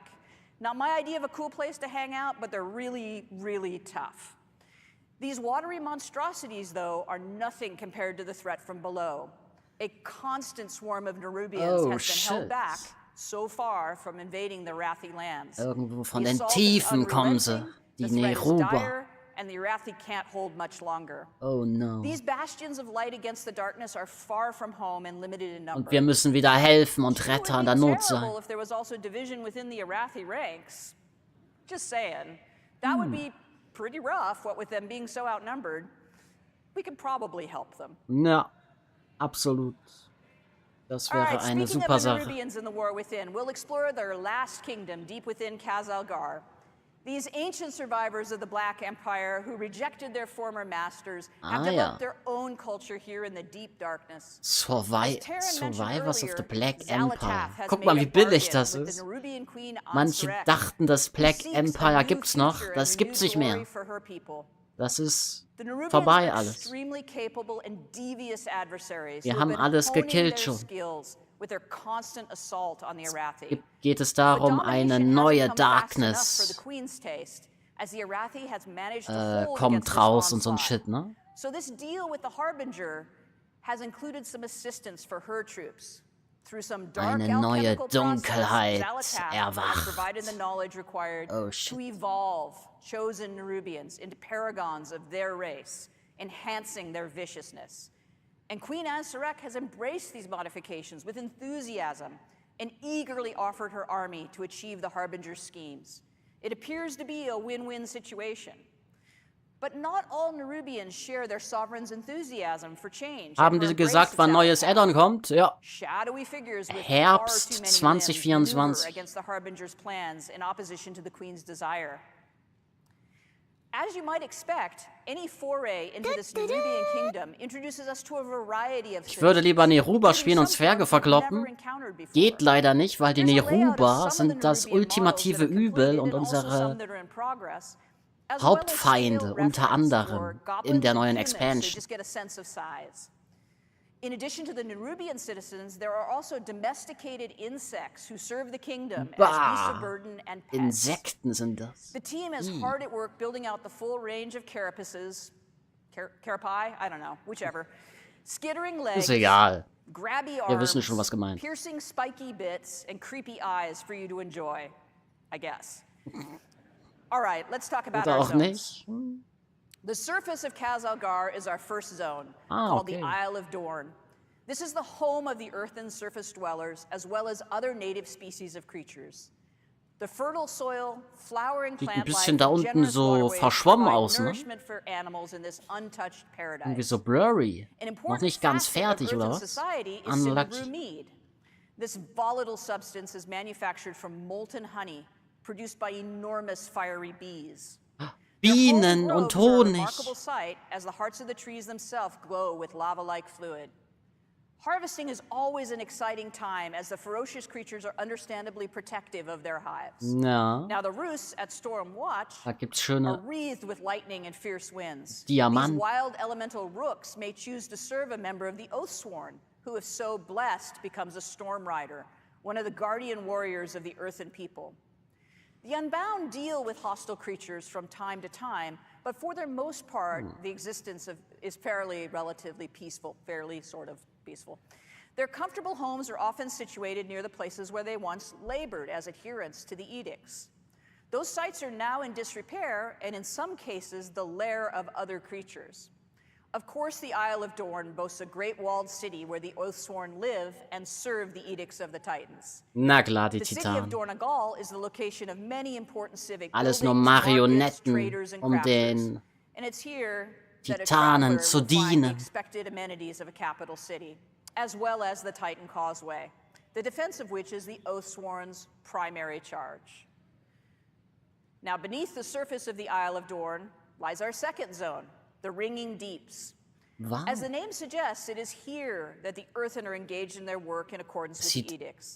In these industrial areas of this cavernous space are huge, complicated machines, lava-heated foundries and forges. Das ist eine coole Zone. Sieht aus wie ein bisschen Eisenschmiede, nur ein bisschen offener. Maintaining these titan mechanisms and keeping everything running is both the responsibility Kann man sogar Minecraft spielen mit den Minecarts. Perfekt. The Earth has shifted too in places, revealing openings to the sky above to the Isle of Dorn. These cenotes bring light and water into areas once shrouded in darkness. Schon wieder Ratten. Wir hatten doch schon erst Ratten. That do not typically dwell in caverns may be found in these idyllic spots. It was really important to us as developers that we delivered the fantasy of the hard-working industry, but still had some break-up areas of natural beauty that don't feel like dark, constrained tunnels. Now, as the machine speaker population has dropped, they've had increasing difficulties with kobold incursions, and indeed the kobolds have taken over the mines, the work areas. They've even built a city of their own. Unexpectedly, the kobolds are actually becoming a force to be reckoned with under the aggressive actions of their leader, the Candle King. You knew it had to be a candle. Zack, Kerzenkönig. No take candle. No take candle. Let's go, den Kerzenkönig töten. Den habe ich schon seit Classic vermisst. And in the knowledge required to perform the various routines to tune and repair the processes. The old ways have been forgotten, and new creative Geile Zone, da sehe ich mich. Also die Zone finde ich besser als die eben, die erste. From the Ringing Deeps, the Ringing Deeps. Further into Khazalgar Okay, to jetzt reach geht's. Hollowfall, a vast hollow area Aber Khazalgar heißt der Kontinent. Anscheinend. This tenuous foothold under the bright light Okay, Hollowfall. Was geht hier ab? has allowed the Arathi to survive. Arati-Typen sind hier to anscheinend. high plateaus and establish docks, light towers, villages, and even a priory. Bisschen so auf Licht. From their capital of Merildar, these trapped people strive to keep hope alive and spread the light, while engaged in a near constant battle with the Nerubians at their borders. Was ist denn das für eine alte Frau da? Die ist dafür zuständig, hier diese ganzen Geschichten zu machen. Die Leiterin davon. Die Kulturen und Zonen der Geschichten. Der Zonen halt. Na, ihr wisst schon, was ich meine. Unfortunately, the crystal sun has been changing in recent years. Das ist schlecht. Reliable, it now fades without warning, plunging the Arathi into darkness, save where they have built light towers and maintain their holy flame sie kommt uns alle In the holen. absence of this light, the dangerous Kobis Die Leere. and other fierce creatures emerge from the sea to rampage.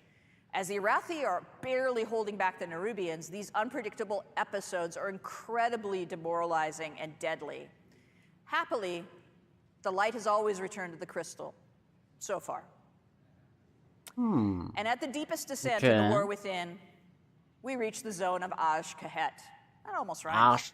Anyway, the Nerubian city of Thresh has been built on the ruins of itself, over and over and over again. Das ist doch Ahnkahet. Nur diesmal in richtig. Damals haben sie das gescrapped zu WOTLK-Zeiten. Jetzt mussten sie es einfach anders nennen, aber eigentlich ist es Ahnkahet. Das Königreich, das Gefallene. Or both, command the greatest views and live in the highest places over these swarming masses of the many districts. Was geht hier ab? The Burrows is the home of the scavengers, the forgotten, deep in the decay and the filth. The Umbral Bazaar is a trading hub of fine silks, fascinating alchemical discoveries, and other exotic and hard-to-find goods. The Skanes are the home Bisschen of aus wie the Nastchata. and scholars who toil to Bisschen maintain the history of Nastchata-Vibes sind da their people drin. and research myths and legends of Azeroth. There are many other districts and less than savory neighborhoods, both well-known and secret, that the careful adventurer could discover, should they risk life and limb to do so. But the key to such exploration is fitting in among the Nerubians and being accepted, an enterprise best accomplished through skill in the use of pheromones and considerable bravery. The zone of Azj-Kahet features areas of spectacular dark beauty that are inhabited by these creatures that have found a way to live among the Nerubians without being deemed a threat, found to be particularly tasty to consume, Ey, es hängt. or just too much fun to torment. Okay, never mind. War ein The Standbild. mobilization of forces to assault the Arathi while also providing military might to achieve Xalatath's schemes has stirred up all sorts of inhabitants of the darkness. And deep within the city itself, the Nerubians are gathering an odd substance, the black blood of the old gods, for some unknown purpose. But I'm sure that's fine. Das schwarze Blut von alten Now Göttern. I'd like to talk a little bit about our zone Aus flow. irgendeinem As Grund. I mentioned, awesome, huh? Nice, Drachenfliegen, Drachenreiten. In den neuen Travel Zonen. from the Isle of Dorn Let's go. into the Ringing Deeps, into Hollowfall, and then into Geil. Ashket. In the War Steht doch schon alles, können wir ja all of our releasen zones are jetzt. connected all together using the airlock technology that we developed for Zarelek Cavern, allowing for this seamless descent from the Isle of Dorn all the way to Ashket. That was video I just captured last week Ja. of the transition between the Ringing Deeps and Hollowfall. As you can see, Okay. we built for dynamic flight, and we were able to flow directly between the zones without the load screen. There is some seriously amazing swoopy goodness to be had moving across these zones and through these spaces. It feels so cool to burst out of a really tight area and into just a huge drop like that. It's so Huge. exhilarating. It's Now, this so blobby map that I've exciting got and up here nice. was an early attempt Yes, yes, during yes, yes, development yes. of our zone flow to try to figure out how we would stack these zones together and achieve the relationship between their geography and geometry that made sense and felt great to traverse. We ended up with something slightly different than this, but this is pretty representative to explain what the world builders were thinking about when they planned these spaces out. Dafür brauchst du 500 EQ, was die da so The designen. four zones are technically underground. They didn't feel that way. Das and musst that du auch they mal were zu schätzen wissen, ja, das distinctly ist different from one harte Arbeit, We pursued das that alles goal zu by entwickeln. introducing Ist the alles nicht so natural einfach. cenotes in the ringing deeps and leaning into the fantasy of the classic underground foundry and industrial workspaces. So even in the zone that felt the tightest, there's places that look as though they're actually on the surface.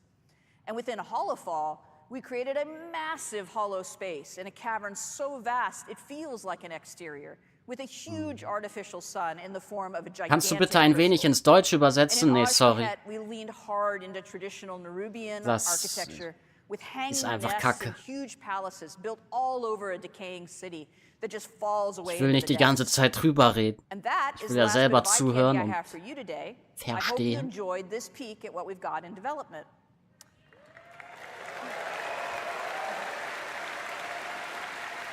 Nice, nice, nice. Klingt alles. Klingt gut. So now Kann it's man time machen. for me to introduce you to Morgan Day. Jetzt He's going wird's to give you spannend. Lots of information about dungeons, raids, and systems. Enjoy. Thanks very Ja, much. zeigt mal her das Bye. neue System. Raids und Dungeons kennt man ja immer das gleiche. Oder kommt da vielleicht was Neues? Ja, mal gucken. Jetzt kommt der krasse Typ, der alles da entwickelt im Endgame-Bereich. Den sein Kopf muss doch explodieren. Hello, BLIZZCON. My name is Morgan Day, and I'm here to talk to you about some of the upcoming content, features, and systems in The War Within. I'm sure I'll also make some funny faces that I'll regret later in thumbnails, but whatever. First up, let's talk about dungeons. There will be Dungeons. There will be 8 new dungeons es sind coming to The War 8. Within. Wow. 4 during Level Up, 1 in each of the 4 zones that Maria just walked us through. Ja, so as wie well as immer. 4 at max level. Nix There's a lot of Neues, really cool würde ich stuff mal happening in behaupten. these dungeons. For instance, we have like a kobold dungeon where you'll meet that candle Ko king, where there's like a und light mechanic Kerzenkönig that takes Dungeon, place. also You have to kinda Kobold keep it Dungeon, going nice. to light your way. There's a dragon riding dungeon, of course. Dragon but Riding also, Dungeon. One of my favorites is Sick. the Cinderbrew Meadery that Maria just talked us through. So Cinderbrew Meadery ist sein Favorit-Dungeon. which is where you'll experience, all of our earthen buddies. Sei mal leise, and jetzt this hier is muss the place zuhören. where they make that Cinderbrew mead that she was talking about. They're taking all that honey that they gather from throughout the zone to make the mead, to do all kinds of fun and/or nefarious things with. Although I do have to say, I feel like they're a little bit behind the times. I feel like all the kids are drinking that, hard seltzer or something these days, but whatever. They're old school, I get it. Okay. Next up, our raid, the Nerubar Palace. So this is an 8-boss der raid that will take place in the zone Neruba-Palast. of Aj-Kahet. And this is really the culmination of all of those machinations. Endlich der Ahnkahet-Raid. Den hat man sich damals schon gewünscht, zur WOTK-Zeit. Their queen and her collaboration with Xal'atath. Wunderbar. So for this next one, we don't normally show things this early, but I thought it'd be cool to share. Ja. On the left there, you can kind of see the top-down view Wow. of the raid, and on the right, it's more of like a side cutout. So we like to work on all of our dungeons and raids when they still look like this. So sieht der neue Raid aus. While we're in 2D, than it is to Der kind of dann change the zones Ende around 2024 oder Herbst 2024 kommt. So to step us through the raid really quickly, after barging through the front door, you'll very quickly fall and/or get knocked into one of those giant pits of that black blood of the old Patrick god hat that you'll 2 hear Euro much more about in donated. Aj-Kahet. Das And erste then Mal you'll ein battle your way Gesicht zum through the Spielbursche harvest Nice. pits, and then finally traverse your Oh, way danke back dir, up Patrick, through für the 2 Euro. stalactite Vielen lieben wing, which Dank. is not a final name, I promise. Until you finally Da bin ich fight your bin's, der way Spielbursche. into the queen's inner sanctum, where you'll come face to face with her as the end boss. So as you can see, this will kind of feel like a winged raid in terms of the vibes, but in terms of the player experience, it'll actually be quite a bit more linear than what you might be used to for a raid with some winged vibes.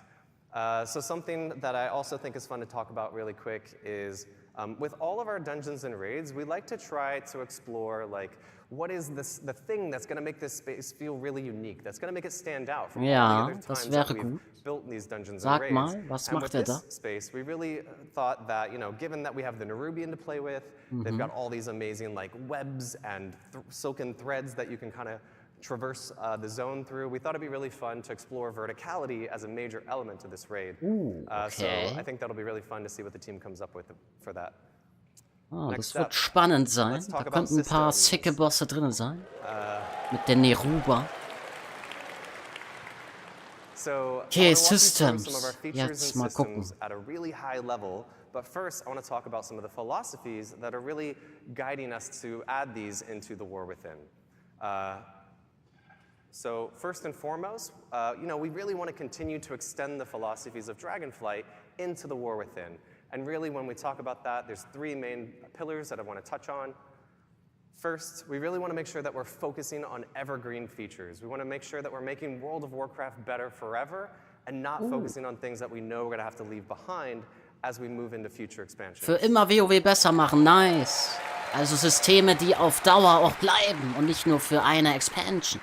Okay, let's We want go. to make sure that there's something for everyone. So whether you're a hardcore raider, a Okay, da soll PvPer, wieder was für collector, jedermann or sein. apparently like Holly, Ja. you just love to play tons of alts and run around the world exploring things. We want to make sure that there's something in War Within that you can really geek out over and that resonates. Stimmt, der hat sogar schon das Shirt an von der neuen Erweiterung. We want to make sure that we're continuing to build on our philosophy and build on our systems and content with people who play multiple characters in mind. We want to make sure... Extending Dragonflight We want to make Philosophie. sure that we're building all of our systems to really respect the time of the player behind the keyboard and not focusing so much on the accomplishments of that individual character. Okay, klingt gut. In der Umsetzung aber sicherlich So schwierig. let's talk about delves. Delves are a new feature that will be integrated into the outdoor world experience, where the fantasy of these is actually that you'll be joining the Dragonscale expedition in their search for lost treasures all Hier, das across ist das neue Khazad-dûr. System. So delves Der are neue an Modus. evergreen feature that is really integrated into that outdoor world experience. We want delves to be a new pillar of endgame content for those outdoor world explorers. Okay, We aber really für view this as Outdoor something like World what we added in Explorers. WorldQuest back in Legion, where they are going to be really integrated and transformative into that outdoor world, especially that endgame loop. Endgame Loot. So one of the main reasons I'm stoked about delves is that these will provide an opportunity for us to, you know, give seasonal content and rewards to those outdoor world explorers. So that means things like, you know, rewards that you're used to, like mounts, achievements, titles, Mounts. but we'll also be adding a Achievements. outdoor row to the Great Vault with War Within. Okay. Ja, aber das ist da dann safe nicht so gut wie vom Raid oder von Mythisch Plus, oder? So that all of you outdoor world explorers will be able to share in the joy of, you know, rushing to the Great Vault every week to collect your loot. And there will also be 13 unique delves that we'll be launching War Within with. And delves will scale from 1 to 5 players and be 13 role solcher agnostic. Dinger. So that means if you want to play a delve solo, that's totally cool. If you want to go with you and your partner, that works as well. Or you can bring your whole dungeon group in, and the delve will scale Das based ist on your halt group size and your ganz roles. cool, dass man es halt alleine machen kann, mit ein paar, mit 5. No, mal gucken. Muss man gucken, wenn es dann soweit ist, wie das wirklich ist. I think Maria alluded to earlier, which is that there will be an NPC companion joining you on all of your adventures. So, for Season 1, that'll be Wie heißt Bran der? Bronzebeard, as Ah, you can see. Bran Bronzebart ist unser Seasonal NPC da drin. And Bran will be tagging along with you on all of your delve adventures and will totally never, not even once, aggro a pack of monsters that you didn't want him to. And I don't have my fingers crossed behind my back right now. Ist die Frage, ist der krasseste OP oder versaut der alles und pullt die ganze Zeit Mobs?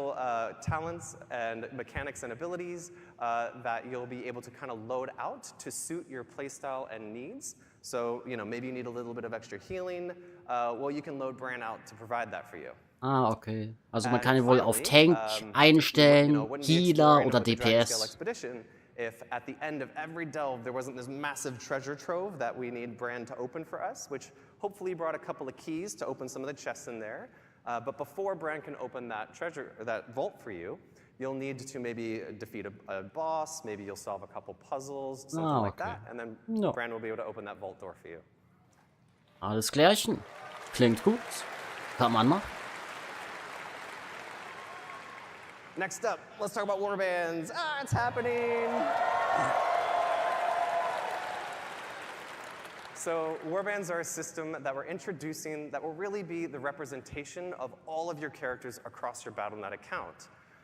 You know, warbands are an opportunity for us to create a platform where you can share your achievements, resources. Kennt ihr die Gewölbe von Ziskera? Ziskara, da auf der verheerten Insel? Ne, wie hieß das? Verheerte Küste? Ja, die Insel, die sie reingebracht haben in Dragonflight. Das ist so ein bisschen wahrscheinlich so der Vorläufer von diesem neuen System, was sie gerade da vorgestellt haben. Nur, dass man in diesem neuen System dann mehr machen kann, als da nur Türen zu öffnen. Aber ist auch so ähnlich, da kann man halt Türen öffnen, da hat man ein bisschen auch Puzzle gemacht, bisschen gekämpft. So ähnlich muss man das sich auch vorstellen dann, aber halt nur besser und größer. But just to talk about a couple of those cool features, we'll actually be revisiting the transmog rules of how you acquire those appearances in the War Within. So for all of you who have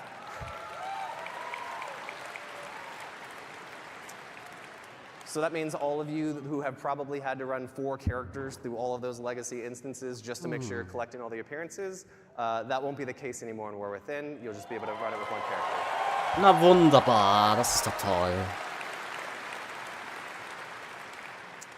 And oh yeah, Holly Sehr mentioned this geil. already, but this is obviously one Das that sieht people anders are aus. looking forward to.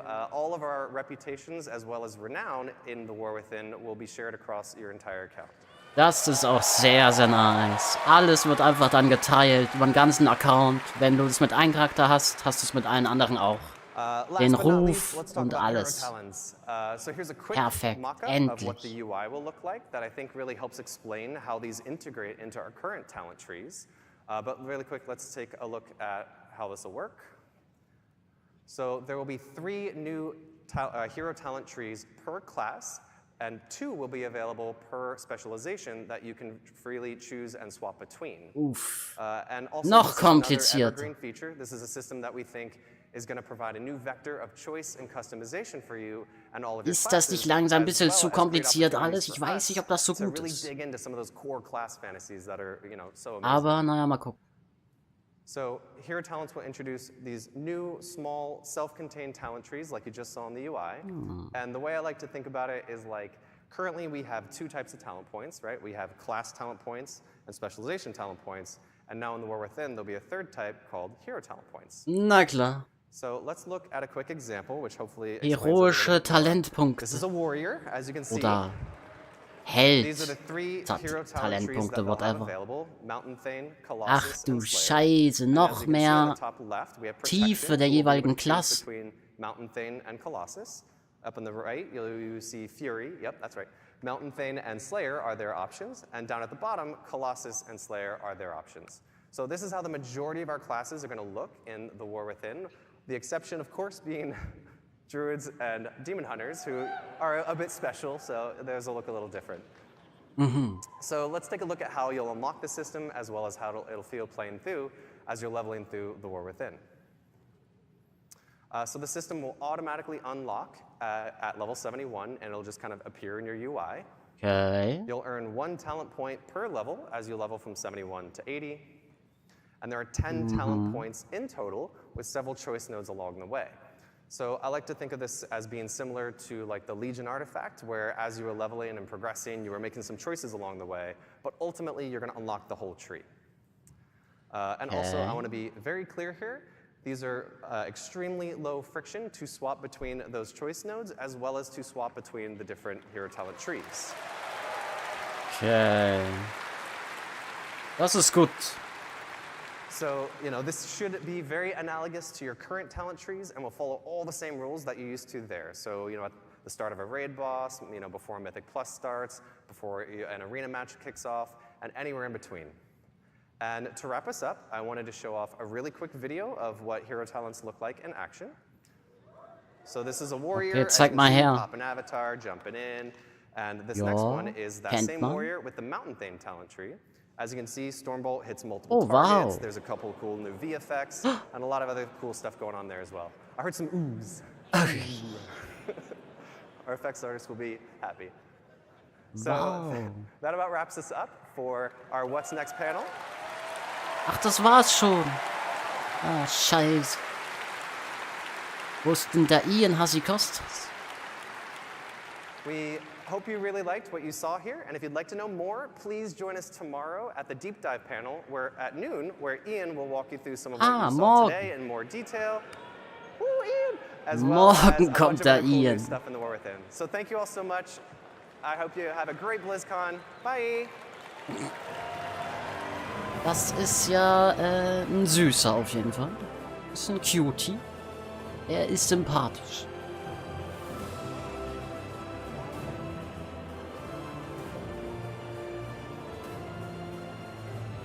Ja, ne?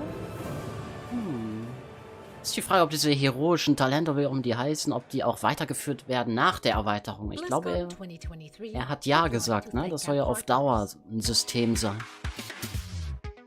Aber mal gucken, wie es dann wirklich ist, wenn man das dann spielt.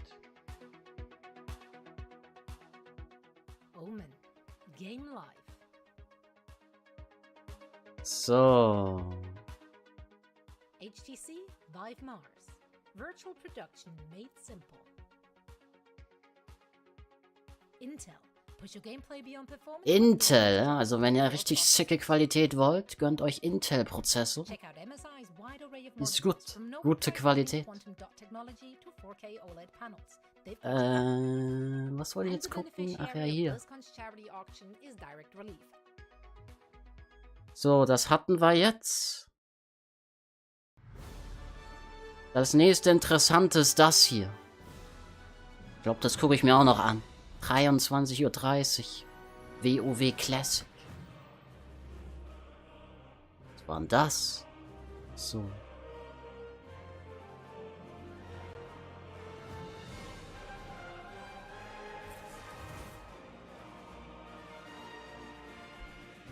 Ich hoffe, dass sich noch mehr Tasten reinkommen. Na, vielleicht. Mal gucken.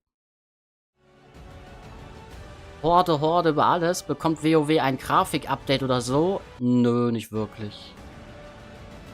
Aber sieht vielleicht minimal hier und da ein bisschen besser aus. Kann sein. Aber da ist nichts Großes angekündigt. Dark Mode? Nein, Mann, White Mode. Jedes neue Add-on ist ein Grafik-Update, genau das meine ich halt auch. Man sieht da immer so Kleinigkeiten, die ein bisschen besser geworden sind. Zum Beispiel gerade haben die ja gezeigt, das Ruffenster, das sah ein bisschen neuer und besser aus.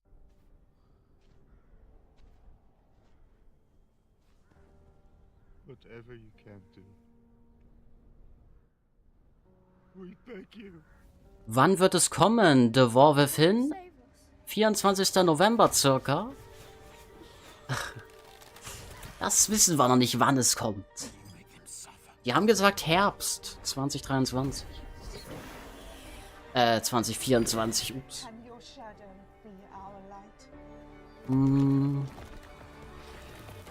Worüber hat man jetzt gesprochen? Über Systeme, die in The War Within kommen. Weiß jemand, ob der Ruf jetzt vom Main auch auf den Twink ist? Jetzt noch nicht, erst dann in 2024, wenn The War Within erscheint.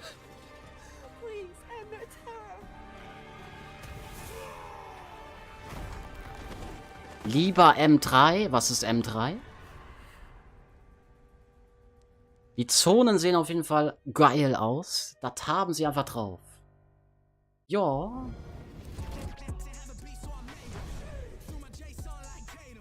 Geht mittlerweile die Seite eigentlich?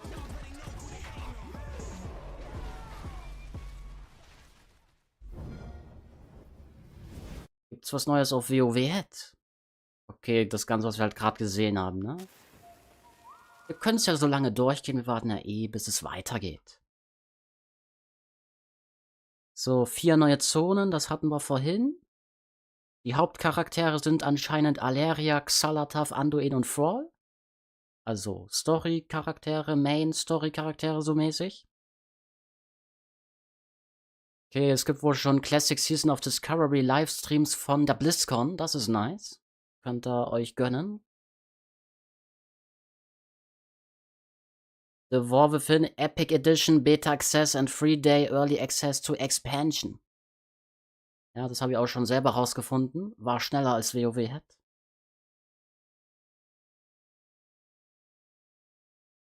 Gut, das haben wir halt alles gehört, ne?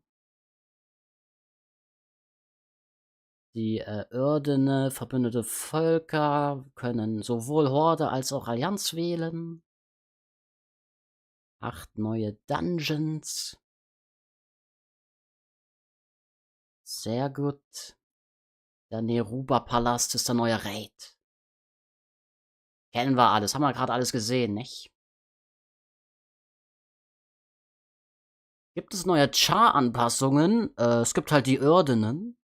Aber sonst nicht wirklich. Da gibt's kaum was. Immer mal so in Häppchen gibt's vielleicht mal was Neues, aber sonst nicht wirklich. Was genau heißt denn Early Access? Frühzeitiger Zugang. Also, das ist halt neu. Das gab's noch nie in WoW.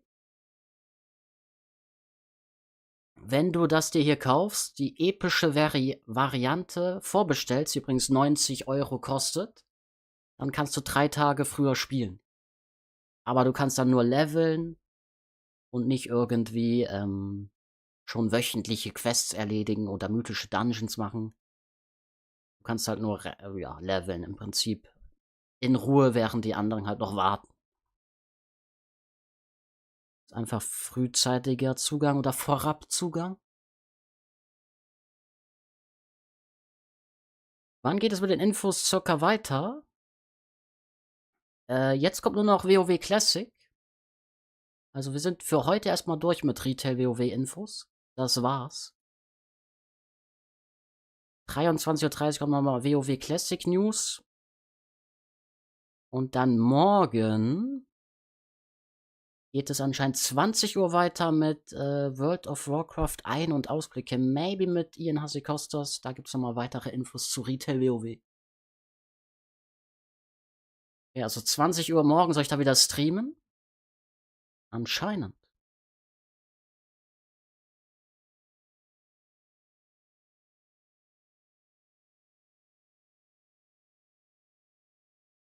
Hoffe, dass die Spielerzahlen wieder steigen. Die steigen bestimmt, also es ist schon krasses Zeug, was sie da angekündigt haben. Ich denke, das wird gut werden in der Zukunft, hoffentlich. Man weiß natürlich nie, solange es noch nicht erschienen ist und so, aber so an sich hört sich das alles sehr, sehr gut an. Und es gibt auf jeden Fall neue Features. Es ist nicht wieder einfach nur das Gleiche, sondern die haben sich da jetzt mal wirklich Mühe gegeben und ich hoffe, es wird gut. Werde eh wie immer Collectors Edition kaufen, aber Early Access einfach unnötig. Naja, für manche ist es unnötig, für andere nicht.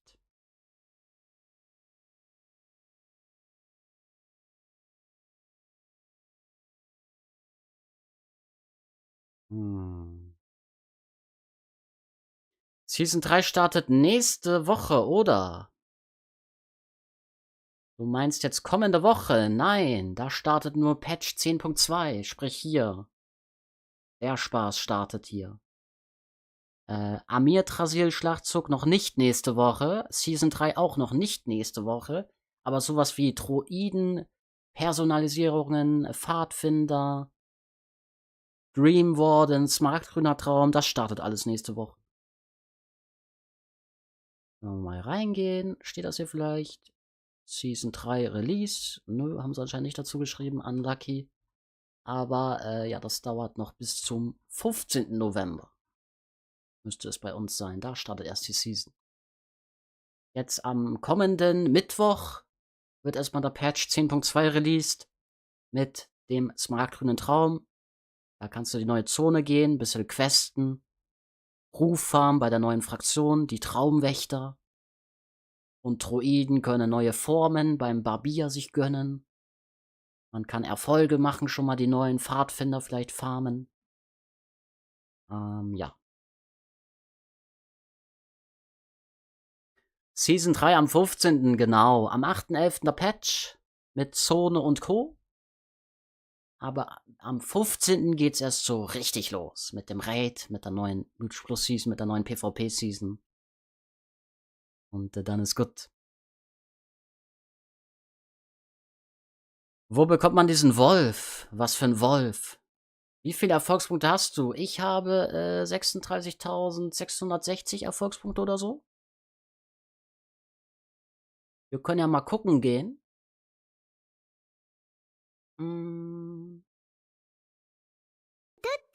Dazu muss ich aber mal das Spiel hier neu starten. Oh, ne, wobei wieder verbinden. Ah, geht nicht. Ah, scheiße. Hä? What the? Lol, mein WoW-Account ist einfach weg. WoW 1 fehlt. Ich glaube, ich muss auch Battle.net neu starten. Aha, Mann, die haben mich gehackt. RIP. Das ist frech.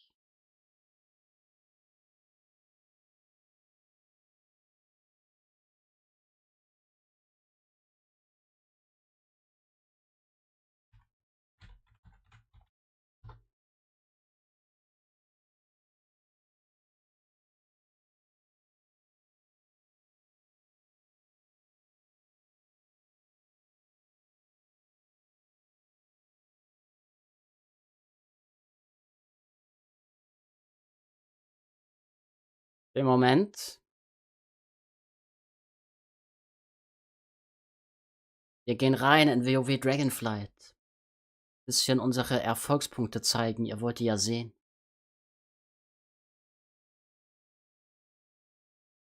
So.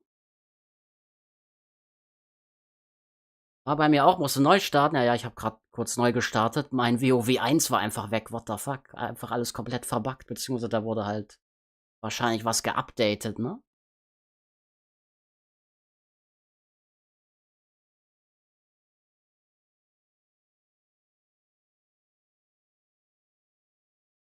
So, da bin ich. Mal hier Sound wieder aktivieren. Ja, hier sind wir, ne? Da. Okay, ich habe doch ein bisschen mehr als 36.660. Ich habe 36.685 Erfolgspunkte. Sorry, da habe ich mich wohl verguckt. Ja, die 40.000 kommen bald, ne? Dann vielleicht mit der War Within Expansion. Aber ich mache ja nicht mehr so viel in letzter Zeit. Mach auf entspannt. Aber guck mal hier, 10.000 Weltquests habe ich schon abgeschlossen. Uiuiui. Sogar mehr als 10.000 mittlerweile. Ja, wir warten jetzt eine Stunde circa, dann geht's weiter mit WoW Classic News. Was kann man da so lange machen, ist die Frage der Fragen.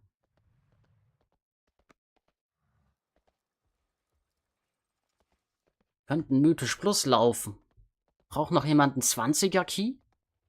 Für die Portale vielleicht irgendwo Hilfe? Hm. Ja, wobei es ist halt schwerer Content, ne? Ist alles nicht so einfach.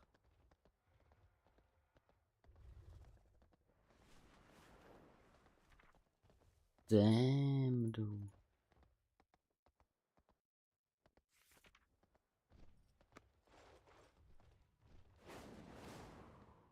Ja, ansonsten hier, ne? Hier nochmal ein bisschen zeigen. Hier, ich habe 3770 Wertung für Mythisch Plus. Damit befinde ich mich in den Top 0,1% der WoW-Spieler, zumindest im Mythisch Plus Dungeon Bereich. In Europa, Top 0,1%. Das wird für mich zum ersten Mal den Titel geben, ne? Das erste Mal, ich werde einen Top 0,1% M-Plus-Titel bekommen. Das ist, ja, auf jeden Fall mal was Neues für mich, aber ich denke, nächste Season wird es nicht reichen für die Top 0,1%. Einfach zu schlecht dann schon geworden. Beziehungsweise ich bin halt nicht Meta-Klasse. Unlucky.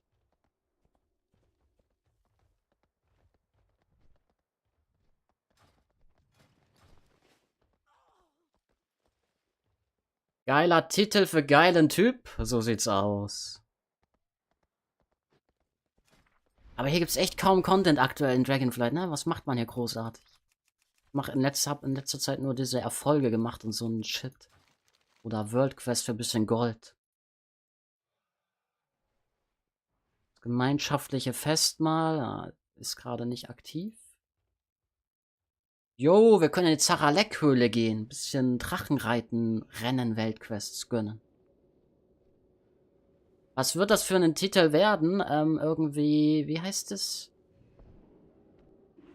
Weiß es gar nicht mehr. Irgendwas mit rauchender Held oder so ein Shit?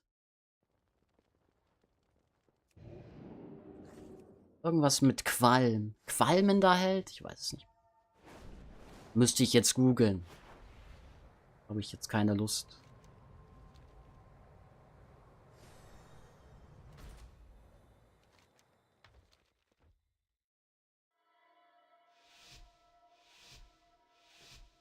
Smoking Bursche? Nee, nee, nee.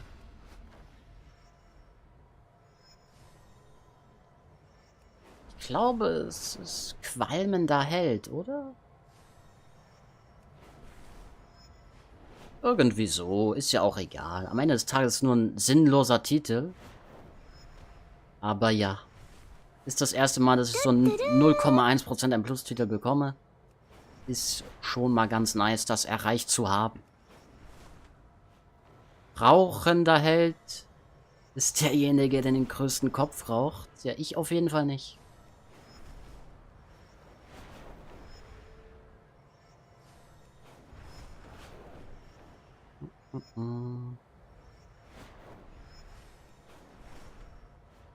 Wusstet ihr eigentlich, dass diese Drachenreiten-Weltquests gut Gold geben? Also, das sollte man schon machen.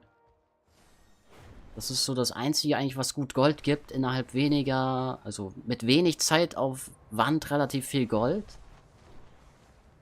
Für halt so normale Spieler.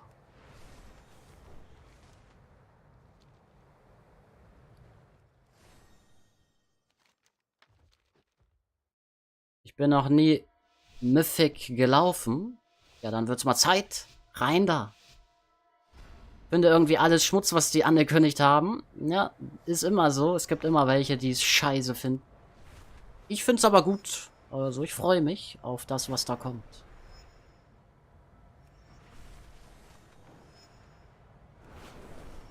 Find halt vor allem, wo es hingeht, storytechnisch, ist schon geil. Kann man machen.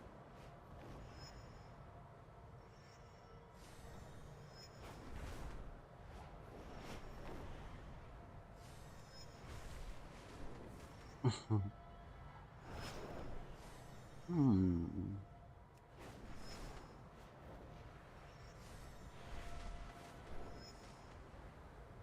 No way, ist es der wahre Spielbursche? Ja, das ist der wahre. Der echte Bursche. Der Goldbursche. Habt ihr den gesehen? Fast 20 Sekunden schneller als die Goldzeit. Ah, hat noch ein bisschen was gefehlt. Ein würdiger Verbündeter, das können wir abgeben. Da gibt's noch mal Gold. Ich brauche Gold, Gold, Gold. Gönn Gold. Wird es neue Level geben im neuen Add-on? Ja. 10 neue Level. Es geht von 70 auf 80 hoch.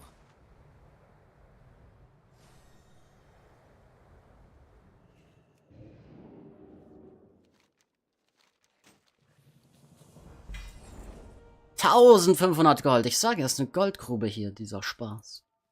Let's go. Ich weiß, für die Mythisch-Raider, die boosten und so, ist nix. Aber für mich ist es eine Menge.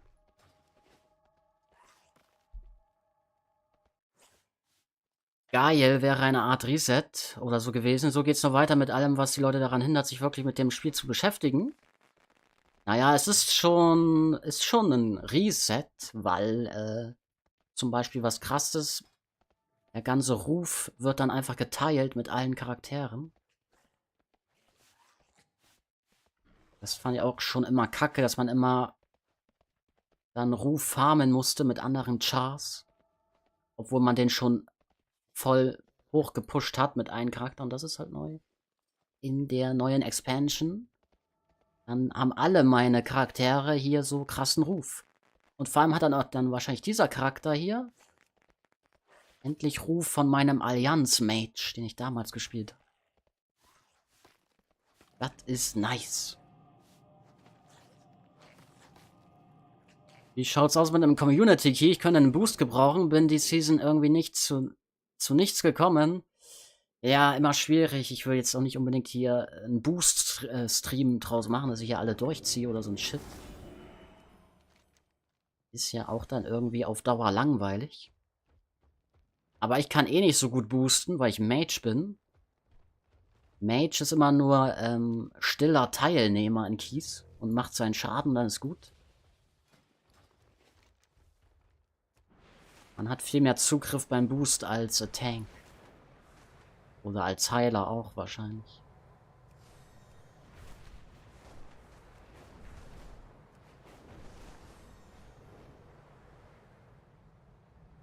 Ja, ich will das mal machen. Bin zurzeit am Legion Transmog für die Waffen am Farmen. Sehr geil. Wurde aber auch langsam Zeit mit der Rufgeschichte. Ich habe gehofft, dass sowas wie Housing in WoW erscheint. Ja, ist ja jetzt anscheinend so etwas Ähnliches wie Housing, aber nicht wirklich. Aber ja, kommt schon in die Richtung nah dran.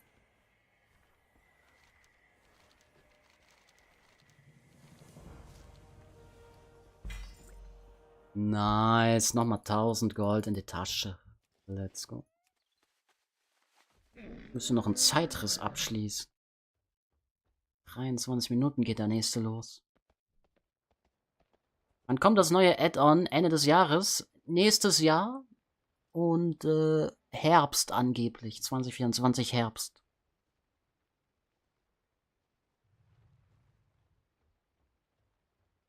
Naja, Bursche, passt ja nicht mehr wirklich. Wenn der ein oder andere mal seine alten Videos schaut, dann werdet ihr feststellen, dass aus dem Burschen ein Mann geworden ist. Sieht man ja auch. Okay. Vorhin hat einer geschrieben, ich sehe aus wie 12. Da gehen wohl die Meinungen, die oberflächlichen Meinungen auseinander. Ich möchte mal eine neue Expansion haben ohne Leveln. Bei anderen Spielen geht das ja auch. Ja, aber bei WoW geht's nicht. Ich finde das gut, dass man immer leveln muss. Das gehört mit dazu bei WoW. Ich spiele seit ca. 2009. Seit damals ist es jeher immer so gewesen. Und das ist das, was auch WoW ausmacht. Jede Season-Erweiterung ist ja quasi wie ein Reset. Stimmt auch wieder. Streamst du dann Classic auch noch? Ja, geht ja erst in einer Stunde circa los, leider. Frostgott, Transmog, Mount Farm etc. gehört einfach zu WoW mittlerweile dazu. Ohne sowas würde ein so großer Teil von WoW wegbrechen. Stimmt auch wieder. Man muss halt jeden Spielertypen abholen. Hey, denkst du, es kommen noch mal Class-Tunings und wenn ja, wann? Da kommen noch einige Class-Tunings. Also, die Season launcht ja Wann launcht die hier? Am 15. genau. Ja. Bestimmt am 22. Class-Tunings, am 29. Class-Tunings, am 6. Also November, Dezember rum kommen safe Class-Tunings. Da wird einiges genervt und gebufft werden. Da kannst du dich schon mal drauf freuen.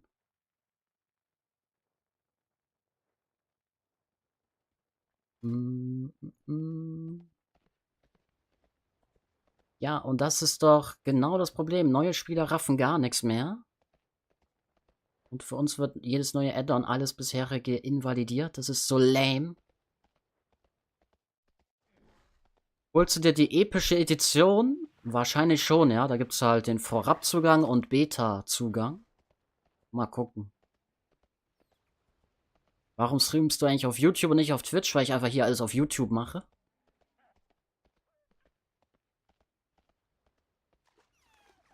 Wie machen das andere Spiele? Genau, die sterben vor sich hin. Lul, hoffe, Elebuff. Go, WoW Classic Hardcore. Ja, nee. Jetzt nicht. Ich glaube, ich bin auch erstmal fertig mit Classic Hardcore jetzt leider. Vielleicht mache ich noch einen Stream, dann mache ich noch Stufe 45. Aber mir geht jetzt die Zeit aus. Patch 10.2 steht vor der Tür. Und bei mir war schon immer Retail das Main Game. Und das ist es auch weiterhin. Am 8. geht's rein in die neue Zone und so. Da gehen wir auf jeden Fall ein bisschen Ruf farmen und Quests machen. Nicht?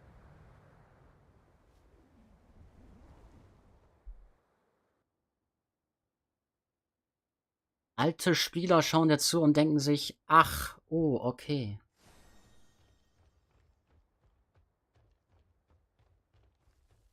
Und MMORPGs sind halt leider einsteigerunfreundlich. Generell neue Gamer-Zocker sollten mit einfachen Spielen eher anfangen. Und wenn man sich dann traut, irgendwann MMORPGs ausprobieren, ja, da hast du auf jeden Fall auch recht, weil zum Beispiel in League of Legends musst du einfach auf Spielen drücken und es geht los. Oder bei Counter-Strike einfach auf Spielen drücken und es geht los. Aber um mal hier richtig reinzukommen in WoW ist immer sehr schwer. Generell in MMORPGs, weil die immer so umfangreich sind. Und wie du schon sagst, einsteigerunfreundlich. Also der Mighty Samurai, der sagt auf jeden Fall richtige Dinge. Da sind wir auf jeden Fall einer Meinung.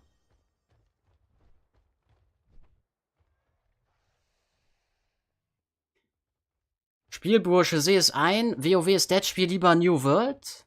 Was für dead? WoW ist wieder auf dem aufsteigenden Ast. Hier ist gar nichts dead. Alles gut, guck mal, hier stehen sie alle rum. Finde echt Dragonflight Season 2 seit geraumer Zeit langweilig. Sobald man mythisch redet, ist es echt langweilig geworden und alles, was neu kommt, ist Transmog oder für Twinks. Null Content für Mains. New World WTF? Ja, ist New World nicht eher dead? Hey, hey, wie läuft's? Gut, gut. Man ist ja eigentlich echt gezwungen, 90 € zu bezahlen für Early Access. Man ist nicht gezwungen, nur du lässt dich zwingen, wenn du halt so drauf bist. Du hast davon nicht wirklich einen Vorteil. Also vielleicht hast du dadurch den Vorteil, dass du entspannter spielen kannst, weniger Konkurrenz, kannst entspannt questen. Bist früher 80, also vielleicht für die Mythisch-Raider ist es wahrscheinlich schon von Vorteil, das zu kaufen. Aber ja, man muss es nicht kaufen, ne? Nur viele lassen sich dann halt schnell dazu hinreißen. Vor allem, wenn das dann die Gilden-Member und so macht. Ich bin alter Spieler und denke nicht so. Wunderbar. Naja, WoW Einsteiger unfreundlich. Du wirst gut an die Hand genommen. Ja, aber ich meine so, ja, generell MMORPGs sind schon Einsteiger unfreundlich.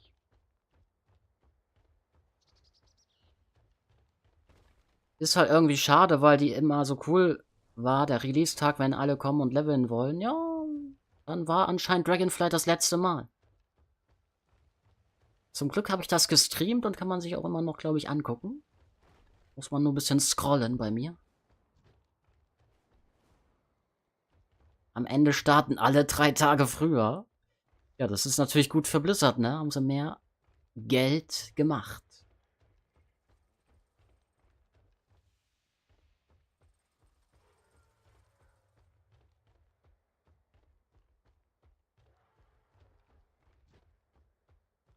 Final Fantasy. Bringen die 3 Erweiterungen im Jahrestakt? Das weiß man noch nicht. Vielleicht. Ja, vielleicht bringen die wirklich nur immer eine Erweiterung, aber dann gibt es keine Patches. Vielleicht ist es ihre neue Philosophie. Könnte sein, dass sie im Jahrestakt Erweiterungen bringen. Ich meine, wenn sie jetzt 3 angekündigt haben, wäre schon ein bisschen strange, wenn die weiterhin alle 2 Jahre nur eine Erweiterung bringen. Aber das ist aktuell noch nicht safe, also. Aktuell kann man da nur spekulieren. Die haben da nichts Konkretes zu gesagt. Leider.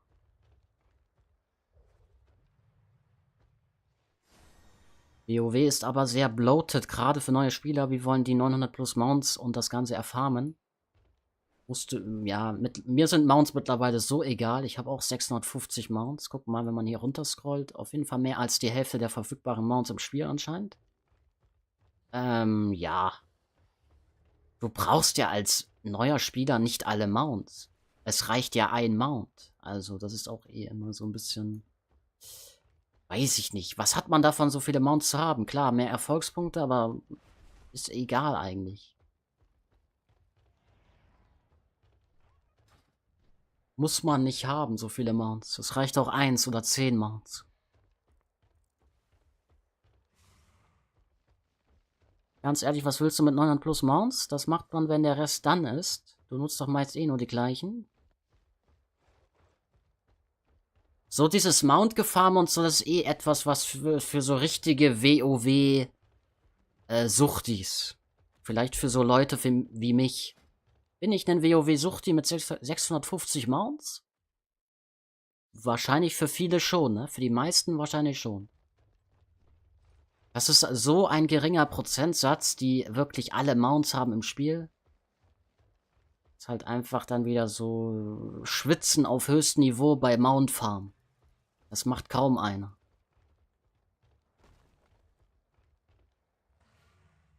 Und ja, Mounts, die kommen, also ich farm die vielleicht manchmal so nebenbei, aber ich bin jetzt da nicht irgendwie auf der Jagd nach Mounts und farm irgendwie jeden Tag Drachenseele ab.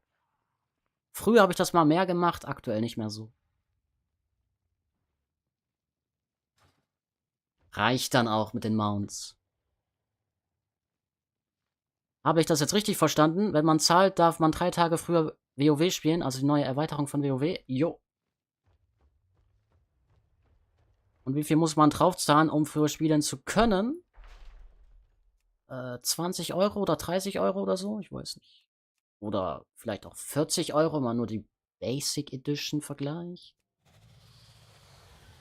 Hier haben wir es doch. Hier steht es sogar schon im Game. Hier sehen wir es. Also 50 Euro kostet die Erweiterung. Wenn du Frühzugang willst, musst du ordentlich mehr zahlen.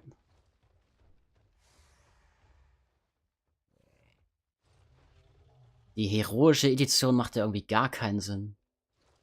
Was ist denn da noch dazu? Den 70er Boost hat man auch da. Händlerdevisen mehr. Komischen Transmog und Mount oder was? Weiß ich nicht. Also ich würde euch die Basisvariante empfehlen oder direkt die epische. Da gibt es einfach einen Beta-Zugang, Safe und noch 3 Tage Frühzugang.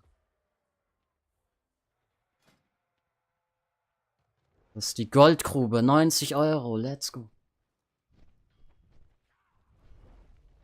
Nach Last Titan wird das Spiel abgeschaltet, niemals. Also ja, 40 Euro mehr musst du zahlen. Also, wenn man das halt von der Base Edition zur epischen vergleicht.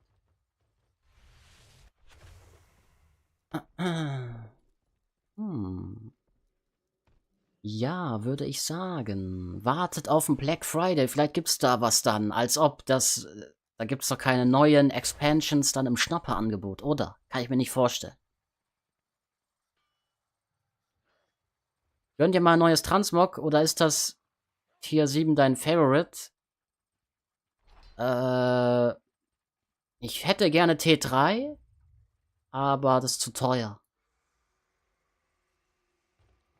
Deswegen, ich laufe so rum. Ich habe eh ganz oft irgendwelche Transmog-Verwandlungen, Spielzeuge benutze ich sehr gerne und dann sehe ich eh immer anders aus. Deswegen passt schon so. Wie teuer sind mittlerweile die Dinger eigentlich aus Nax? Immer noch so, aber sind gefühlt schon ein bisschen im Preis gefallen. Damit könnte ich mir ja T3 herstellen. Aber dann muss ich noch diese anderen Dinger kaufen. Hier diese komischen Gewebeteile.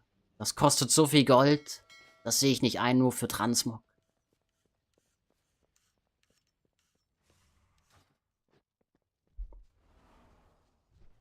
Und mittlerweile T3 laufen eh immer mehr rum und dann ist auch nichts Besonderes mehr. Also keine Ahnung, Transmog eh scheißegal.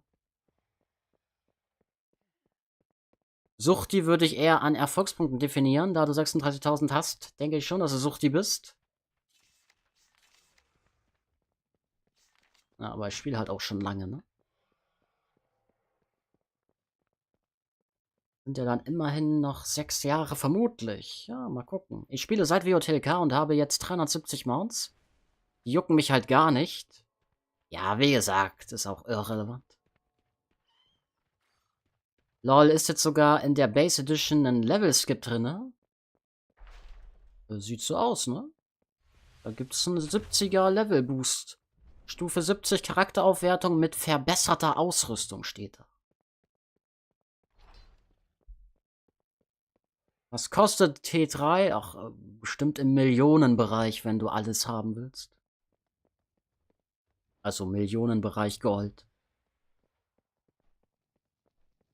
Das bedeutet, wenn ich ganz normal mit der neuen Erweiterung anfangen möchte, zahle ich ab jetzt 40 € mehr oder ich werde damit bestraft, indem ich 3 Tage später erst anfangen darf. Das ist scheiße. Du kannst aber nicht so viel machen mit diesen 3 Tage Vorabzugang. Du kannst nur leveln. Du kannst keine wöchentlichen relevanten Quests machen mit den relevanten Belohnungen. Du kannst keine mythische Dungeons laufen. Also, ja. Man kann es so und so sehen. Ich würde es jetzt nicht unbedingt bestraft nennen. Ist ein bisschen viel. Du fängst halt dann nur später an. Wenn du halt anfängst, dann schon andere Stufe 80 wahrscheinlich. Aber das Ding ist, die können ja wahrscheinlich dann eh, also wenn dann der offizielle Release ist und die anderen sind schon 80, ich glaube nicht, dass die dann direkt beim offiziellen Release irgendwelche Quests machen können. Wöchentliche Quests. Das war ja auch immer so in der Vergangenheit. Zu Dragonflight Launch konnte man ja auch nicht direkt irgendwie was machen. Aber vielleicht gibt es so Kleinigkeiten, dass man da wieder was machen kann. Mal gucken. Aber ich denke, die relevanten Dinge, die sind eh time-gated und da müssen alle warten.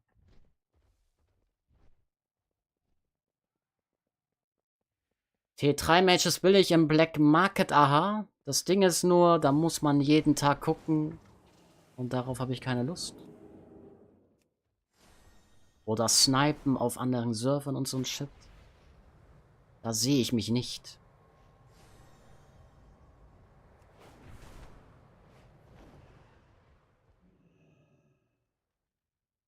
Ich hätte keine Lust mehr auf dem Live-Server zu spielen, wenn ich vorher die Beta spiele. Ja, Beta ist halt auch wieder eher sowas für echte Fans oder für richtig hohe Mythisch-Raider, die auf einem höheren Niveau PvE oder vielleicht auch PvP spielen und schon mal ein bisschen üben wollen in der Beta.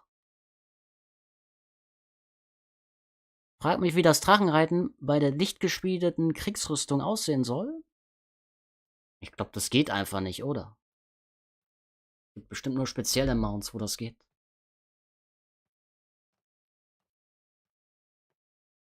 Die verbesserte Ausrüstung kann man aufwerten.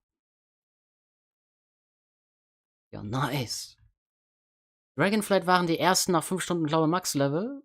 Ja, ich war, glaube 5:40 Uhr oder so Max-Level, aber die ersten waren natürlich schneller. Aber auch nur mit krasser Vorbereitung. Man wird nicht bestraft, man bekommt das, was man kauft. So sieht's aus. Marlon ist jetzt ein Bursche. Yo, Marlon, danke dir für den Support. Sogar ein großer Bursche. Let's go. 3 Tage Vorabzugang lohnt sich 0. Einzige Vorteile, deine Twinks sind schneller auf 80. Denke, und du hast das Level schneller hinter dir. Vielleicht kannst du halt auch was mit Berufe machen, ne? Schon mal Berufe skillen und so. Also gibt bestimmt Kleinigkeiten, wo sich das sicherlich lohnt, diesen Vorabzugang zu machen. Vielleicht kann man dann auch mehr Gold machen, wenn man irgendwie Mets farmt und die dann alle verkauft zum Release. Da ist sicherlich einiges drin, ne? Gibt immer Wege, wo man irgendwie sich einen Vorteil draus ziehen kann. Es hat keiner gesagt, meine Pizza muss raus. Toll. Ja, hast ja nichts gesagt, ne? Unlucky. Lol, hier sind die mal. Wo sind die Gegenstände? Schwarzmarkt, Auktionshaus, RIP. Was ist das für Schmutz?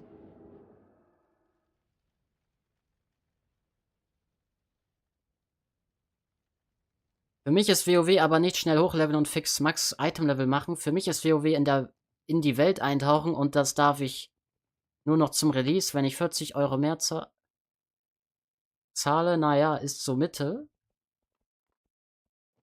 Naja, ist halt die Frage, wo dann mehr los ist. Ist mehr los beim Vorabzugang oder beim offiziellen Release? Ich würde immer noch behaupten, beim offiziellen Release ist wahrscheinlich mehr los als beim Vorabzugang, oder?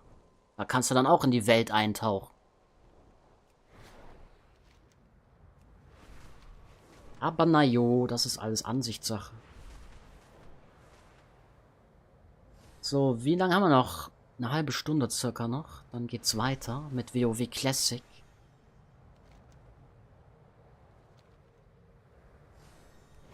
So lange machen wir hier so einen Zeitriss, oder? Das ist der Content. Guck, hier stehen sie schon an.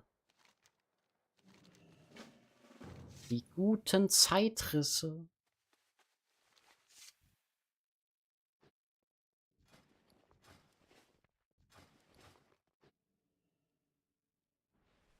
Wie du schon sagst, der Early Access lohnt alleine wegen den neuen Mats. Da geht einiges, was Gold angeht.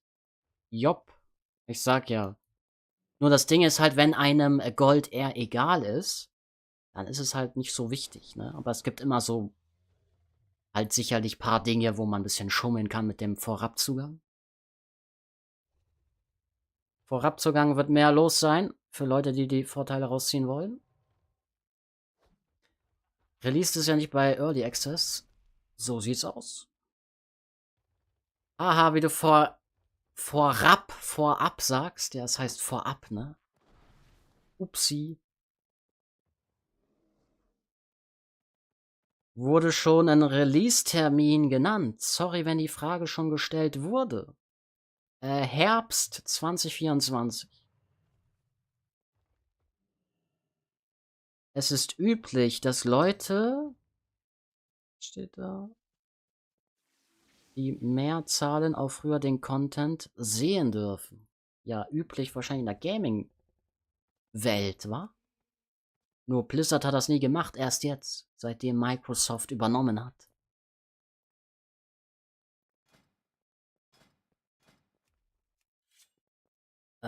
Rift.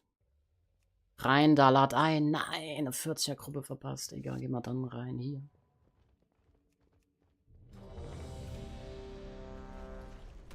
Freunde, Zeitrisse, ne? Wenn ihr Transmog-Kollege seid oder Mount Farmer, Achievement Farmer, macht die Zeitrisse. Jetzt geht gleich einer los. 2 Minuten. Am besten betretet ihr auch eine Gruppe. Dann geht das alles schneller und einfacher.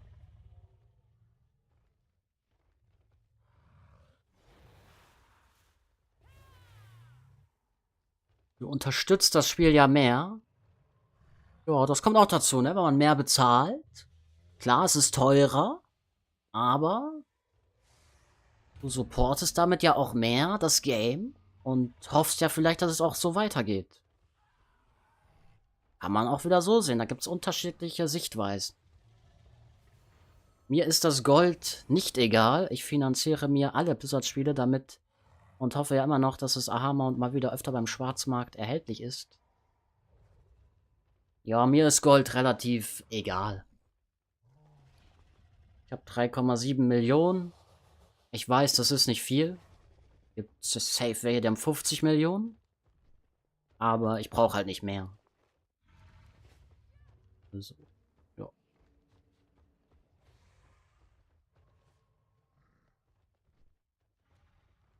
Jo, 145 Likes.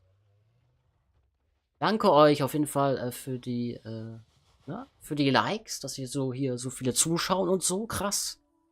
Was so eine Facecam bewirken kann. Ist schon wild. Oder ist es jetzt nur wegen der BLIZZCON? Wahrscheinlich beides so ein bisschen.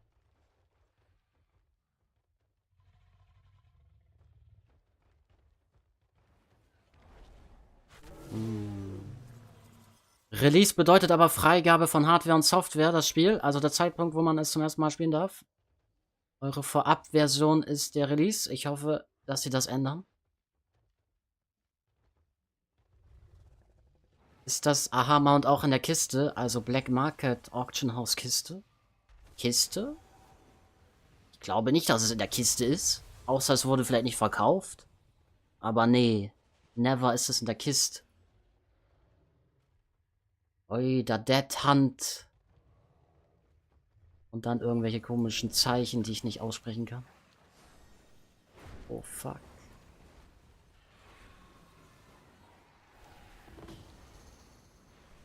Kümmert euch um die Murloc-Magier. Oh, jetzt wird's laut. Das wird mal gemutet. Wir hören uns lieber die Musik an.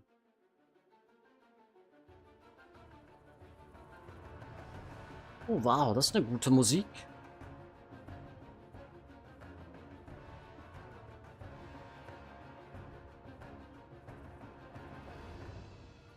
Blizzard habe ich gerne unterstützt. 90 Euro sind mittlerweile 50 Euro vor 10 Jahren. True. Inflation und so. Bald kommt der eventuell der 3. Weltkrieg. Man weiß es nicht.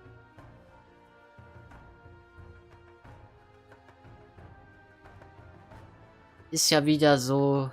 Wir sind ja wieder aktuell am Anfang eines Jahrhunderts. Wir wissen ja, was circa vor 100 Jahren passiert ist. Noch nicht ganz, aber ja.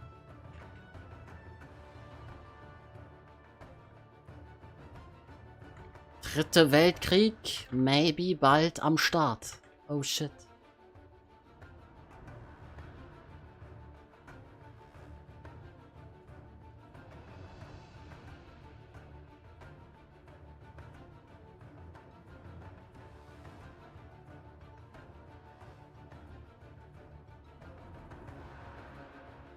Naja, jetzt hat man mal ein Gesicht zur Stimme.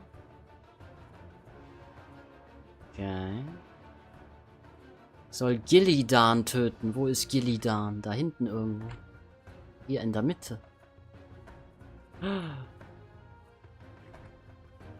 Damage, Damage, Damage. Ballern, ballern, ballern. Jetzt gehen wir rein. Wir zerstören hier diesen schmutzigen Mörler. Weg mit den Schmutz. Zack. Und SKB-Proc. Bam.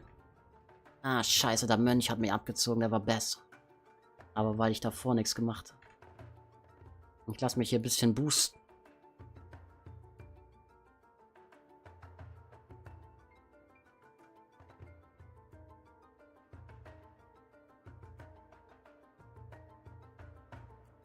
Das Ding ist, was hier ein bisschen kacke ist am Zeitriss, man muss die, glaube ich, immer alle selber taggen. Sonst bekommt man keine Temporalessenz. Oder deine Gruppenmitglieder in deiner Gruppe müssen die taggen, aber der Raid, da zählt das, glaube ich, nicht. Weil guck, jetzt von denen habe ich keine Temporalessenz bekommen. Das ist ein bisschen kacke am Raid, aber ist eh nicht so schlimm, wenn ich diese Währung da nicht bekomme. Ist fein, krieg trotzdem ein bisschen was.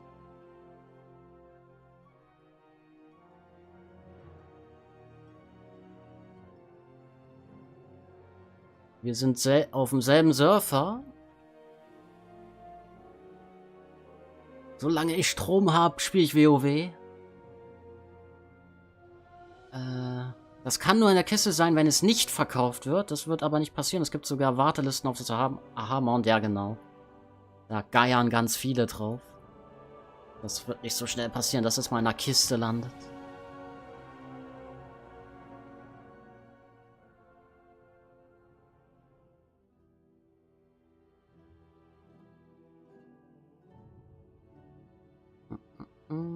Wait, erweckte Erde? What the fuck?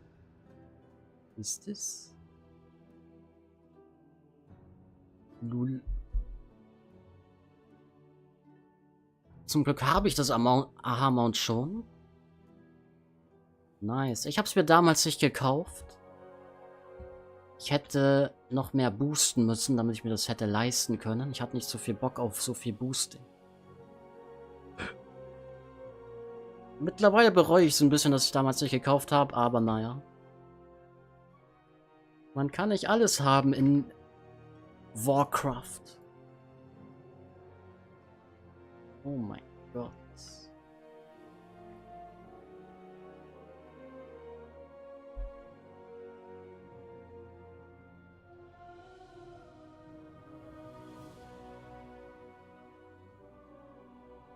Oh mein fucking Gott.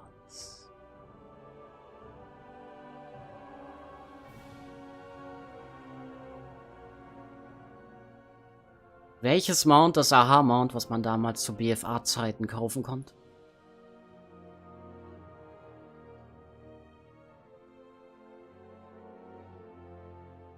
So, oh, wir dürfen nicht vergessen, ne? 23:30 Uhr geht's nochmal weiter mit der BLIZZCON. Nicht, dass ich hier laber und dann nichts check.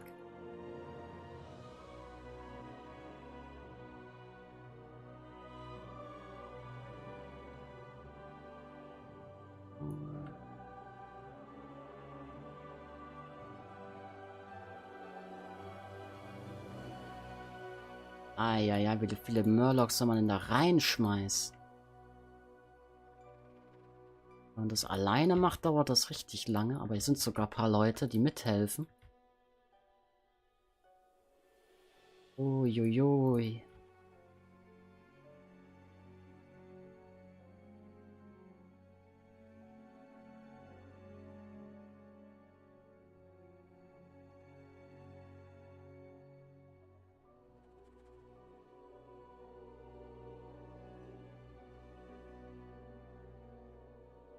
Montag einfach unbesiegbar aus der Uldua Raidkiste bekommen. Ja, sick. GZ. Ich hab's mir erfarmt vom Lichtkönig.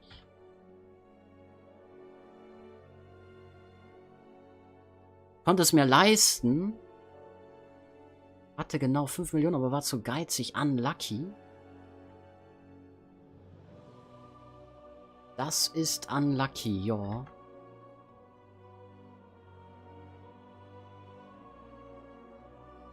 Kann man als Paladin das T3 vom Krieger im AH kaufen und ist das im normalen AH oder im Schwarzmarkt? Das weiß ich gar nicht. Weiß das jemand von euch? Ihr stellt wieder hier Fragen, immer diese Transmog-Fragen und so. Den mächtigen Karawanen Brutosaurus, oder wie der heißt. Genau den.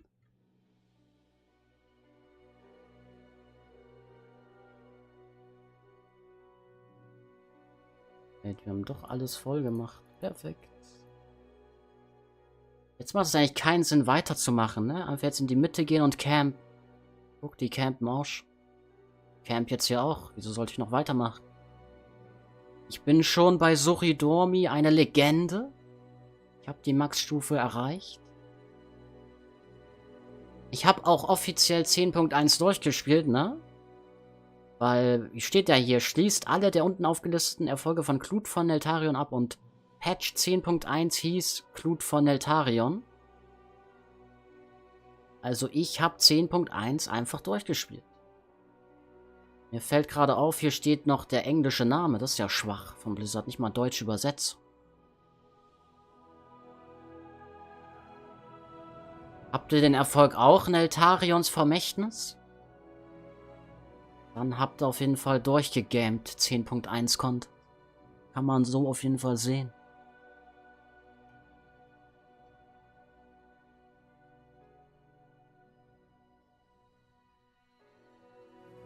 Champion the Wounds.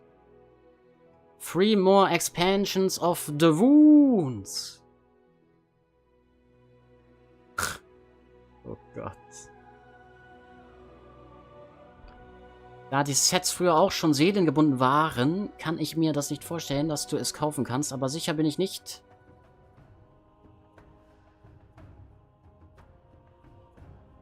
Ja, ich würde nämlich auch sagen, die sind seelengebunden, weil das ja nur eigentlich Paladine können auch nur Paladine T3 Sachen tragen.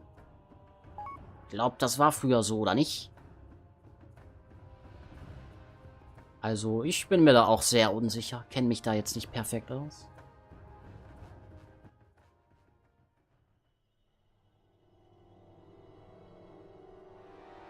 Wait, what? Hier sagt einer was.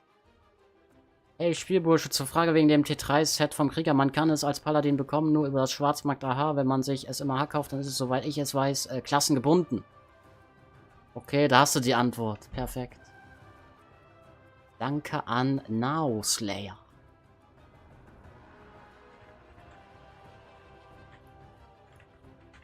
Also Schwarzmarkt, Auktionshaus scheint zu gehen. Aber wenn man das aus Nax quasi kauft, was sie jetzt neu eingefügt haben, dann ist es wohl klassengebunden.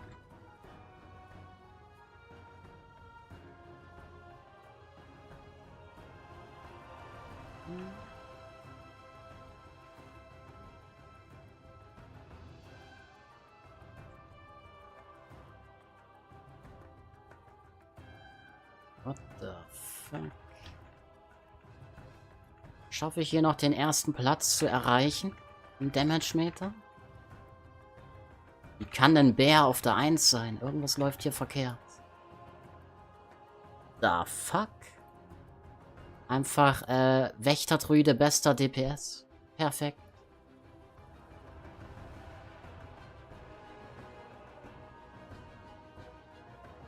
Und der hat irgendwie geschummelt. Schummel-Items, weiß ich jetzt nicht. Naja, ist ja auch egal. Da guckt eh keiner auf Damage.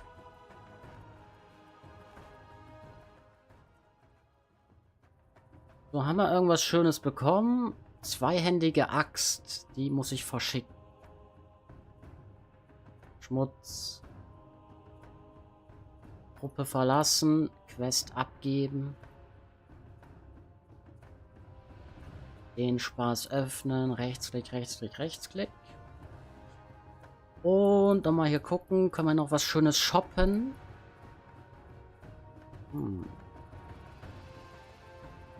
Hier haben wir schon alles durchgegamed.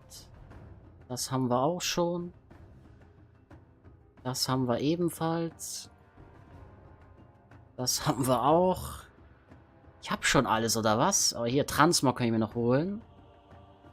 Aber ich fokussiere mal erst Haustiere und Mounts. Aber ich glaube, ich habe schon alle Mounts und Haustiere. Jo.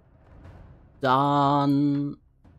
Keine Ahnung, kaufe ich mir halt Transmog hier. Einfach mal kaufen. Weil für was anderes braucht man das eh nicht. Gut. Dann zurück nach Waldraken. Spielst du Feuer oder Frost in Season 3? Ich gehe erstmal mit Feuer rein. Und wenn Feuer Schrott ist, wechsle ich vielleicht auf Frost. Und ja. Das wird sich dann aber erst zeigen, immer wenn es soweit ist. Moin zusammen, alles fit soweit? Wie fandest du die BlizzCon-Streams soweit? War geil. War auf jeden Fall nice.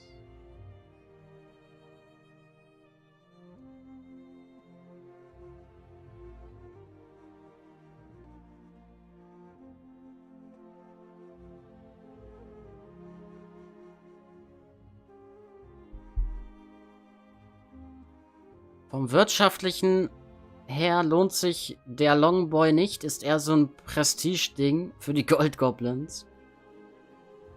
Ja. Ist halt bequem, wenn man immer aufmounten kann, direkt das Aha hat. Aber notwendig, vor allem als Mage, ist nicht wirklich, weil ich habe immer Portale, kann mich immer schnell in Städte teleportieren und ins Aha. Oder alle anderen haben halt Ruhesteine. Nee, du kannst nicht als Paladin das Krieger T3 kaufen. Die Black Market Auction House Items von T3 sind so oder so seelengebunden und nur als die jeweilige Klasse freischaltbar als Transmog. Okay. Aber mal eine andere Frage, Spielbursche. Wieso machst du keinen Unterstützerlink in deinem Discord? Da hättest du mehr von dem Geld als bei YouTube, oder? Was meinst du mit Unterstützerlink? Naja, und ziemlich nice sieht der auch aus, finde ich. Ich meine, wer will keinen großen Dino? Ja, große Dinos sind gut.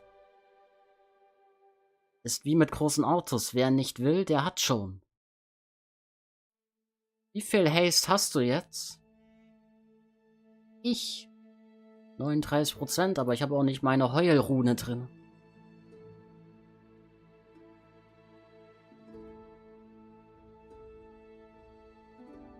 Und,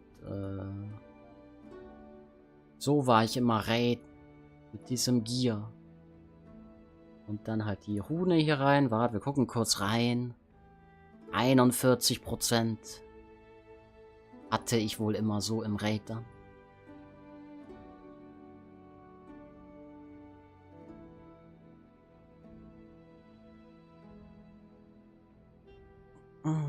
Oh, in 15 Minuten geht's weiter, wa?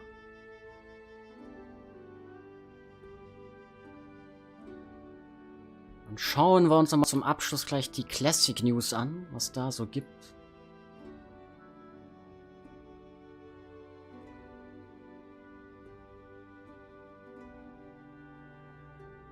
Ey, ich kann Devisen einsammeln.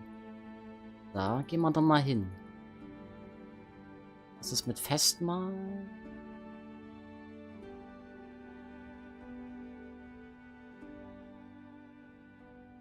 Streamst du jetzt öfters mit Cam? Weiß ich noch nicht. Vielleicht, vielleicht auch nicht. Lol, ich wollte das gerade schreiben, aber meine Nachricht wurde geblockt. Ja, ich glaube, hier ist der Automod an und hier sind keine Links oder so erlaubt. Musste mich privat anschreiben auf Discord oder so.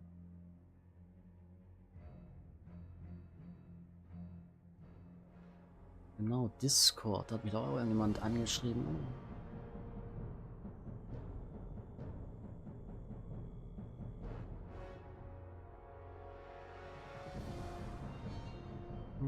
Hier steht da der Longboy. Der Handmeister. Guck mal, strange. Der Typ hat nur 10.000 Erfolgspunkte, aber hat das Mount. Sehr, sehr strange.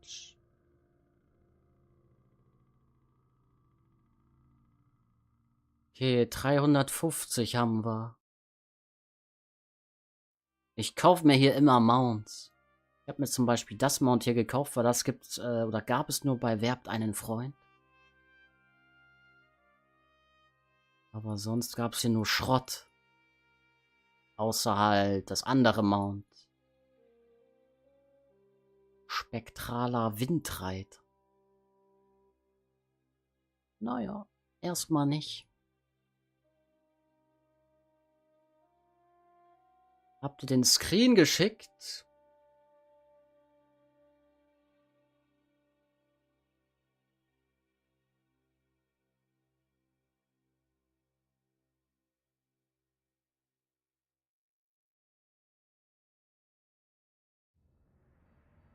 Ach so. Nö, nö. Der Donation-Link, das reicht schon aus, was ich hier habe.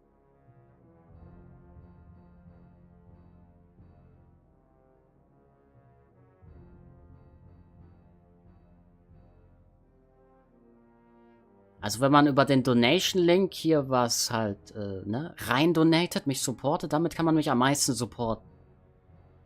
So, großer Bursche oder kleiner Bursche, da kriege ich sogar weniger von.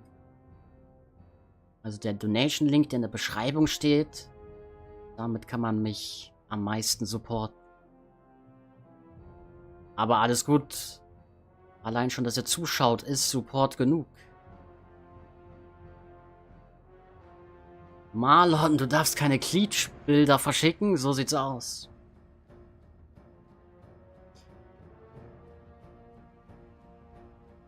Siehst zumindest echt cool aus und die Stimme passt. Jo, danke dir. Wie viele Keys bist du gelaufen für deine Wertung? Mal gucken, hier. Zeitliche plus 20 Durchläufe, 157. Keys kannst du schon rechnen. Also sogar, ja, wenn man halt von Anfang an zählt, so circa 200. Aber halt über 20 sind ja die zählen wirklich. Du musst bedenken, ich habe mir ja auch hochgearbeitet, ne? Es fing ja an, erst 20er, alles auf 20, dann alles auf 21, alles auf 22, 23, 24, 25, 26, 27, 28, 29, 30. Und ja, das ist halt sehr viel, dauert schon ein bisschen, ne? Um sich da hoch zu pushen, hoch zu kämpfen, vor allem wenn du nur random läufst. Mal gucken, was geht denn hier an Keys? Wir haben sogar gerade noch eine Push-Woche. Alle haben hier niedrigere Wertung als ich in diesem Tool. Ich habe das Tool durchgespielt. Ich bin am oberen Ende, am Limit angekommen des Tools. Viel mehr geht da nicht.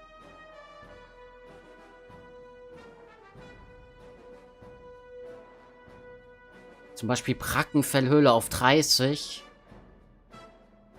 Ist eigentlich auch noch locker drinne. Ist nicht schwer. Mal gucken mal, ich habe 30er Hallen der Infusion. Ein 30er Hallen der Infusion Key ist safe schwerer als ein 30er Brackenfellhöhle Key. Also ich hätte hier, also da war auf jeden Fall noch Potenzial für mehr. 3,8 wären auch noch gegangen, hätte ich auch noch geschafft. Zum Beispiel haben wir einen 29er Hallen der Infusion Tyrannisch Key, habe ich auch mit Randoms depleted beim letzten Boss. Das war bitter. Ja. Ist aber egal, weil ich bin in den Top 0,1%. Ich werde auch nicht mehr eingeholt. Aktuell liegt irgendwie die Grenze bei 3620. What the fuck? Marlon BLN hat 50 € donated. Wenn es dir hier mehr bringt, dann gerne hier rüber. Machst echt einen guten Job, Großer. Yo, what the fuck? 50 €, Marlon. Vielen lieben Dank für diesen krassen Support. Haut hier einen 50er raus. Ein Fuffi. Oh shit. Das ist eine Menge. Da weiß man immer gar nicht, was man sagen soll, außer Danke. Neue Add-on ist gesichert. Keine Sorge, das ist auch so oder so gesichert. Big Dono, yo. Das ist eine stabile Rio, die du hast. Ja, die wird auch nicht mehr steigen, wobei man halt... Also die 3,8 hätte ich gerne noch gemacht, nur... Das ist so ein Krampf, da noch Leute für zu finden, vor allem über das Tool hier. Wenn jetzt demnächst die Season 3 startet, ist das eh wieder alles Geschichte, alles egal, irrelevant. Sieht man vielleicht noch eine Weile. Auch in Season 3 dann meine Season 2 Wertung, aber... Lass mal so 2-3 Monate vergehen in Season 3 von Dragonflight und dann denkt keiner mehr hier an diese Wertung, ist dann irrelevant.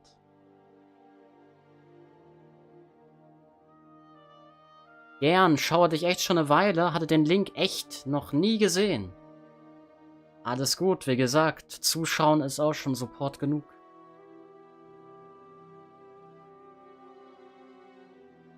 Was ist schwerer, Gladiator erreichen oder Top 0,1% in M+? Also ich habe ja jetzt beides erreicht, ne? Gladiator waren wir ja auch. Wo haben wir denn das?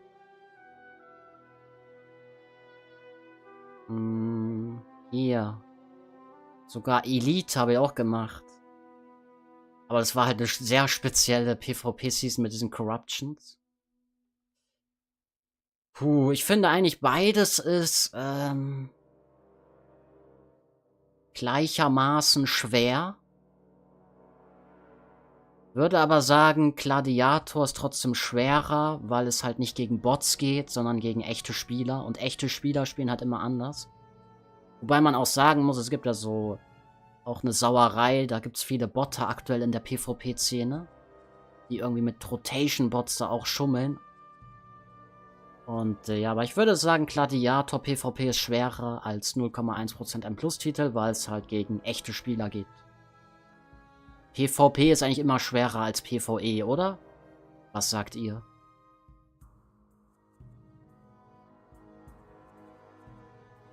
Aber PvP habe ich halt auch gut gequittet, ne? Guck mal, Season 1 von Dragonflight habe ich ein bisschen wenigstens noch gespielt. Aber jetzt Season 2, ich habe nicht einmal PvP angefasst. Ich weiß auch nicht, PvP catcht mich einfach null. Obwohl es sogar die Solo-Queue gibt, aber irgendwie habe ich keinen Bock auf PvP mehr. Ich weiß nicht warum. Auch die Season-Belohnung 0%, die wird wohl flöten gehen. Ich habe eigentlich jetzt die letzten Seasons PvP immer gemacht, um das Season-Mount mitgehen zu lassen, aber ich glaube, diesmal lassen wir das so auslaufen. Ich spiele kein PvP.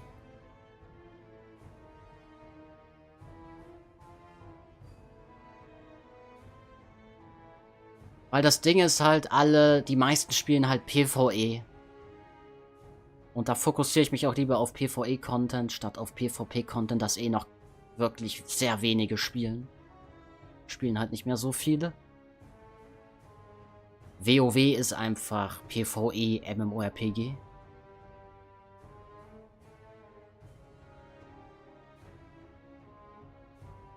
Bist mein Vorbild, was Feuermage angeht. Hast mich motiviert, hab den Mage vor 4 Wochen wieder ausgepackt, bin mittlerweile bei 3133. Werde aber Season 3 komplett durchsuchten. Mal schauen, was passiert.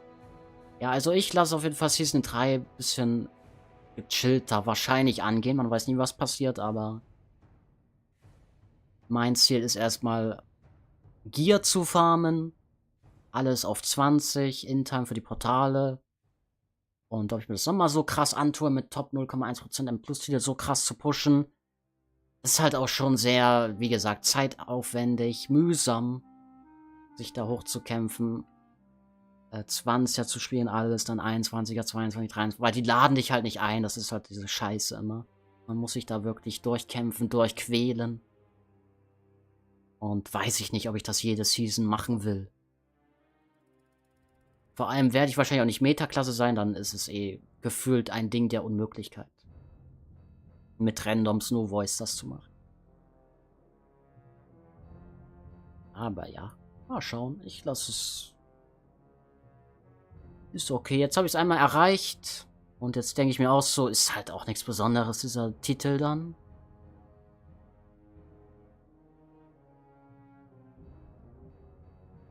Mal gucken, ob es eine einmalige Sache sein wird. Hab alle Keys auf 28 mit meinem Mage. Auf 28. Danach war es mir zu anstrengend und keine Lust gehabt, Stunden auf Gruppe zu suchen. Warten. Ich würde sagen Gladiator, aber beides sehr schwer. Oh, 3 Minuten noch, Freunde. Wir müssen jetzt mal langsam hier in den Stream reingehen. Wo geht's denn hier weiter?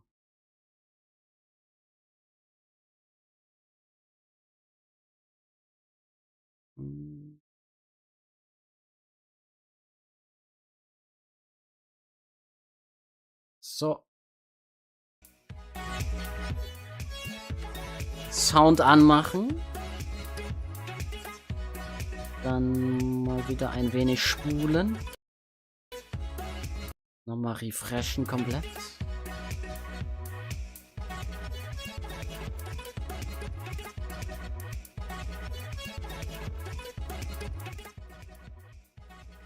Geiler Song, Kappa. What the fuck, wie weit spult er denn gerade? Okay, jetzt sind wir auf dem neuesten Stand einigermaßen. Aber guck mal, 20.000 Likes ist doch gut.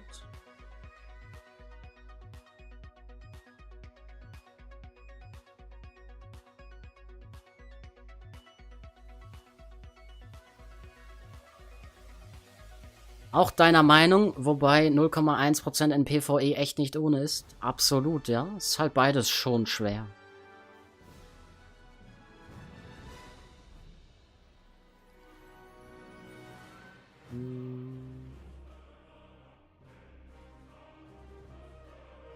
So, Fullscreen. Sollte jetzt sofort losgehen hier, oder? Der Spaß.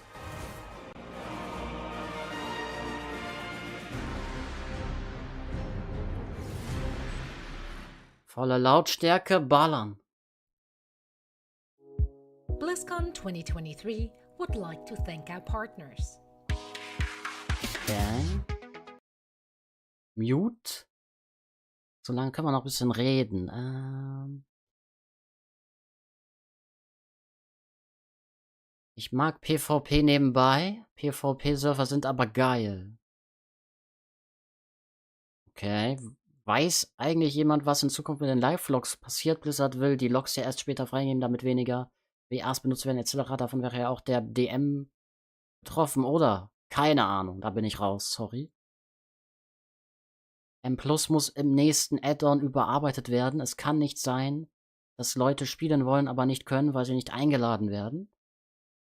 Ja, das ist halt so ein Community-Problem. Ist nicht unbedingt Blizzards Schuld. Die können halt eine Solo-Queue vielleicht anbieten, aber sonst schwierig. Everyone, here's our next presentation. Es geht rein. World of Warcraft Classic. What's next? Es geht.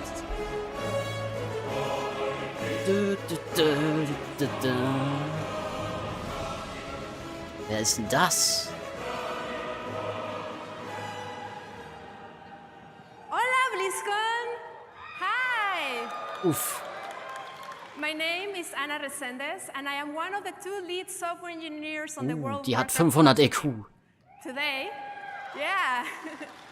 Today, I will be joined by 3 other of my members of the Classic team. Josh Greenfield, our senior producer. Nora Valera, my fellow lead software engineer. Noch mehr 500 EQ, And Leute. Tim Jones, our team's lead designer. It is an honor for us to represent the Classic team and talk to you about so many of the things we're working on WoW Classic. Mal gucken, was hier so. Let's talk about the Classic journey so far, plus Cataclysm Classic, Hardcore, and a new season. Season of Discovery. Yeah. Ja, let's go. Wann geht die los? Am 30. November, ne? WoW was WoW Der Classic was 31. announced bei at uns BlizzCon 6 wahrscheinlich. years ago. And ever since that day, the team worked really hard to bring those precious memories of WoW to you and to me. The Classic journey officially started when you joined us in 2019 back in Azeroth, creating a new Da müsste ich eigentlich auch reinschauen. Remembering the importance of having a good wand and being careful of how many mobs you pull at a time. Ja. We went through the journey of getting your first mount and feeling like you were riding the most powerful machine, making all those level 10s jealous of your speed. Naja, bisschen übertrieben. Eventually, we hit 60 levels, and we went on to face some of the most iconic challenges, including the Fire Lord himself, Lord Ragnaros. We ran the gong of Anchorage and saw new Scar Lords walking among us. We completed our journey at level 60 by adventuring into Naxxramas with 39 other of our friends. In 2021, the Dark Portal opened, and us brave heroes stepped forward into a new world to face the Born Legion. In Outland, we learned to fly and see the world from a different Das ist perspective. doch da so ein Entwicklersurfer, oder? Das sah voll danach aus, wie die da so rumläuft, extra so vor dem Boss. You know, maybe we were prepared after all. Later on, we explored the coldest continent of Azeroth. We arrived to Northrend via boat of Auch hier wieder Zeppelin, ganz and we alleine. started hearing about the presence of the Lich King. We became masters of vehicles. The fuck And was that? if you're like me, indeed press that red button. Yeah. Oops. All to prepare ourselves for the ultimate Scripted. combat and defeat the Lich King on top of Icecrown Citadel. You know, as you heard earlier from our executive producer, Holly, our journey will continue into Cataclysm Classic in 2024. The Classic journey started with you as a love letter to the WoW community. Cataclysm Classic. We asked what you wanted. You responded to us, and we listened. And as we move onward, we look to bring Aber new anscheinend classic wollten die experiences to life. meisten Cataclysm Classic in den ganzen Umfragen. We're driven by smart changes as informed by you. So this is Cata. Aber weiß ich nicht, was ich davon halten soll, dass Cataclysm Classic wirklich kommt. Changes that we're bringing to Cataclysm Classic. Let's talk about some of the features that will be returning as your journey to the new level cap to 85. So, Aber das Gute ist halt, dass sie ja auch Season of Discovery machen, also auch was für 1 bis 60 WoW Classic Content hat. Einfach 3 separate Spiele am Lauf. Auch wild. Retail WoW, dann Cataclysm Classic, beziehungsweise WOTLK Classic, und dann noch das 1 bis 60 Classic mit diesen Seasons. Das Season of Discovery quasi Classic Plus.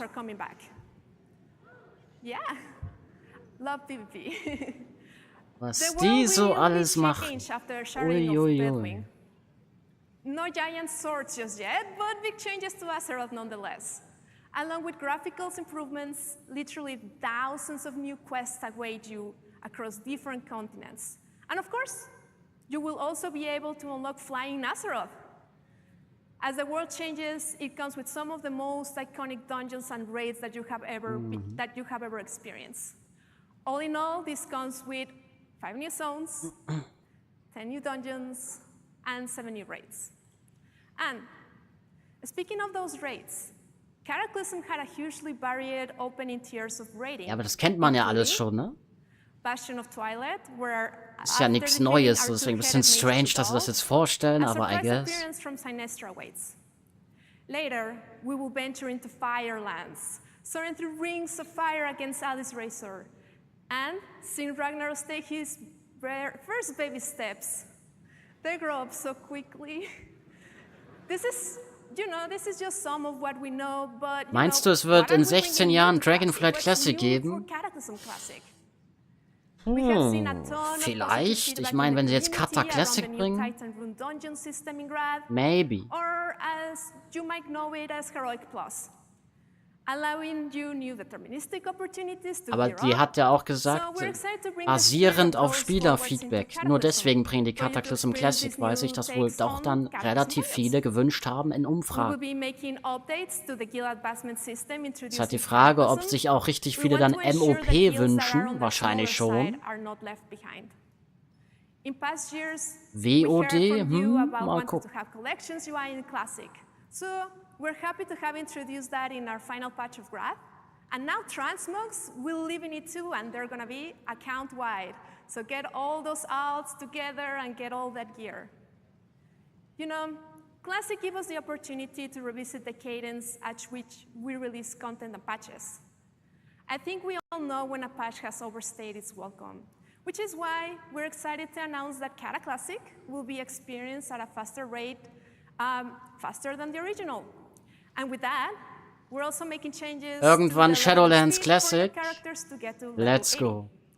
But these are just some of the changes that are coming to Cataclysm Classic. Guten Abend, Legende. Guten Abend, Wololo. WOD war ganz großer Trash. Ich fand WOD cool. And we continue to look to you and you.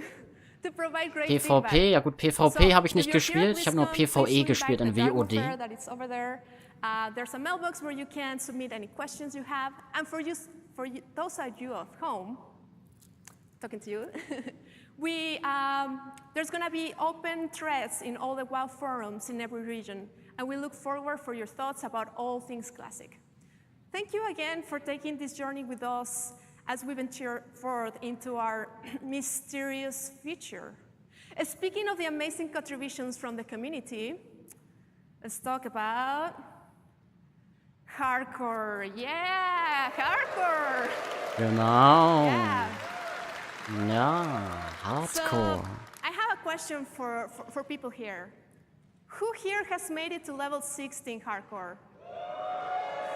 Ja. Yeah, that's very impressive. Ja? That's really Wie weit hast du es geschafft? Verrat doch mal. Okay, who here has died before level 16 hardcore? Ich war einer davon. Zweimal bin ich verreckt. You and I, my friends, that Ach, has sie happened. auch? Ah, But in schade fact, aber auch. you're not alone. Yeah. Oha, Hunter sind am häufigsten gestorben. Alongside all these characters, including Dann those Krieger, unfortunate hunters. Mages, Schurken, Here are Schamanen mit from Abstand am wenigsten. Holy shit, spielt keiner Schaman oder was? For Net's informational data here. Oder Schamane OP? I do not have a data table for this, but let's take a look at some reenactments of the 3 most common environmental deaths in hardcore. So, who else was looting that final mob and forgot Okay, to das take ist a mir look nicht at the passiert. breath meter? Ich bin nicht Maybe ertrunken. you were too busy typing in the chat in Ironforge and became one with the Great Ist halt Forge. gescriptet hier absichtlich auf dem Entwicklersurfer gemacht. Was halt passiert ist, aber trotzdem witzig natürlich. And gravity gave you a moral reminder. I've been there. Yeah, I mean, these are Lost. some dumb ways to die, you know, but on the opposite side, there are so much more heroic ways to die. And we have been super excited to see how players have engaged with our new feature, Duel to the Dead. Mokora. Yeah. We're very impressed by the community events and all the players that have been brave enough to participate in them. It takes a lot. But you know, as Holly mentioned earlier today, we have a new optional rule set coming to hardcore. So we are excited to officially announce, officially announce Bitte was? Self-Found will be coming to hardcore in early 2024. Self-Found. Das ist sowas wie, da darf man nicht in Gruppen gehen oder so ein Shit. Oder? Ah, handeln kann man nicht. Auktionshaus und Briefkasse kann man auch nicht benutzen. Okay. Okay, man kann doch Gruppe machen. Ist ja lame. Man darf nur nicht handeln, man darf Briefkasten nicht benutzen, Auktionshaus nicht benutzen, bis Stufe 60, aber auch nur. Wenn du Stufe 60 bist, kannst du wieder alles benutzen. Okay, ist jetzt nichts Besonderes.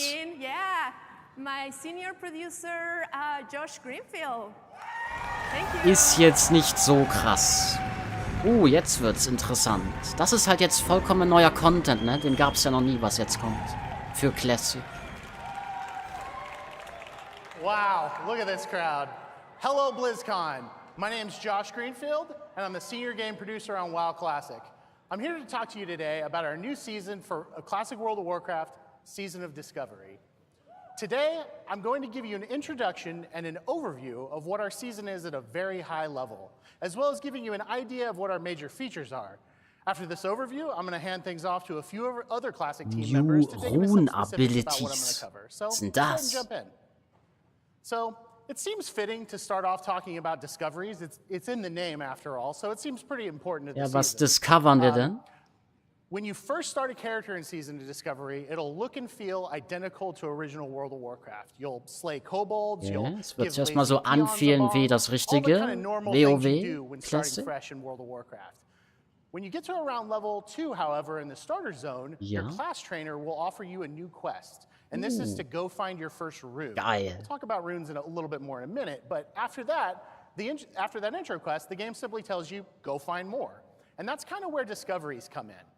Discoveries are essentially secrets hidden throughout the game world. They usually aren't quests in the traditional sense. There's nothing on your map to show them to you. This is Classic after all. And some may be as simple as a treasure coffer deep in a Selber die kobold Quests mine, but finden. many are small Ach du events kind of Scheiße. unto themselves. Gibt ja keine Oftentimes Guides, keine requires Quests, die more than gab's ja one noch nie, diese player, Quest. a little bit of Oh creativity no. or some keen observation skills to obtain. One of the things we love about Da musst du ja Azeroth richtig is the sense schwitzen of und awe and lesen und wonder it nachdenken. inspires. It's a massive world. But due to the kind of solved nature of original WoW, it can sometimes feel a lot smaller than it did when we first started our adventures. Discoveries are a way to disrupt that a bit. Keep the world familiar, comfortable, but add enough new things to find to evoke that sense of adventure and exploration we first felt when we stepped foot in Azeroth. Beyond the next hill, deep in the next crypt or cave, something exciting could be hidden. One other thing we love about discoveries is this social and information sharing aspect. For those first few weeks of each phase, we hope to find secret finding communities pop up, both in and out of game, as players scour Azeroth to find all these little hidden things.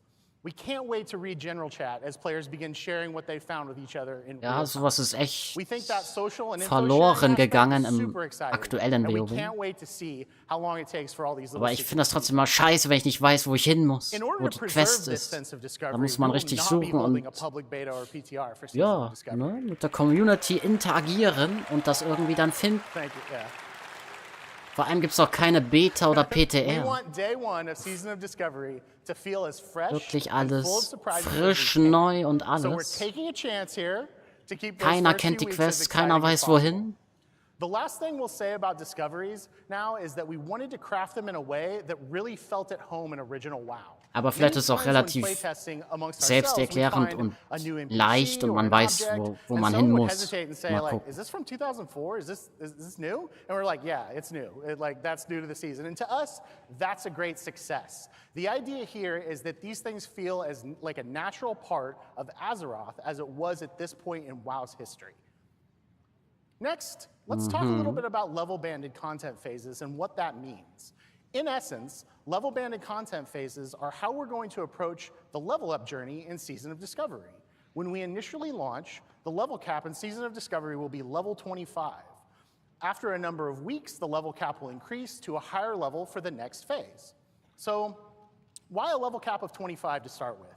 Well, our inspiration for this actually came from the WoW Classic Beta in 2019. We saw how much fun the game was when the level was capped at a lower level and how players would find new and exciting talent and item combinations. Retail-Spieler würden dazu sagen, time-gated Content. Always look back fondly on, and it's something we've wanted to sort of explore ever since. We also realized how Aber ich glaube, es ist approachable an ganz initial cool, was sie da level machen. cap could be. We talk a lot internally about approachability on WoW Classic and respecting players' time. There's a major goal of this level-banded approach to really give you a chance to get into it. One of the things we really consistently see on forums or social media too is it too late to start? And oftentimes we'll hear this literally within a day or two of a new release. No. And obviously, it's never too late to start playing Classic WoW. But as we've all, grown into Genau, additional Freunde, es ist niemals zu spät, responsibilities, Classic we found WoW ourselves zu spending maybe spielen. a little less time Einfach playing games reingehen, than we einfach used to. starten. We can definitely feel that sense of kind of fear of missing out or FOMO when we log in after a long week and see our friends 10 or 20 levels ahead of us. And for that, this level-banded approach is perfect. There will be plenty to do in each new leveling journey, from the quests and dungeons and battlegrounds we all know and love, to finding all the brand new things to discover across Azeroth. And then later on, leveling new alts to find all of their hidden discoveries as well. There's lots to do, but we're hoping that you won't ever feel that sense of being behind just because you couldn't play on a given day. We also plan to give a very sizable experience boost to the previous level band every time we raise the level cap. This is kind of similar to Joyous Journeys and Wrath Classic, if you're familiar with that. So even if you miss a phase or want to level an alt, you'll be able to catch up to your friends in no time. Oh shit, XP-Boost gibt's auch. In WoW Classic? Weiß ich jetzt nicht. So the next thing we want to talk about is in-game at level I cap. guess. So when we kind of decided on this level-banded content approach, we had to kind of sit down and ask ourselves, what is in-game when the level cap is 25? And first, I think it makes sense to talk a little bit about our inspiration. And this is something we really keep coming back to a lot on Classic. Since this is a version Einfach of Level original WoW, 25 und dann we erstmal wanted to start out Endgame-Content grounded in machen. familiar Mit locations 25. and put the Perfekt. focus for the new stuff on fresh gameplay and mechanics in those iconic dungeons and locales. To that end, our first raid in Season of Discovery will be the iconic dungeon, Black Fathom Deeps, reimagined as a 10-player raid instance. Da bin ich auch mal gespannt. Tiefschwarze Grotte als 10-Mann-Raid. Next, one of our main Ist das dann goals der is to ensure that these gleiche are oder fully ist das featured, vollkommen deep, überarbeitet mit satisfying vollkommen raids, neuen and not Bossen? simply the addition of a few mechanics to existing encounters as they were in 2004. All of these encounters are a full ground-up redesign and should feel like proper raid encounters. And of course, with Full new raids comes lots of new loot. Redesigns. Anscheinend also doch alles neu in dieser In addition tiefschwarzen to raids, Grotte. we also really want to Als play was up man that von PvP Classic kennt. aspect. And as a result, we're planning to add several outdoor PvP events to the game as the level caps increase. Thank you. Lastly, one of the things we're most excited about is where we go when we start getting to higher levels. We are leaving the door open to the possibility of completely new experiences and the prospects of exploring previously unfinished or unused locales for future Raid and Dungeon content. Nice, also die Karasan-Krypta oder so ein Shit. Was sie damals nie fertiggestellt haben und das könnte da reinkommen in diese Season of Discovery. Memorable gameplay that feels right at home in original WoW, but this is just the first step, and we think the best is yet to come. So next, let's kind of change gears and talk about rune engraving a little bit.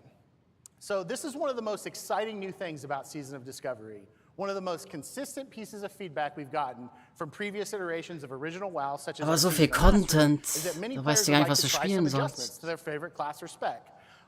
We really wanted to take a chance with Season of Discovery and go kind of wild here, and we did. Das sieht aus wie Glyphen. Rune engraving is a new skill that all Season of Discovery characters know automatically on character creation. Rune engraving allows you to gather, learn, and apply new class abilities directly to your equipment, kind of like enchants.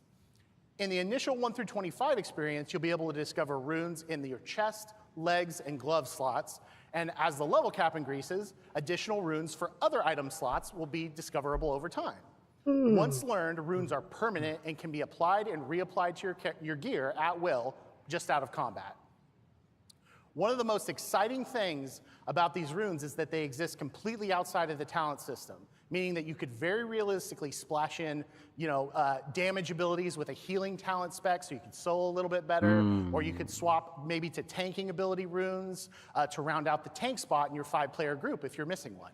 Krass. You may also encounter Was previously da alles an Content drin ist, vollkommen neu für einfach Classic 1 bis 25 erstmal nur, aber trotzdem. Ich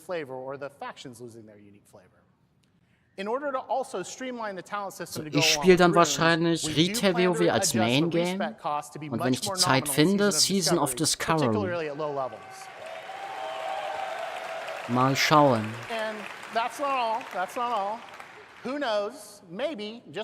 Aber Cataclysm Classic und WOTLK Classic kenne ich halt, deswegen spiele ich das auch nicht wirklich.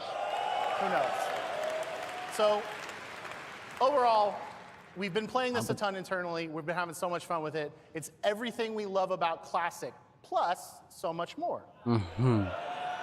Classic Plus, oh shit. At this, I'd like to hand this over to one of our lead software engineers, Nora Valletta, to talk about some specific abilities you may encounter on the different classes, as well as to talk a bit about our PvP plans for Season of Discovery. Take it away, Nora.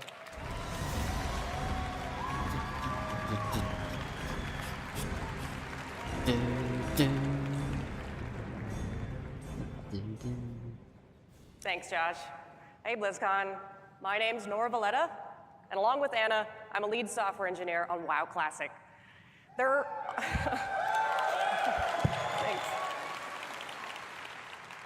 There are over 100 runes in the 1 to 25 leveling bracket across all classes, and we'd love for you guys to go forth and discover them on your own.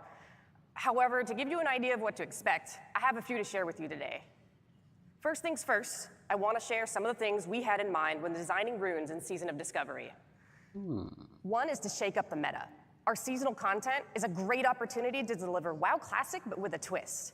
With our non-seasonal content, we try to deliver a classic experience Meta to the in original. WoW Classic. We Oh have shit. the freedom to experiment with what-if scenarios, such as what if rogues could tank? What if paladins did have a taunt? Die Meta wird verändert in Classic, nicht mehr Schurke und Krieger die besten Klassen. Each class has Let's go. something special, something that other classes can point to and go, dang, that's so cool. I wish I could do that. Many of the runes you find are greatest hits remixes of popular abilities from various WoW expansions, so many of them will be familiar to you. That said, some of these familiar abilities may actually behave a little differently than you remember. Some spells and abilities you'll discover have never been introduced before in any WoW expansion. For these, we were careful to make sure they were an appropriate fit for class fantasy. Most importantly, we want Classic to continue to feel like Classic. Many of the iconic spells and abilities you've seen in various WoW expansions feel fitting for that Das würde ich euch expansion auch or fitting for raten, modern da WoW. nicht zu sehr abzudriften Richtung So we tried to Retail-WoW. avoid introducing anything with a too modern feel and made adjustments wherever it made sense. Das wäre sonst nicht so gut. Enough of that. Let's take a sneak peek at some of those abilities. Druids. Druiden, was kriegen die? Skullbash. Which can be used in cat or bear form. Fury of Storm Rage removes the mana Das gab's aber auch in Retail-WoW als Unterbrechungszauber, oder? Wild Growth applies a heal over Ja, time gut, effect kennt to your man halt target schon, and up ne? to 5 nearby party members. Außer vielleicht Fury of Storm Rage. Beast Mastery will increase your pet's damage, health, and focus regen. Growl is now a proper taunt. Explosive Shot is a ranged damage over Es geht aber time schon so ability. bisschen Richtung schnelleres Gameplay, Richtung Retail-WoW, habe ich ein bisschen das Gefühl. Pair this with dual wielding and you've got yourself a mean melee hunter. Geil, Melee Hunter spielen, let's go. Eislanze in Classic, Lul. Ja, kennt man halt, Living ne? Flame causes flames to erupt and chase a nearby enemy, leaving a burning Da trail in its fuck wake. ist das? Das ist, glaube ich, vollkommen neu. Regeneration is a heal, which marks your target with a temporal beacon. Another rune ability called Rewind Time will heal the damage taken over the previous 5 seconds. You can heal other people with this, by the way, not just yourself. So I hope you've made room on your roster for mage Mein healers. Gott. Endlich kann man als Magier heilen. Let's go. In WoW Classic, they don't have a taunt, but here it is in Season of Discovery. Yes, endlich ein Spott für die armen Paladine in Classic. Will also increase the threat bonus of Righteous Fury and cause you to gain mana when healed by other players. Crusader Strike is a weapon attack. Gut, das kennt man. It's a weapon attack which costs no additional Nicht mana so and krass instead besonders. regenerates your mana slightly with each hit. And Seal of Aber dass es Martyrdom 2% can be Mana regeneriert, activated weiß to ich, ob cause das so melee immer war. attacks Vielleicht to ist das ein strike bisschen other anders. nearby targets. You'll lose health when inflicting damage with this. Ja, und das ist aus TBC, glaube ich. Das konnten nur Blutelfen benutzen, dieses Siegel. Wenn mich nicht alles täuscht. Aber das können anscheinend dann dort alle benutzen, alle Paladin. Okay, die Sühne kennt man auch. Kennt man auch. Gebet der Besserung. Afterwards, it'll bounce to another friendly player nearby. Homunculi animates 3 miniature copies of your character, which will attack your target with a mace, a sword, and an axe, reducing their attack speed, attack power, and armor, respectively. Okay. Rogues. Oh, Schurken. Sollen die nicht tanken jetzt irgendwie? Allows you to teleport behind your target and strike for a nice big chunk of damage. Envenom is a finishing move. It deals poison damage. Es sind aber halt größtenteils schon Zauber, die man kennt. Aber die werden halt eingefügt dann in WoW Classic. Season of Discovery. Nur eine Fleischwunde. Wer sagt das doch mal? Sagt das nicht Kologan in Ulduar? While Blade Dance is active, you're less likely to be critically hit by melee attacks, and your Feint ability turns into a taunt called Tease. Nice, endlich mal Tank. Bisschen Dev-CDs für die Schurken. Lava Lash deals offhand weapon damage. Offhand.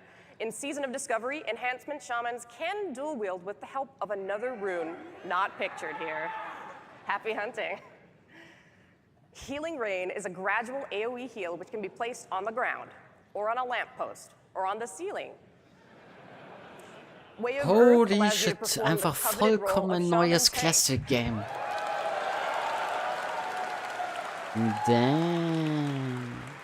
With this, you'll deal increased threat, you'll take less damage, and Earthshock becomes your taunt. Also teilweise auch vollkommen neue Fähigkeiten, die es noch nie gab.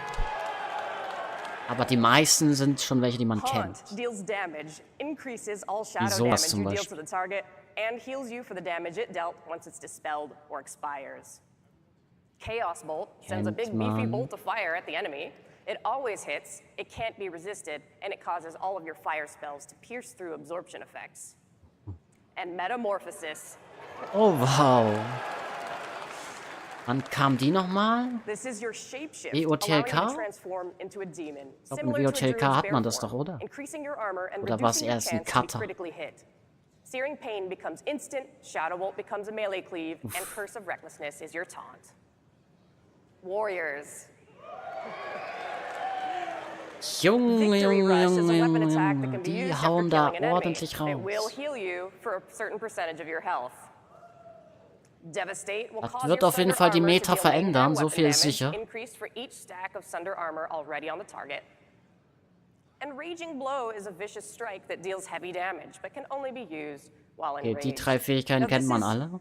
just a taste of all the abilities coming to classes in Season Das of ist nur ein Discovery. erster And Vorgeschmack. really, bottom Es kommt line, natürlich noch we mehr. want everyone to feel OP. Ja, perfekt. Alle Klassen werden OP. Dann wird man ja da easy durchrushen durch diese Seas, oder? Anyways, enough about runes. Let's instead turn our Könnte mir attention to vorstellen, the dass sie ancient dadurch forest so ein bisschen die of Ashenvale Schwierigkeit in northern Kalimdor. Ashenvale is known for its in beauty, Classic its kaputt rich machen. natural resources, Wird wahrscheinlich alles and its leichter, role oder? as a hotly contested territory between the Horde and the Alliance. Okay. In Season of Discovery, earning kills while in Ashenvale will trigger a zone-wide PvP event. During this event, a leader will appear in the zone for each faction.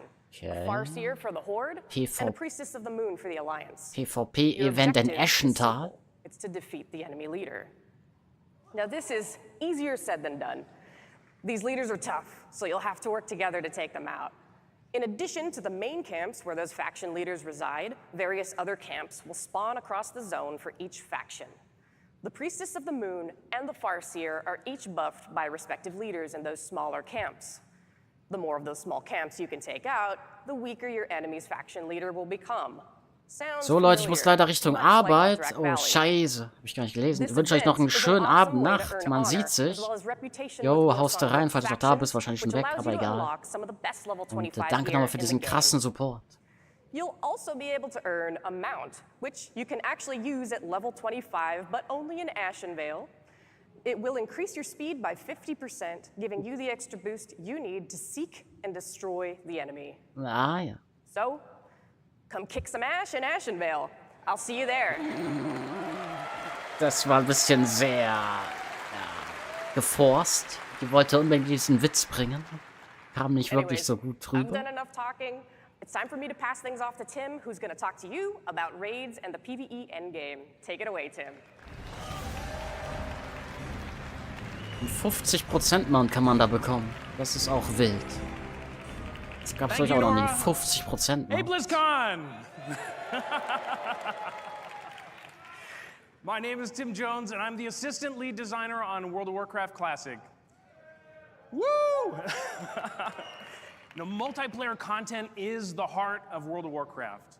Whether we're questing together, running a dungeon, crafting an item for a friend, or chatting in guild about where to find that new metamorphosis rune for Warlock, WoW offers one of the richest multiplayer experiences across all of gaming. And Season of Discovery aims to deliver on providing new group content that's both challenging and rewarding. Now first, I want Na everyone to take a wunderbar. moment with me and imagine. Das hört sich doch gut Alongside an. the Zorm Strand on Ashenvale's north coast lies the ruins of an ancient elven temple to the goddess Elune. Evil stirs within, drawing the likes of the Naga and the Twilight's Hammer in search of power and anything that could hasten the coming of the old gods. Oh. Maybe you've been here before, maybe not. No matter your familiarity with this place, it's hard not to be drawn in by the mystique, the rich art, the level design, as well as the robust creature and spell ecology of Black Fathom Deeps. On the Classic team, we couldn't help but ask ourselves, could this amazing location be more than just a 5-player dungeon? So we're excited. Get your level 25 Prebis, equip your runes, find 9 of your best friends, and get ready. The Classic team is proud to announce Level Up Raids. New instance challenges for raid groups to experience the max level for each of Season of Discovery's content bands. Level Up Raids. Woo! Das ist ja auch mal eine neue Herangehensweise. At level 25, Black Fathom Deeps is the first level up raid that you'll experience in Season of Discovery. You know, groups should be easy to form. Grab a couple tanks and healers, make a party of 10, you're good to go. God knows, everyone and their mom can tank and heal in Season of Discovery now, so that shouldn't be a problem. And content phases in Season of Discovery won't be as long as traditional classic expansion patches either. And we want you to have as many opportunities to explore and plunder the riches within, and as such, Black Fathom will offer a 3-day lockout, much like the raid Zul'Gurub. 3 Tage ID hat man auf diesen Raid. 10 Spieler. Ab Stufe 25. The location and creatures may be familiar to some, but the challenges and rewards are brand new. 7 new bosses are here to both entertain and test your skills. Ja. And how could we not make raid content without new loot? Existing quests and rewards have also been updated. Der Loot, immer das Wichtigste in WoW. Den wollen You'll alle even be able to haben. find secrets within the raid. Can you solve the mystery of the Twilight Artisan? Can you find the recipes for the Black Fathom sharpening stones and wizard Secrets. oil? Oh mein And Gott. will you be the first Das group kann to richtig access nice werden, the world actually. buff Boon of Black Fathom? Ooh. Okay. I love your guys' enthusiasm. This is amazing. Let's peek behind the curtain at what challenges await mal players in Black die Fathom. Mechaniken Or as interessieren, we genau. affectionately call Zeig it, mal her. BFD, not to be confused with BRD or BFA or BWL or BWD. You guys get the idea. Baron Aquinas, he guards the entrance. No longer a simple quest NPC. You must challenge his elemental lieutenants that inhabit the Fathom Stones and defeat him. And in doing so, you may face off against Aquinas himself atop the infamous jumping puzzle. Geil. You know, Yeah. and jump you must to get in range of the Baron, but beware both the boss and your teammates, because there are many a peril that may knock you off. In all honesty, this boss Nice, is eigentlich mal ein lightly Jumping tuned, and there are Boss. some hidden power-ups below the water to help you return to the Zumindest platform. ein bisschen.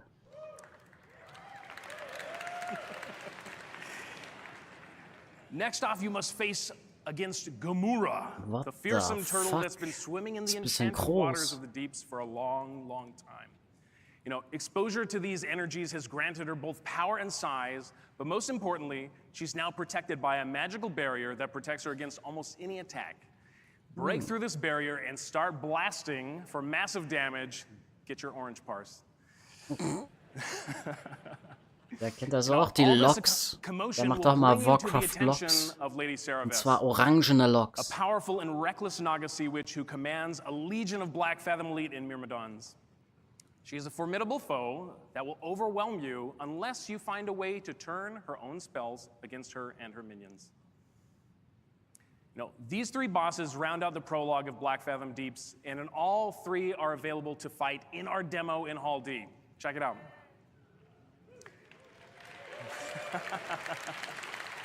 Digga, wie er lacht. And that's not it. Witness the corruption of Gelihast and take on the Ich habe march erst of the gelesen, Warlock. geil, hast. Break past Lorgus Jet's magical barriers and corrupted totems. Conquer your dreams as you challenge Twilight Lord Kelris. And good luck against the giant Void Hydra. Seriously, you're going to need it. Aber das scheint schon derselbe Dungeon zu sein, so vom Aussehen her. Aber die Bosse sind halt da halt so platziert und sehen halt krass aus. Aber anscheinend der Dungeon vom Design her ist dasselbe. So it is my pleasure to provide a quick sneak peek video of the raid, edited by the team itself, as though it was pulled straight from a community website in 2005. Please take a look. The fuck?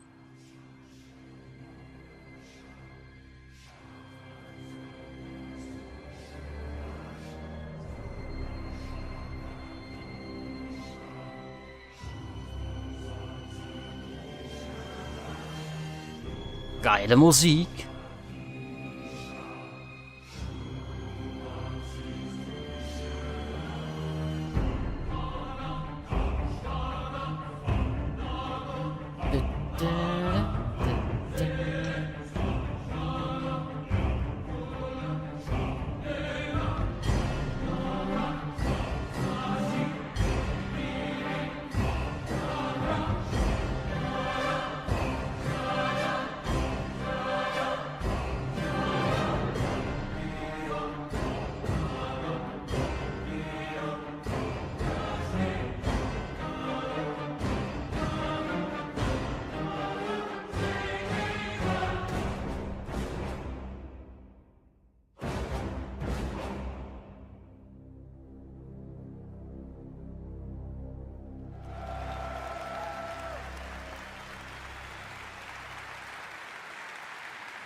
Well, that's it for today, guys. We're looking forward to.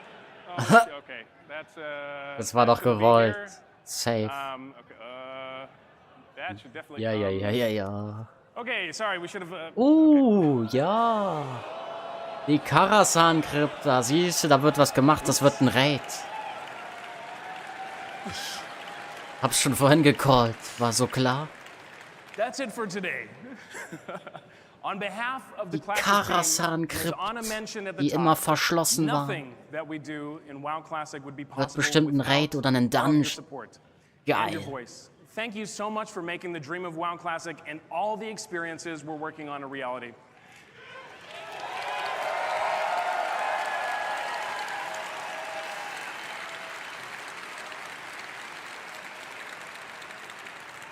We can't wait to see what else we have in store for the future. We can't wait for you to see.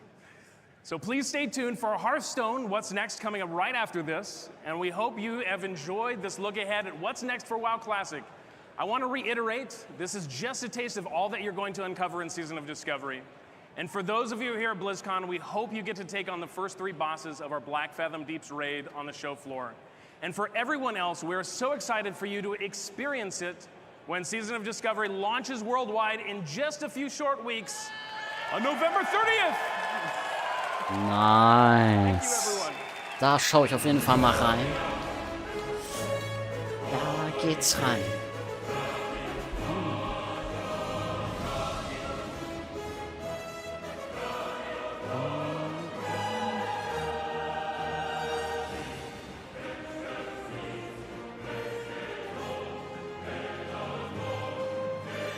Und was passiert jetzt? Passiert noch irgendwas Unangenehmes?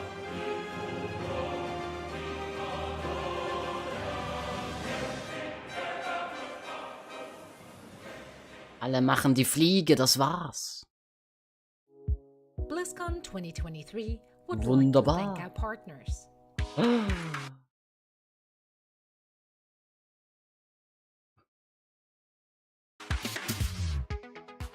Xbox, power your dreams. Omen, game live.